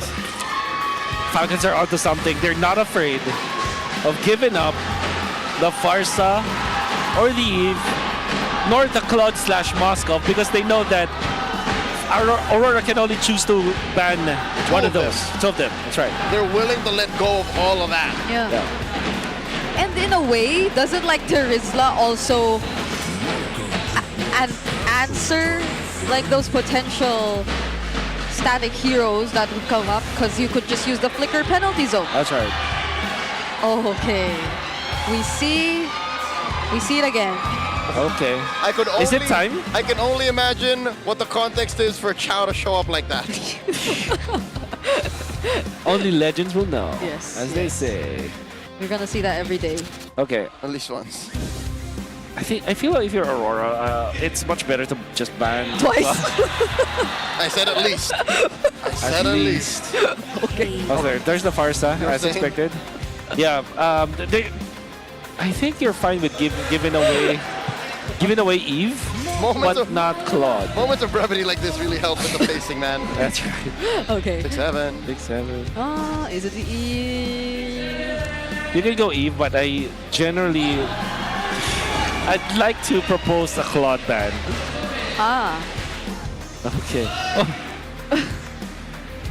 Well. Ooh. Hey. Fan wars, fan wars. Hey. Great answer though, 2-1. Scientifically, that's the only way it can go if you're an Aurora fan. They thought about it. Oh, they did it. They did the fan wars. All right. Okay. Oh, what's a Valir ban? Whoa! I did not expect that. Why do they look alike? See, the Claude instantly picked up by Falcons. It's like a gift of the platter. Yep. Okay. Why the What Valir? is that Valir ban? What are they planning? But this only tells me is that they will go for the high loss for sure. Yeah. So I'm thinking high loss Moscow for Aurora. Is the Valir ban? I don't know where the Valir ban is coming from. I also don't know. There seems to be some weird interaction that we don't see because if Falcons pick it, isn't that a nombo? Isn't that an anti-synergy with the rest of what they're doing? Yeah. Well, I guess they were just really thinking about how annoying it could get when they go in. So is this like Gatatkacha and probably Moscow actually? Or maybe Ranger. Yeah, he's hovering Moscow. Oh yeah, Moscow. So you go Louis now if you're Falcons. Whoa. Or maybe Eve. Actually, the Eve is the safest option. I'm looking for a burst hero. Eve is more, Louis is more burst than Eve. Alright. So Yeah, the Eve Claude, the Louis Claude all over again. the world's longest BMI. That's right. Yeah. And then what Onic PH pulled on Onic ID. Kalea. Yep. Oh wow, the Louis just... They pulled Kyrie back to Manila for a second I there. do hope it's Louis. I sincerely hope it's Louis. Come on, Falcons. Haji. Nice G. It's great versus the Moscow. It's a different G. But I think the safest one is Lilia, perhaps. Yeah. Or Eve. I mean, even. Aww. Boring. That's kidding. It makes sense though. It's okay. It's just a very standard pickup. Great versus the Moskov. Yep. Oh, and the Phobius. The Tsunami Slam will be used to, just more secure kills. Secure kills, that's Put right. him back into the RWM. That's right. Yeah. Okay. Still the safer route, even for Falcons as they complete their draft with the Eve. The lineup rating doesn't show much of a significant difference between the two. Yeah. It's just that probably in terms of the execution, Oh, man. I'd understand why it's a bit more towards Falcons and how easier it could be for them. But Almost a full 3 points. Maybe it's because, I'm just guessing here, but it may have been the bans. Imagine if RORA did not allow the Eve. So the lineup ratings for Falcons will be significantly reduced. But I also can't help but think it's like the first time I saw a team with a Terizla with a higher lineup rating. I think they tweaked it. They probably have. Yeah. But it makes sense. Like even the Moscow, which was 4th pick by Aurora, a 3rd pick Terizla already has the counters. Such a very good lineup for Falcons, obviously. And they got away with the Claw to the Eve. I can't imagine like all the heroes that we said that should be banned by Aurora, they gave away for free. Phase 1 picks. Phase 1 picks. Made it through. And they got what they needed in Kalea as well as Terizla. What Not a to life. mention the pattern that we noticed pre-match is when the celebrity plays assassins or damage junglers, it's not as successful. Oh, you're right. He's actually on a damage jungler now. It's such a tough task for Aurora this time to even just extend this series to a game number 3 if ever they wanted to. And if it doesn't happen, that'll mean in their rematch, so much has changed definitely for Aurora. Vengeance Fove. Oh yeah, because he's fine. They're fine. He's fine. Yeah, because of the Harley as well as the Claude. Actually makes sense, but I would prefer the Flicker. But I feel like Aurora thinks like Falcons will be the ones to initiate. Whoa. Okay, no, he's alive. He's fine. Not enough damage to support it. I have a question. Refresh me, please. If you pop the Vengeance as the Deadly Magics elapses and you get that final burst, does Harley get popped? No. Percentage, of course. I think you have to be in range for the Vengeance to do it. Okay. So there won't be much surprises from Aurora, I'd say, because you lose the Flicker Dark Wave potential. Yep. And the AOG is not necessarily a starter to do that. Oh, yeah. It's not a surprise ult. Light is my guy. He's doing the same thing as I'm doing. The Gatot Catcher. No skin. Skinless Gatot. Is this a faster Gatot? A lighter Gatot? Yeah. Okay, let's see. Oh, US twins away the real world. That's right. Very good start for Aurora. The OG comes through. Flap comes in. Dives 3. Turtle gets reset. And Kyle finds Light, but they trade out for Flap. Roamer for EXP laner. Oh, the Turtle is still up. It is not totally reset because they didn't really start it anyway.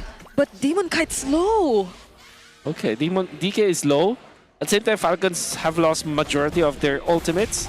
Might just wait for Kyle now, which deals with the Turtle so fast. Oh, ain't no waiting for Kyle. He wants it now. Yeah. Team Falcon secure. It's Haji who takes the Turtle. Oh. And they find what Tsunami Slam on a Light. Light, though, won't be able to AOG out despite reheating level 4 before the fight began.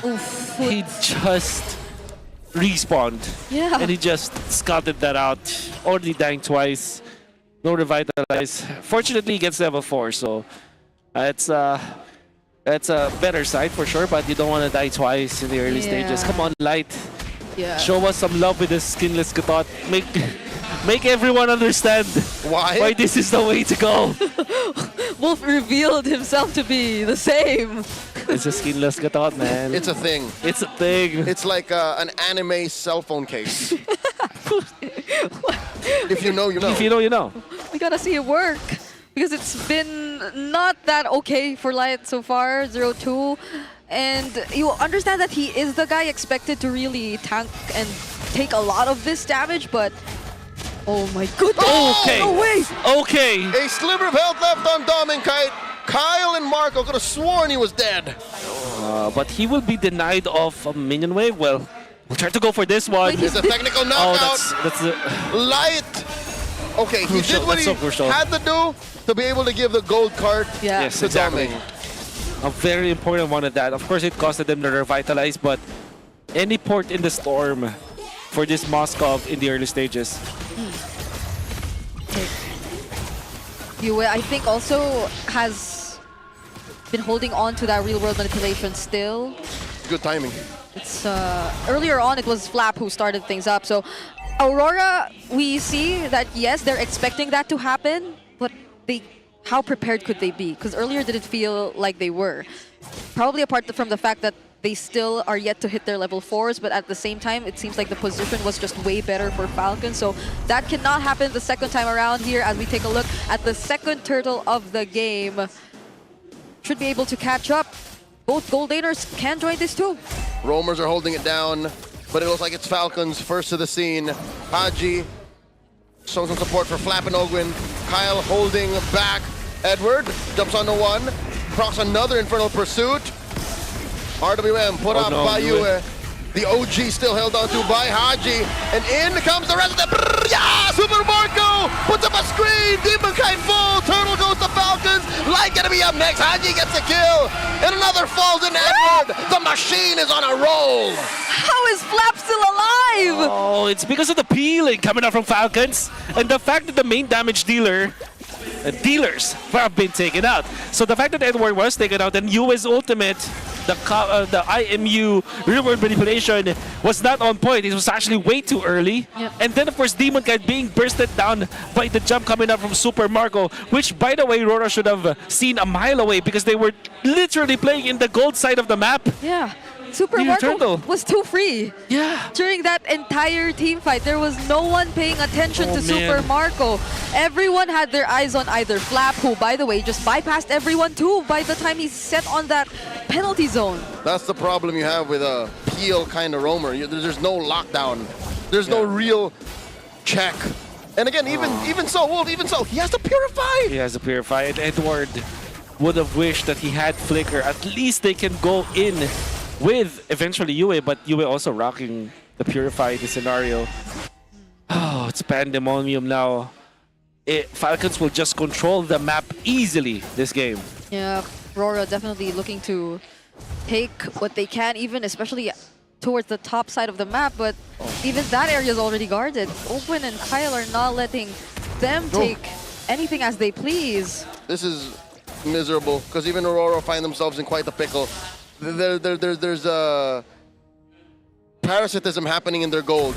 Dome Kite and Demon Kite are stealing each other's farm right now. That's right. Look, see, they don't know what the hell to do. They're both in the bottom half of the map. Yeah. Cannibalism. Oh.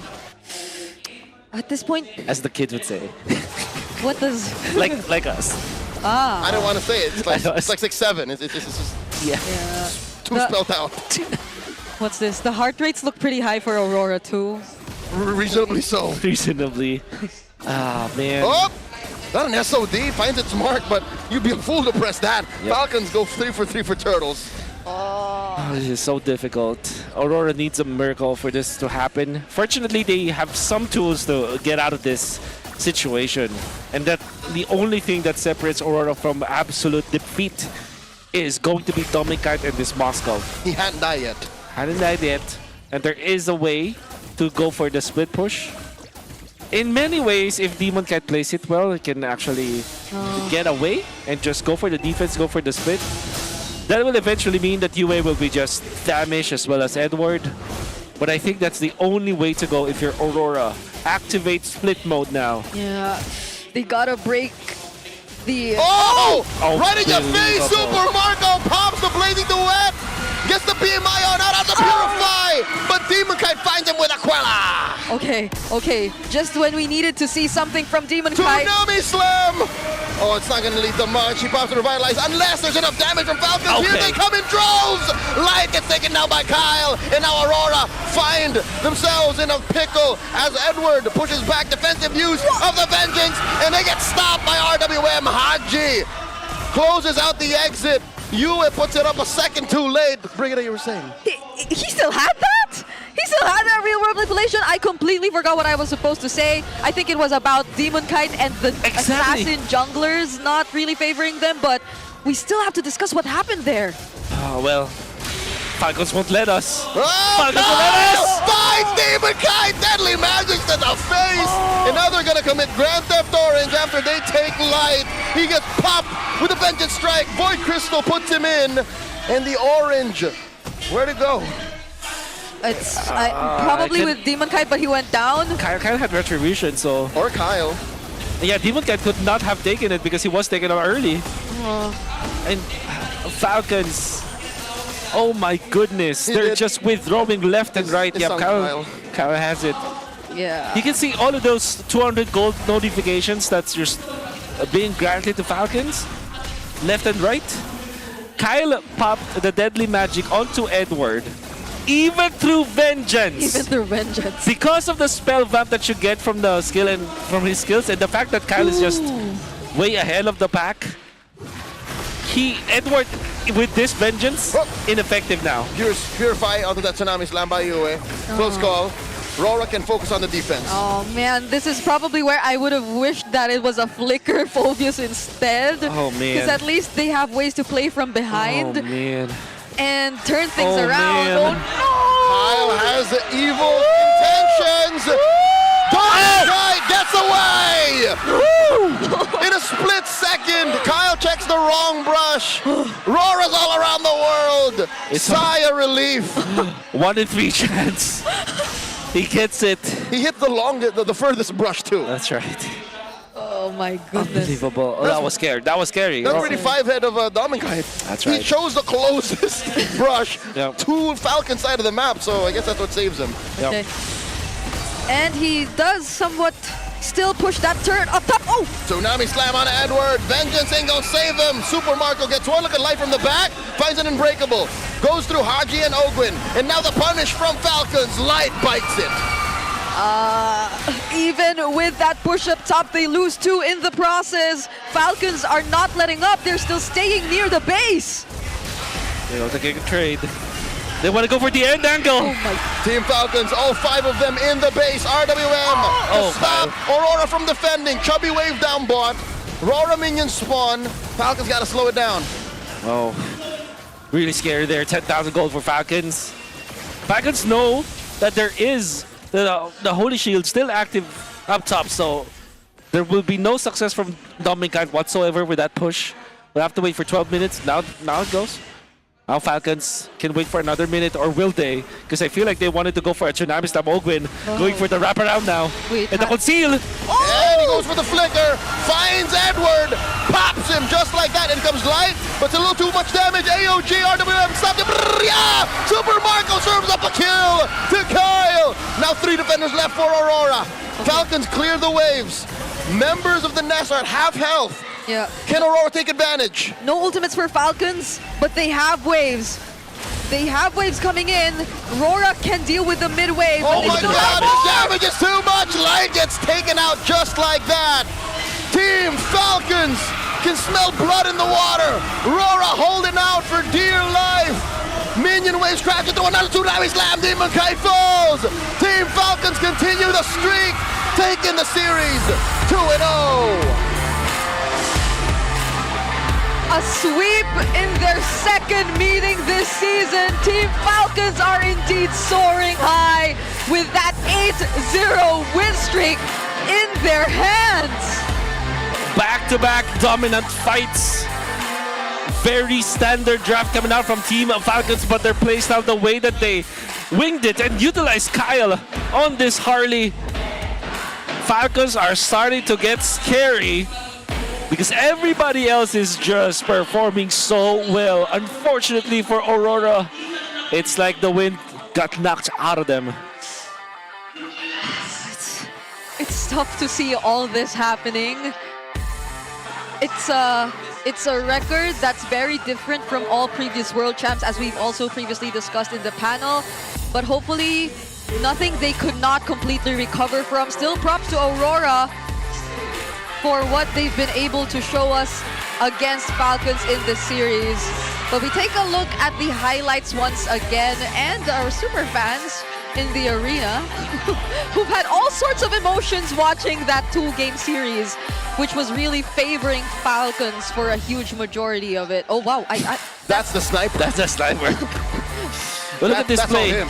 Eve ultimate coming up from Yue, not being able to be utilized. And then Super Mario comes in, finding Demon Kite, gets the takedown. Yue is just punching in the air because he knows.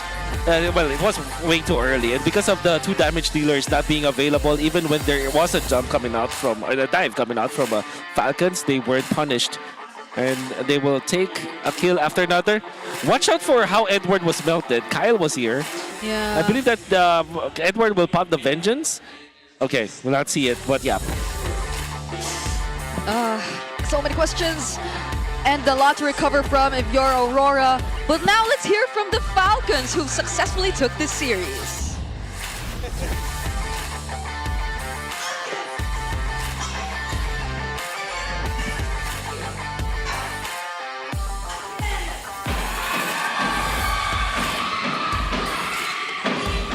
You have so many fans. They're really proud of you. Master Ogwen, you took down 2 champions consecutively. And you yourself is a champion as well. What do you think are the chances that you could actually get a 13-1 record? As long as we stay in the game and we stay consistent, I think we can get that 13-1. You know what, Ogwen? You're about to tie TLPH's record this season. They're currently at 9-1, and you're approaching that too.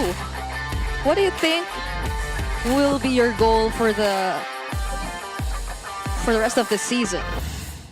Carl TZ wants top seed. How about you guys? Our goal is also top seed, but as long as we don't lose, I guess top 1. Yep, and that's not impossible for them. And now I have a question for Super Marco. Because earlier we asked Teddy, because they will be going up against Smart Omega next. Now, as a gold laner, he's going up against Netsky. And Netsky always manifests that their opponents get crazy. Do you think there's a chance that you get kind of crazy too? Low chance, low chance. Eng for context is something difficult to translate. There's a less than 1% chance for him to get crazy. What do you think is your edge against Netsky?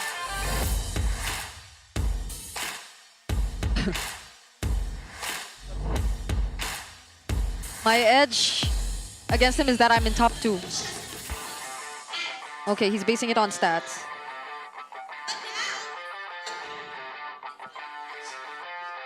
Who is our match MVP?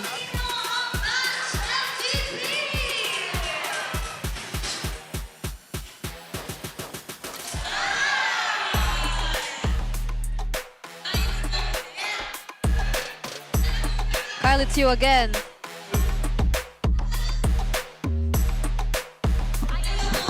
Earlier backstage, they were joking around about how you were always match MVP. Who do you want to be watch MVP? Okay, they're calling out everyone now. They're calling out Haji.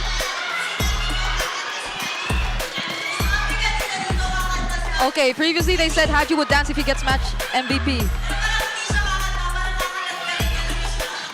But he doesn't seem to be willing to dance. What's your favorite song? Oh, sing, not dance.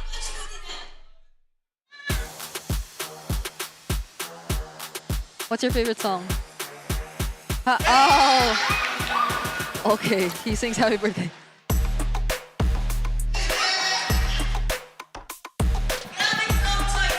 What a song choice. Very hard to pull off. At least he sang.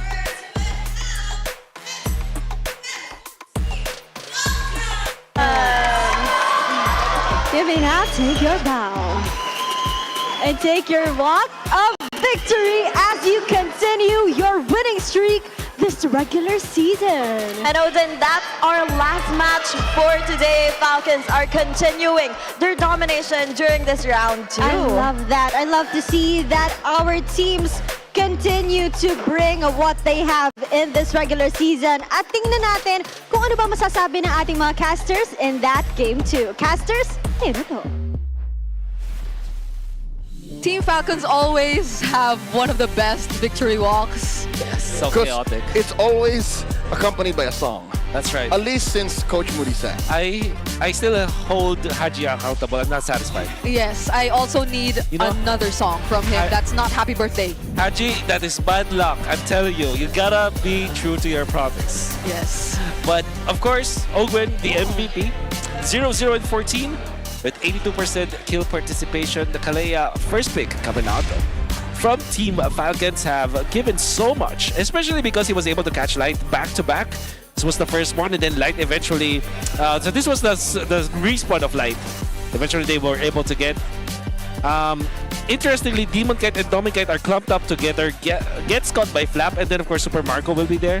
One of the better plays coming up from Team Falcons, and of course, I would give credit for them identifying that Aurora has messed up. And this one, I believe this is the fight that Super Marco just really showed us how it's done, and to be fair, was taken out afterwards. And then we jump onto that long jump coming out from Ogwen, going in for the flicker and the tidal strike that will eventually get them a kill, and we dial it back as the Demon Kite just accepting the damage output coming up from Kyle. It's annoyingly simple how Ogwen used that Kalia. It wasn't even the pull back stragglers from the RWM. It's more literally just, okay, confirm the -1. It feels like it's a Kaja that's more sustainable. A Kaja that has low rolls and no suppression. Like it's exactly what Falcons needed. Yeah, it's crazy to think that the damage from Kyle on this Harley was so efficient early on that whoever they decide to just use the Tsunami Slam on would get deleted right after that. So Flap in turn, I feel like also had such an easy job of just using the penalty zone at whoever he wants to stop from coming in and positioning themselves around objectives. It was a very simple approach for Falcons up against Aurora this time around, because Aurora there were just so many conditions that had to be met. And you know why you feel like Falcons lineup were so simple? Because they have the strongest heroes in the metagame. Yeah. It's sometimes MLBB will be as simple as that. You get the OP heroes in the metagame, you execute properly, it looks easy. Right, obviously, Aurora is able to get some strong heroes of their own, courtesy of the Valentine as well as the Suyo. Phobius is more of a question mark to me, and I think amongst all XP laners, that is very strong, but the nature of XP laners right now is that they can be countered. Then we look at Falcons. Eve is top of the mid-mages choices for sure, regardless of who it's facing up against. Be it a Farsa, it's just, be it a Farsa or Valentina, I mean, it's just you just choose between the two. Of course, the Suyo versus Harley, pretty evenly matched. It's gonna be dependent on who uses it. But the Claude, the fact that they got the Claude for free, that's a mistake. I gotta say. RORA fans are gonna lose sleep over that Valier ban. I will lose sleep over it. We are RORA fans. That just adds to the record of like Assassin junglers not really favoring Aurora. He ain't beating the allegations. What were they using in game 1? Was it the Harley tool? Or we'll get back to that later. I think we first have to check the Infinix mic check of Team Falcons. Babaksan ko. JG. Ready? Pre, huli ka. Puro low. Reset turtle. Para gata. Goods lang. Tara. Wala na ba dyan? Ayun na to. Tara na to. Boya ka. Nag-box yun. Leopard. Tingin na. Duma shot. So, pare. Sa akin nga, boy. Pabius. Balaya. Pabius. Sa akin. Balik. Pabius. Pare na Pabius nga. Patay pa yan. Pababat ka sa akin. Gago pa ito. Kaya to. Chill muna, may box ha. Kaya to. Kaya boxan ko. Edward. Wala na, win news lang yan. Awesome boys. Pabius muna. Ayun na to. Pre, torin nyo lang, pre. Yeah. Gatot ang mito. Gatot nyo. Gatot. Tumalon to? Tumalon na nga. Gatot. Yeah, ano pa rin niya? Nice one. Pwede pa po yung top percent pa. Pwede yan si Edward Dad. May box ka dyan? Meron ako. Boss ano box ba ako na. Simulan mo na dad. Simulan mo na dad. Edward Dad. Simulan mo na dad. Tawad ko. Ready. Pre, huli ka. May purify, ay ano ba? May wing. Gatot, pre. Light nga uli. Patay na. Putok. Nice. Tower lock. Tower lock, boys. Tower lock.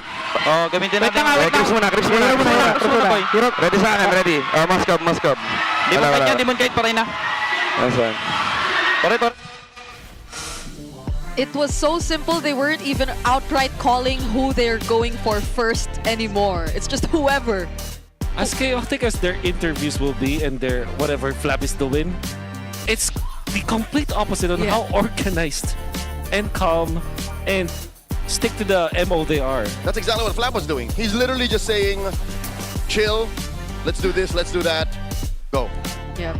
It's been great seeing two sides of Flap every single time here in MPL Philippines. But by the way, do you guys think you have what it takes to run a show? Because with eProject Esports, with everyone, we're giving you the power to bring the MPL community to the MPL energy to your own local community. That's right. Participants get exclusive access to tournament modes, free in-game items, and even diamonds. Just head on over to ph-mpl.com/e-project to start your application. Now to turn that passion into action, visit our website to know more. Yep, we see there's so many benefits if you do that. You get to grow your communities and of course get access to tournament modes. And we're calling on all super fans as well to stay updated on all things MPL Philippines and connect with the most passionate community in esports. You guys can join the MPL Philippines official Facebook group, the super fan channel, it's right there too, and the MLDB official Discord. Get your all-access pass to exclusive content, the latest news and community discussions, lead the conversation, and have a chance to be featured as our Super Fan of the Month. Be part of the MPLPH family. Scan the QR code on your screen now and join the conversation. See you there. Yes, we're all there. We read a huge part of it, if not everything, that shows up on our feed. We do post. Yes, we also do post occasionally. The AG podcast shows up there. Yeah. First Pick shows up there. Yeah. Brigida Selfies shows up there. Randomly. Not Brigida me. stories. It's not from me. Okay. Oh! Brigida clips. Wait. There are slight changes. Okay. Aurora, they were in 7th yesterday. In 16. All right, so -7. To be fair, Aurora, among sort of the teams in 8, 7, and 6, they might have the more comfort, especially because TNC has not been winning. But APBR, you gotta be scared about this if you're Aurora because you are 3-8 and they are 3-7, which means that all APBR has to do is to win one match. You will have both 11 matches and they will get the better end of the deal. Oh, I'm not sure if we're seeing some potential tiebreakers as early as now, but so far that's what it looks like. And these are the Fancy Kalaban updates, the Week 6 Day 3 standings as well. Aurora is on the other side of the standings. Them and the Sonics. Here in Fancy Kalaban. They win a lot. Yes. Even the defending champions aren't actually able to climb back up there for now because it's Sonics and Auroras who are currently tied and the Vs still have some catching up to do.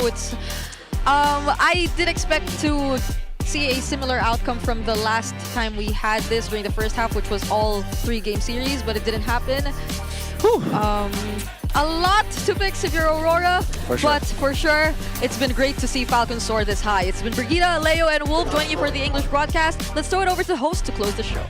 And that wraps up the week. Dalawang tapatan ang nasaksihan natin today, and all of our teams, they left no crumbs. What a day, what a week, diba, Odin? You said it right, Thea. At talagang walang nagpaawat ngayong linggo. Pero alam mo, mas iinit pa ang mga aksyon na ating aabangan dahil papalapit na tayo ng papalapit sa end ng Season 17. Next week, makikita natin ang second to the last week of the regular season. Thea, ano bang pinaka-inaabangan mo next week? Siguro next week, ang aabangan ko talaga ay ang rivalry ng Onyx Philippines versus Aurora Gaming. But how about you, Odin? Anong aabangan mo next week? Well, for me, ang pinaka-inaabangan ko siguro yung maingay na barangay ng Smart Omega. At kanina, Tatanong na rin natin ang mga gold laners na kakaharapin ni Netski. So, abangan natin ang match ng Smart Omega laban sa Team Liquid Philippines at Smart Omega versus Team Falcons. Abangan ang lahat ng yan dito lamang sa tahanan ng pinakamalalakas. This is your host, Thea. And this is your very own Odin. At ML Superfans, sabayan niyo kaming lahat. This is MPL Philippines Season 17. Palag na to!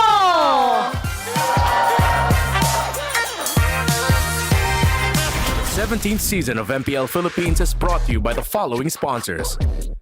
Infinix, the official gaming phone partner, the power behind every Madlang gamer. Smart, the simply reliable connectivity partner of the MPL. Our partner in esports, Clear Men. And our strategic partners, TT Racing, Ferry, and SIP. Don't miss any MPL action by following our official Facebook and subscribing to our YouTube channel. Follow MPLPH on TikTok for more content. Experience the lakas ng Pinas of MPLPH Season 17 live at Victoria Sports Tower. Grab your tickets now via the official MPLPH website. MPL Philippines is monitored and supervised by the Games and Amusement Board.